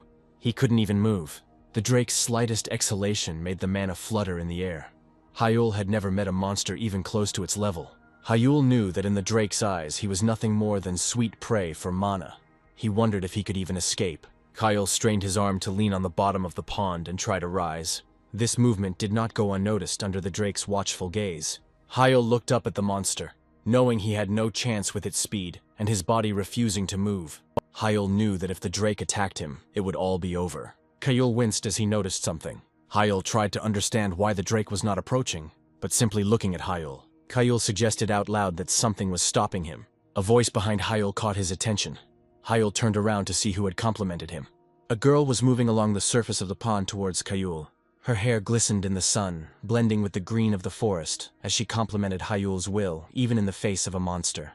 Hyul noticed the pointed ears, as the girl told him that he was keeping himself under control and not panicking despite the situation. Hyul did not take his eyes off the stranger who told him that he could now move since he had overcome the test. Hyul asked who she was, stuttering weakly in shock. The girl pointed to herself, introducing herself as Elena L. Greenwood, saying that she was known as the Guardian of the Forest, a great sorceress, and a friend of Ray. Hyul looked at Elena with wide eyes, assuming that she was a dryad. Elena stood next to him, looking at Hyul with a calm gaze while he tried to comprehend everything. Elena looked away, saying that she should probably get it out of the way first so that Hyul would be calmer. Hyul didn't immediately understand what she was talking about, as if he had managed to forget about the drake when Elena appeared. Elena shielded Hyul with her body and spoke to the drake, telling him that she appreciated the fact that, despite his hunger, he had not entered her abode.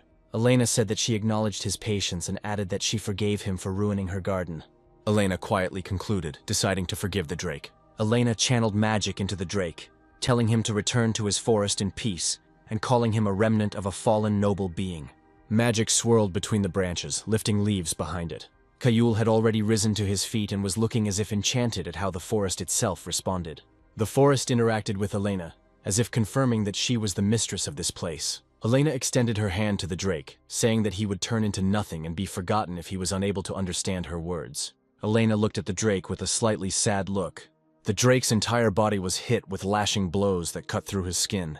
Hyul watched with his mouth open as the drake's body became covered in countless wounds. Hyul didn't notice any sound. He only saw the visible consequences, as if something had riddled the drake at great speed. Hyul couldn't understand what Elena had done to the drake. The wounds on the drake's body were not deep, and steam was rising from them. The wounds inflicted by Elena quickly healed. Drake growled, looking at Elena. Elena closed her eyes, saying it was just a warning, and told the drake to leave. Drake turned around and, under Elena's gaze, walked back into the forest. Hyul was amazed that the wounds on the drake's body immediately disappeared. Hyul looked at Elena, not understanding who she was to so calmly stand up to a monster outside the classroom. Elena turned her attention back to Hyul. Elena approached Hyul, asking if he was okay, and he said that it was thanks to her. Elena understood that Hyul was probably a little shocked. Elena extended her hand to him, inviting him to come with her. Elena brought Hyul to her house, which was carved out of wood. Elena placed a neat cup in front of Hyul, saying that this herbal tea was very popular with Ray, as she called Vitener. Elena said that after tea Hyul would feel calmer, and Hyul thanked her. He was sitting at a table in Elena's house. Hyul took a sip of tea. Hyul's eyes opened in surprise. Hyul looked ahead, surprised at how his thoughts cleared up in an instant after taking a sip. Elena watched as Hyul enjoyed his tea, while Hyul took more sips, impressed. Hyul placed an empty cup on the saucer that was lying on the table, and Elena said that she was glad that Hyul liked the tea. To be completely sure, Elena asked if Hyul really liked it. Hyul, putting his hand on his heart, said that this was the most delicious tea he had ever tasted. Elena was pleased by his words, and she asked if Hyul felt better after meeting the drake. Elena sat down on the chair opposite while Hyul shared that he felt a little ashamed for showing his unsightly side. Elena bowed her head and folded her hands, saying that there was nothing to be ashamed of. Elena reminded him of what a drake was like, and told Hyul that the fact that he didn't give in to him was already quite impressive. Hyul thought about it. Scratching his chin out of habit, he realized that it really was a drake, and shared that he couldn't even move. Elena said that although the drake is the master of the forest, he usually does not enter her territory. Elena folded her hands under her chin, looking at Hyul, and said that the drake seemed to be having a hard time holding back this time. Hyul asked again, which was hard to resist, and Elena pointed at him, saying that his concentrated mana was a delicacy. Elena continued to ponder, saying that the drake found Hyul incredibly appetizing, and the voice pushed out the fear, making Hyul nervous. Elena smiled, asking Hyul if he had any more questions. Hyul thought for a moment and asked if it was true that all this space was inside aired. Hyul couldn't wrap his head around the scale of this very real world, which was different from the other test pages. Hyul was interested in where exactly this place was, and Elena was about to answer. Elena said that the third test in Ired is located from page 214 to 232. Hyul's eyes widened, realizing that this was truly a magical space. Hyul even stood up from his chair, asking if that drake was not real, but created with the help of magic. Elena tilted her head, pressing her hand to her chin, and looked away, vaguely answering that he was neither real nor unreal. Hyul doesn't know how to understand this, and Elena tried to explain, saying that this space was created on the basis of memories of the past. According to Elena, the world inside Ired copies Leg Greenwood, which was once quite real. Elena said that it could be called a copy of the real world, hoping that it would be clearer, and therefore it was neither real nor fake. Hyel thoughtfully concluded, saying that they took the real world of the past and rewrote it, placing it in Arid's book. Kayul remembered Elena's house where they were sitting, and asked how this was even possible. Elena said that she doesn't know the details. The only one who understands this magic is Ray, and his only student.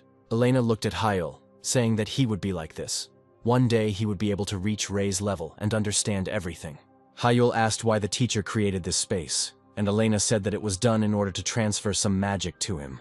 Kayul was surprised to hear this and asked again with interest. Elena nodded and closed her eyes for a moment. Elena opened her eyes, her pupils became narrower. Hyel became interested, wanting to know more. Elena said that she must pass on the magic of the third circle, necessary for gaining destruction, the divine eye. Elena showed Hyel what golden eyes looked like, which were able to see through everything, even the nature of magic. Hyel was amazed, and asked if the divine eyes were really the eyes of the style of the eyes of Weitner. Elena confirmed and pointed her finger at her eyes, saying that they were not perfect, she could not fully control them. Elena told Hyel that Ray asked her to awaken this magic in the successor, which is why it exists, even if only as a recording. At the same time, on the city streets, the car with the driver of Hyel's father, Shin In-hyuk, was driving along the road. In-hyuk sat in the back seat, telling the one next to him to start the report. Sakyok, who was sitting in the seat next to him, began to report on the matter that had been assigned to him earlier.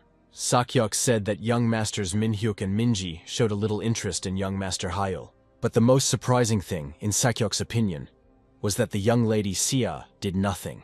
Sakyok was sure that she was being severely restricted, the head of the family pointed out, looking at In-hyuk, and he thought about it. In-hyuk agreed, saying that Sia seemed to be lenient towards Hyel, but she was unlikely to leave him alone, and was simply being cautious because of the shadows. In-hyuk asked about his eldest son Jihan. Sakyok said that young master Jihan seemed a little wary, but even at the reception he organized, nothing came of it. In-hyuk was a little surprised when he heard Sakyok's report.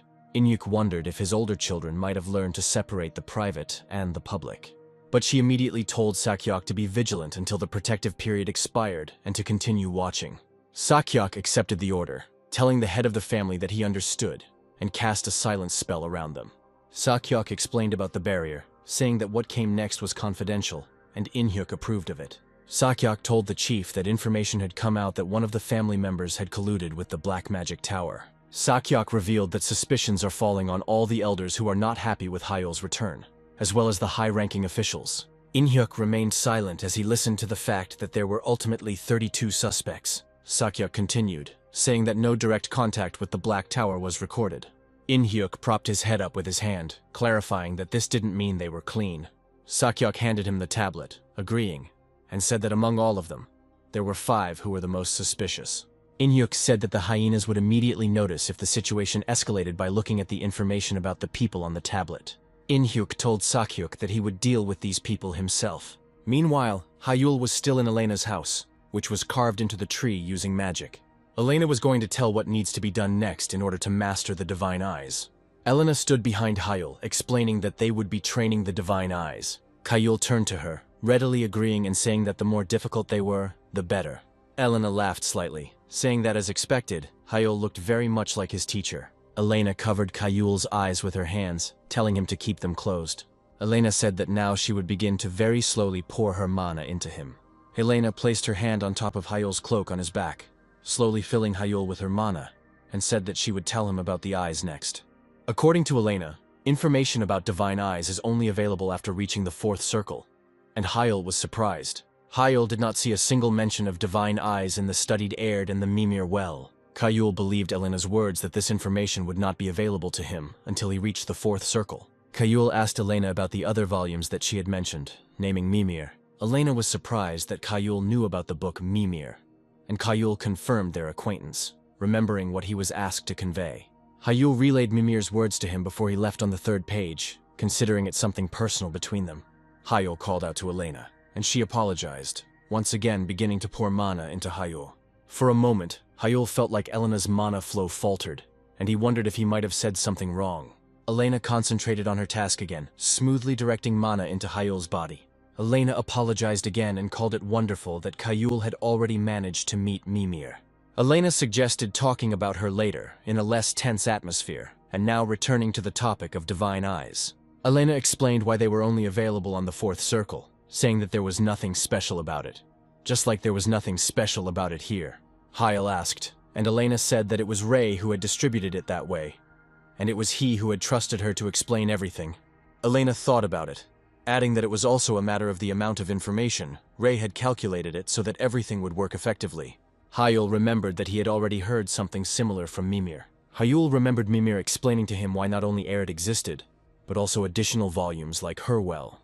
Elena used her divine eyes to infuse mana into Hyel. Elena's hand poured the last drops of mana into Hyel's body. Elena said that everything was ready and Hyel could open his eyes. Hyel opened his eyes, their color changed to gold, and he himself felt the change. Hyel felt that Elena's mana had completely synchronized with his magic circles, and it was now difficult to tell whose mana it was. Hyel reached his hands to his eyes, telling Elena that he felt strange. Elena, who was casting a spell behind his back, said that everything was as it should be since she blocked his optic nerve with mana. Hyel asked her again in a nervous voice, shrouded in complete darkness due to the blocked optic nerve. Elena said that it was too early to be surprised.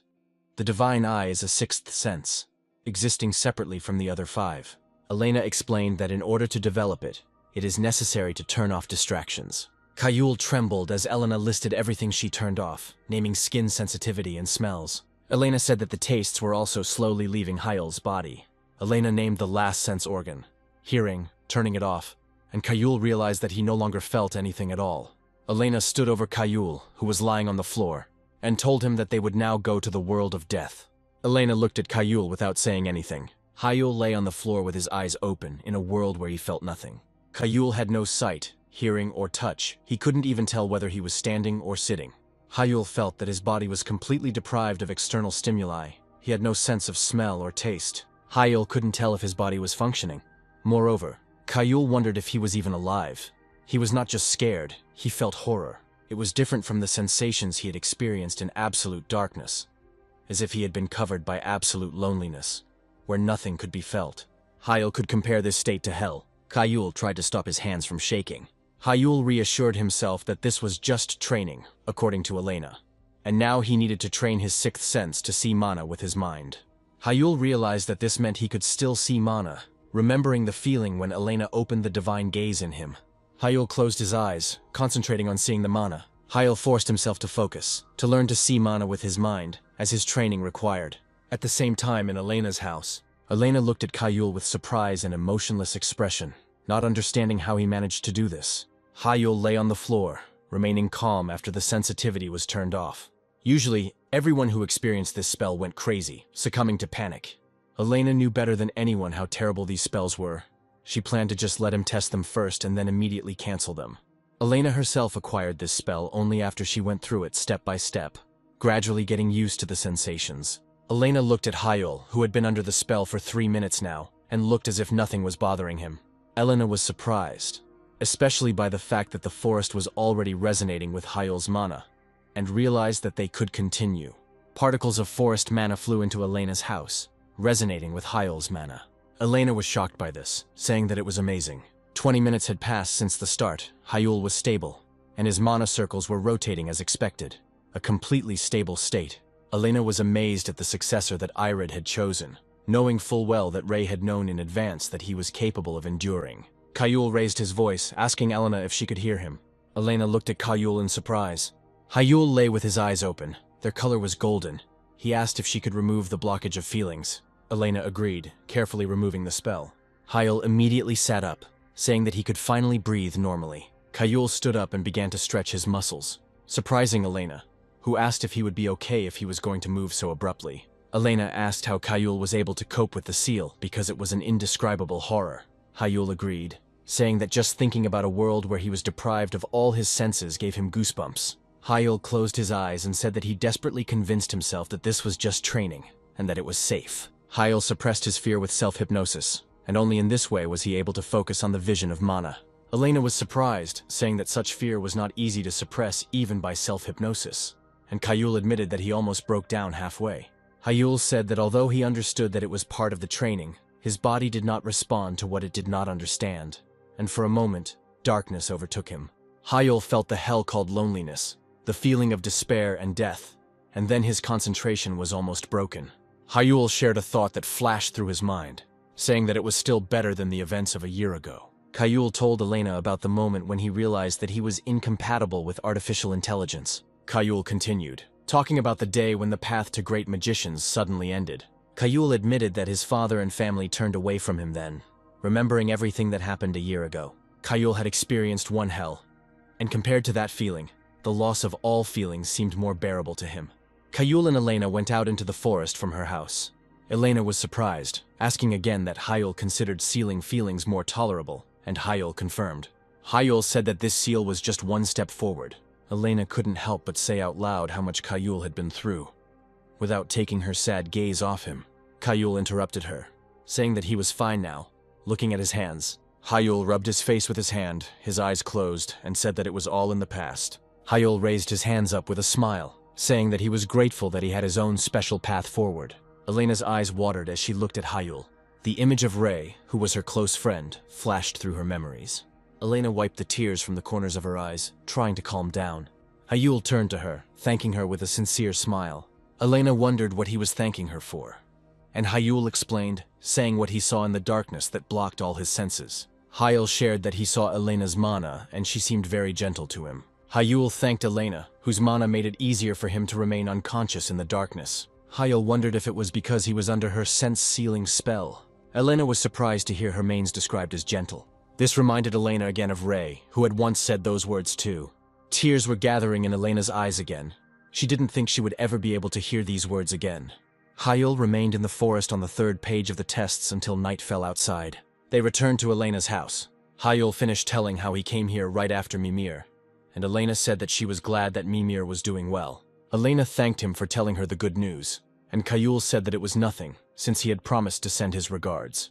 Hyul remembered Mimir when she asked him about it. Elena said that Hyul must have heard something about her and the Greenwood Forest, since he had already met Mimir. Hyul said that he had not heard anything, mentioning some promise between Elena and Mimir, which is why Mimir did not tell him anything. Elena was amazed that Mimir still remembered that promise, but said with sadness that she could no longer keep it. Hyul became interested in what this could mean, and called Elena with a questioning intonation.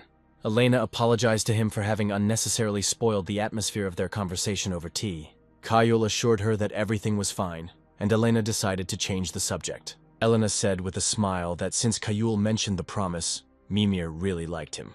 Hyul didn't understand what this meant, and stupidly asked again. Elena looked at Hyul, placing the bowl on the table, asking if she was wrong.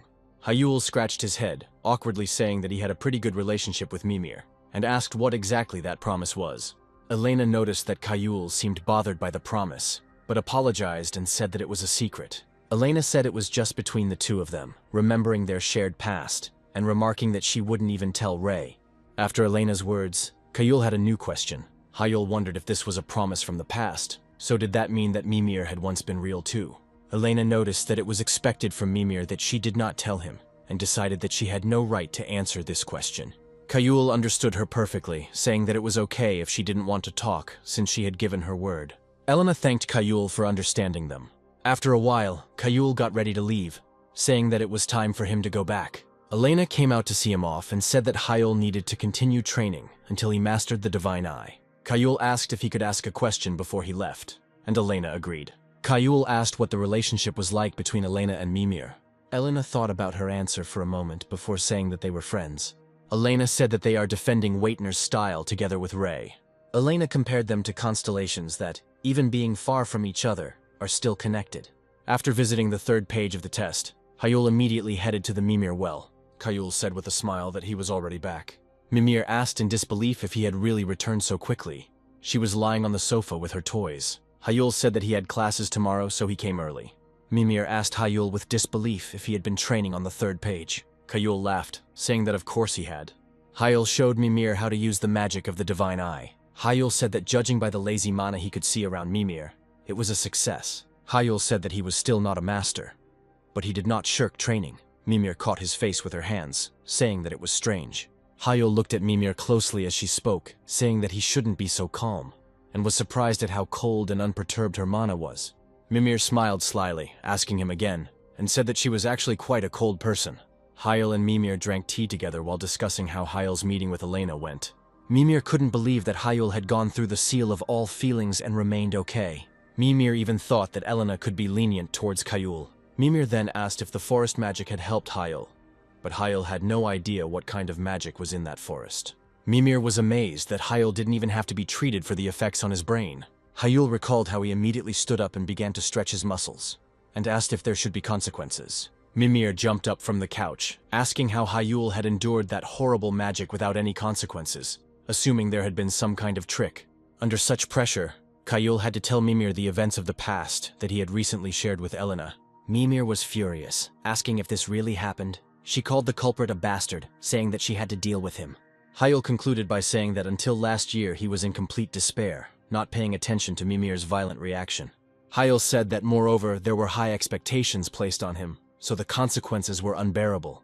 Mimir clarified that the darkness she felt in him was due to Hyul being used to this kind of treatment.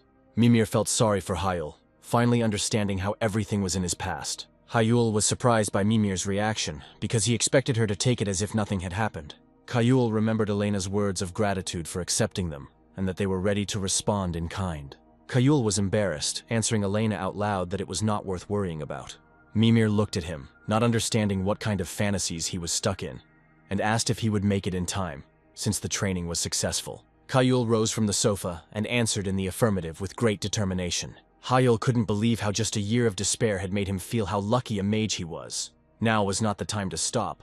During the day, in the student dormitory of the Obelisk Academy, on the table in Hyul's room lay 2 books, Aird and the Mimir Well.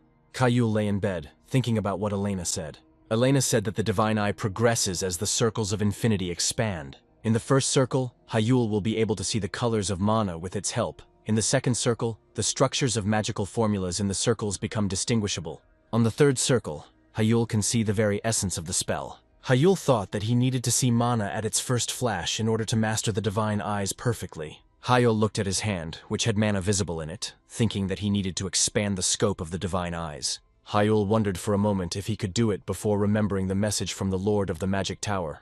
Kim Kan-yoon had already identified an opponent for him in the 5th circle of magic and sent the data to Hyul as a file. Hyul looked at his future opponent, Ju Hanwok, who was 29 years old. Hyul was confused when he opened the file that Kim Kang-yoon sent him. The next day, at the Obelisk Academy, in the internal training ground for magicians, students were training. Suchin looked tiredly after his training at what was happening in front of him, sitting in the lotus position, doubting that these guys were even people. Adela attacked with moonlight bullet spells. Hyul, who was being hit by magic projectiles, looked at them, continuing to stand in place. At the last moment, Hyul put up barriers, protecting himself from Adela's magical projectiles. Adela asked, without interrupting the fight, if it was true that the Lord of the Blue Tower had sent Hyul a strategy guide. Hyul launched a counterattack at Adela as magic projectiles flew towards him. Hyul confirmed, saying that it was not just an opponent profile, but a full-fledged guide. Adela dodged Hyul's attacks, intermittently shouting out questions about the Blue Tower Lord's goal. A wind spear in the shape of a bird was flying towards Adela as she finished her question, asking why Hyulu was being given so much information. Adela noticed the attack from the air, shielding her face from the rising smoke. The wind spear suddenly changed its flight path, circling above her. Adela tried to understand what was happening, not taking her eyes off Hyul's attack. Hyul walked up to her, the wind spear in the shape of a bird landing on his shoulder, as he said that he didn't understand their intentions either. Hyul extended his hand to Adele, who was sitting on the floor, to help her up and asked if she had any ideas. The bird disappeared from his shoulder. Adela accepted Hyul's help by asking if she could take a look at the data, and Hyul agreed. After some time, Adela was reading a file from Hyul's phone, which was a whole strategy guide, wiping her face after the fight. Hyul took the phone back, saying that he was shocked himself, and Suchan ran up to them, saying that he wanted to see it too. Adela reflected on the fact that the file contained impeccable analytical data as Suchan leafed through the file. Hyul didn't understand why Kim Kang-yoon cared so much about him that they took it upon themselves to search for information so that he could develop faster. Hyul said that this is most likely the case, since he is at a disadvantage, and Kim Kang-yoon really wants to level the playing field. Suchan gave Hyul the phone, saying that it was good since they barely had time to practice, and Hyul reluctantly agreed. Hyul and Adela went back to training, deciding that it was better than just thinking about it, and told Suchan that the break was over. Suchan, on Hyul's advice, ran to increase his endurance, considering Hyul to be a real devil. A loud explosion was heard behind Suchan, causing him to stop. Suchin shouted to Hyul and Adela, who had started a new fight, that this was a training ground. Suchin scolded them so that they wouldn't shoot magic left and right when they saw a hole in the ceiling. In the evening, in the student dormitory of the Obelisk Academy, Adela returned to her room after class, letting out a tired sigh. Adela immediately fell onto her bed fully clothed, leaving her bag on the floor. Adela thought about at least changing her clothes before going to bed, but the desire to sleep was too strong. Adela gave in to the desire to sleep and closed her eyes. An image of Hyul flashed before her eyes, whose moon bullets he had copied were already faster and stronger than hers. Adela opened her eyes again, telling herself to stop. Adela clutched the blanket in her fist, feeling resentful that the gap between her and Hyul was still wide despite how much she worked. Adela sat up in bed, telling herself that she couldn't afford to continue like this. She needed to try harder. Adela was adamant that she had come this far thanks to her family's charms, and she must not lose to Hyul. Adela got out of bed, saying that she had no time to sleep and needed to take a cold shower and analyze her training videos again. At the same time, Hyul went again on the page of the third test to the forest to Elena. Hyul appeared in front of Elena, who praised him, saying that she didn't think they would end up using the sense seal so quickly. Hyul called Elena again. They were standing in a clearing near her house. Elena pointed to her eyes, telling Hyul that he seemed to have fully mastered the ability to see mana. Hyul agreed, admitting that he gets headaches if he looks for too long, but can now see mana at any time. Elena suggested that Hyul move on to the next training session, creating a magic circle in front of her. Hyul looked at the magic circle, listening to Elena explain that he would need to observe the spells with his divine eyes. Elena said that after observing, Hyul would be able to naturally comprehend the essence of magic and see the gaps in it. Hyul asked again about the gaps, not understanding what she meant. Elena explained that every spell has its weak spot. Elena told Hyul that he should use it to break the spell and make it disperse. Elena still held the magic circle in front of her, saying that this was the essence of destruction. Hyul was amazed that the magic circle itself could be erased. Elena continued, saying that permission is the work of the divine eyes to the maximum, to nip the spell in the bud. Elena suggested that Hyul try, saying that she was sure that he would quickly get the hang of it. Hyul took a closer look at the magic circle that Elena had created. Hyul could see Elena's mana flowing from her hand. Hyul became interested, trying to see more. Hyul felt the mana with a strong and warm aura, but no matter how much he looked, he couldn't find a single gap. Hyul concentrated on the task at hand, thinking that he needed to find a hole in the magic circle. Elena prompted him, telling him to activate the divine eye and analyze the structure of the magic circle itself. Hyul obeyed her, activating the divine eye and putting in more effort. Hyul thought that theoretically ideal magic formulas do not exist. Hyul read in Mimir that magic can be taken apart brick by brick, and because there are no perfect formulas, Whitener's style of destruction always works, because gaps are inevitable. Hyul understood that he only needed to see the very essence of magic, listen to the echoes of mana, and grasp the gap in the teacher's precepts. Hyul mentally walked this path and understood. Elena looked at Hyul, who managed to understand something while holding his magic circle. Hyul realized that magic would cease to be magic if he could grasp the gap. He extended his hands towards Elena's circle, using destruction. At the same time, at the Obelisk Academy, the conference hall announced the end of the preliminary meeting for Olympiad participants. Hyul's father, In-hyuk, sat among the listeners, and at a distance from him was Kim Kang-yoon and his secretary. As In-hyuk was leaving, the Lord of the Blue Tower, Kim Kang-yoon, stopped him and greeted him. Kim Kang-yoon said with a smile that he didn't expect the head of the House of Magicians to personally attend the meeting. In-hyuk replied that he could say the same about the presence of the Lord of the Blue Tower, since he shouldn't have a reason to come. Kim Kang-yoon replied that he was just an invited sponsor, and In-hyuk asked him again about his role as a sponsor. Kim Kang-yoon corrected himself, saying that for now he is only a potential sponsor. In-hyuk said it sounded like the Blue Tower was ready to send its masters to organize the Olympics. They walked out together, and Kim Kang-yoon confirmed his words, saying that the matter was under consideration, but In-hyuk said that the fact itself was surprising. In-hyuk asked if the Blue Tower had the ability to share its masters now, looking at Kim Kang-yoon. Kim Kang-yoon looked at In-hyuk, saying that their affairs were fortunately settled, and he thought that the upcoming Olympics would be worth it. In-hyuk was surprised, and asked again if the Olympics were really that worth it. Kim Kang-yoon said the Korean team, led by Hyul, could well snatch gold for their country. In-hyuk stopped when he heard his son's name and asked the Lord of the Blue Tower again. Kim Kang-yoon said that he is sure that In-hyuk is looking forward to it just like he is. In-hyuk rubbed his chin, clarifying that this meant that his son had offered a deal to the Lord of the Blue Tower. After Kim Kang-yoon confirmed, In-hyuk asked what Hyul offered him in return. Kim Kang-yoon crossed his arms over his chest, thinking about his answer. Kim Kang-yoon recalled his conversation with Hyul on the phone, and said that he promised to win a gold medal for engineering, and asked about In Hyuk. In Hyuk adjusted his coat, saying that Hyul had also promised a gold medal, and in return, asked for maximum support until then. In Hyuk said that his son is completely different from last year, and now seems very confident. Kim Kang-yoon asked if In Hyuk accepted Hyul's proposal unconditionally. In Hyuk confirmed that it wasn't difficult on his part, which was completely different from sending engineers because of a boy's words. Kim Kang-yoon continued to smile despite In Hyuk's pressure, realizing that Hyul was just like his father, Kim Kang-yoon, who would gladly invest if Hyul satisfies the condition he set for Hyul. In Hyuk asked what condition the Lord of the Blue Magic Tower had set for his son. Kim Kang-yoon said that Hyul must defeat the 5th Circle Mage in a one-on-one fight. In Hyuk chuckled, saying that the Lord of the Blue Tower had made a good condition. Kim Kang-yoon asked if In Hyuk would come to watch the fight, and said that everyone would be glad to see him before they parted ways. Hyul, meanwhile, was still on the 3rd challenge page, continuing to train. Hyul fell onto the grass, exhaling and saying that he was tired. Elena brought tea for them, telling Hyul that he had worked hard. Elena put the tea on the table outside, saying that all training was like that, and Hyul agreed. Hyul said that Elena worked as hard as he did, and he was able to get this far only thanks to her. Elena only said that she hoped she hadn't put him too much pressure, because this was their last meeting. Hyul said that thanks to the teacher's cloak, everything went smoothly, getting to his feet. Elena gave him a cup of tea, saying that it would help relieve fatigue, and Hyul accepted it with gratitude. Elena said that Hyul was a little different from Ray, who hated anything that required physical endurance. Elena remembered with a laugh how Ray grumbled and whined when it came to physical effort, because he was supposed to solve everything with magic. Hyul said that a teacher-level mage could be understood by drinking the tea that Elena treated him to.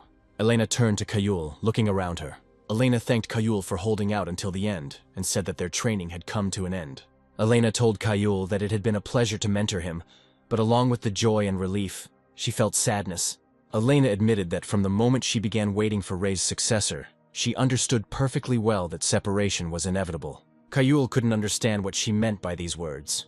Elena raised her hand to the sky, saying that once she had fulfilled her role, the page of destruction would disappear from Ired. Elena told Hyul that this forest and she herself would cease to exist. Such was the agreement with Ray. Hyul was stunned by this information. He was not ready to say goodbye, but Elena asked him not to make such a sad face. Hyul noticed that the world was indeed beginning to crumble before his eyes, as if proof that it had been created for time. Elena also said goodbye to Hyul, ready to disappear soon. Hyul began to tell Elena of his gratitude, believing that without her, he could not even dream of mastering destruction.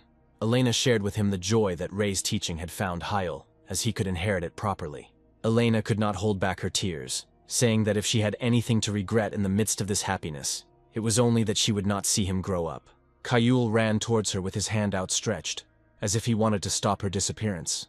Elena took his hands, telling him not to give up, no matter what obstacles and difficulties he encountered in the future. Elena's hands, which Hyul was holding, became completely transparent. Elena finally asked Hyul to take care of Mimir, saying that she was left all alone. Hyul vowed to take care of Mimir, as Elena, who was disappearing before his eyes, asked, making it clear to Hyul that this farewell was forever. Elena asked Hyul to accept her congratulations on the fact that he had fully mastered the 3rd circle of magic. Elena disappeared, as did the pages of the 3rd trial in Arid, leaving behind in Hyul's heart pain and sadness from the inevitability of farewell. As soon as Hyul returned to his dorm room, he immediately opened Arid, but the destruction page was indeed missing. Hyul thanked Elena with tears in his eyes, holding Arid in his arms. Hyul knew that the days in that forest would remain in his memory forever, as would this farewell forever, which gave him the incentive to move on. The next day, at the duel training ground of the Blue Magic Tower, Kim Kang-yoon said that the duel between Hyul and the invited 5th Circle magician was about to begin. Suchin was silent, feeling out of place. He was so nervous that he broke out in a sweat. In Hyuk, Hyul's father, asked Kim Kang-yoon what Hyul's chances were in his opinion. Kim Kang-yoon laughed, asking why he was asking him, while Suchin was restless, trying to figure out how he ended up between them.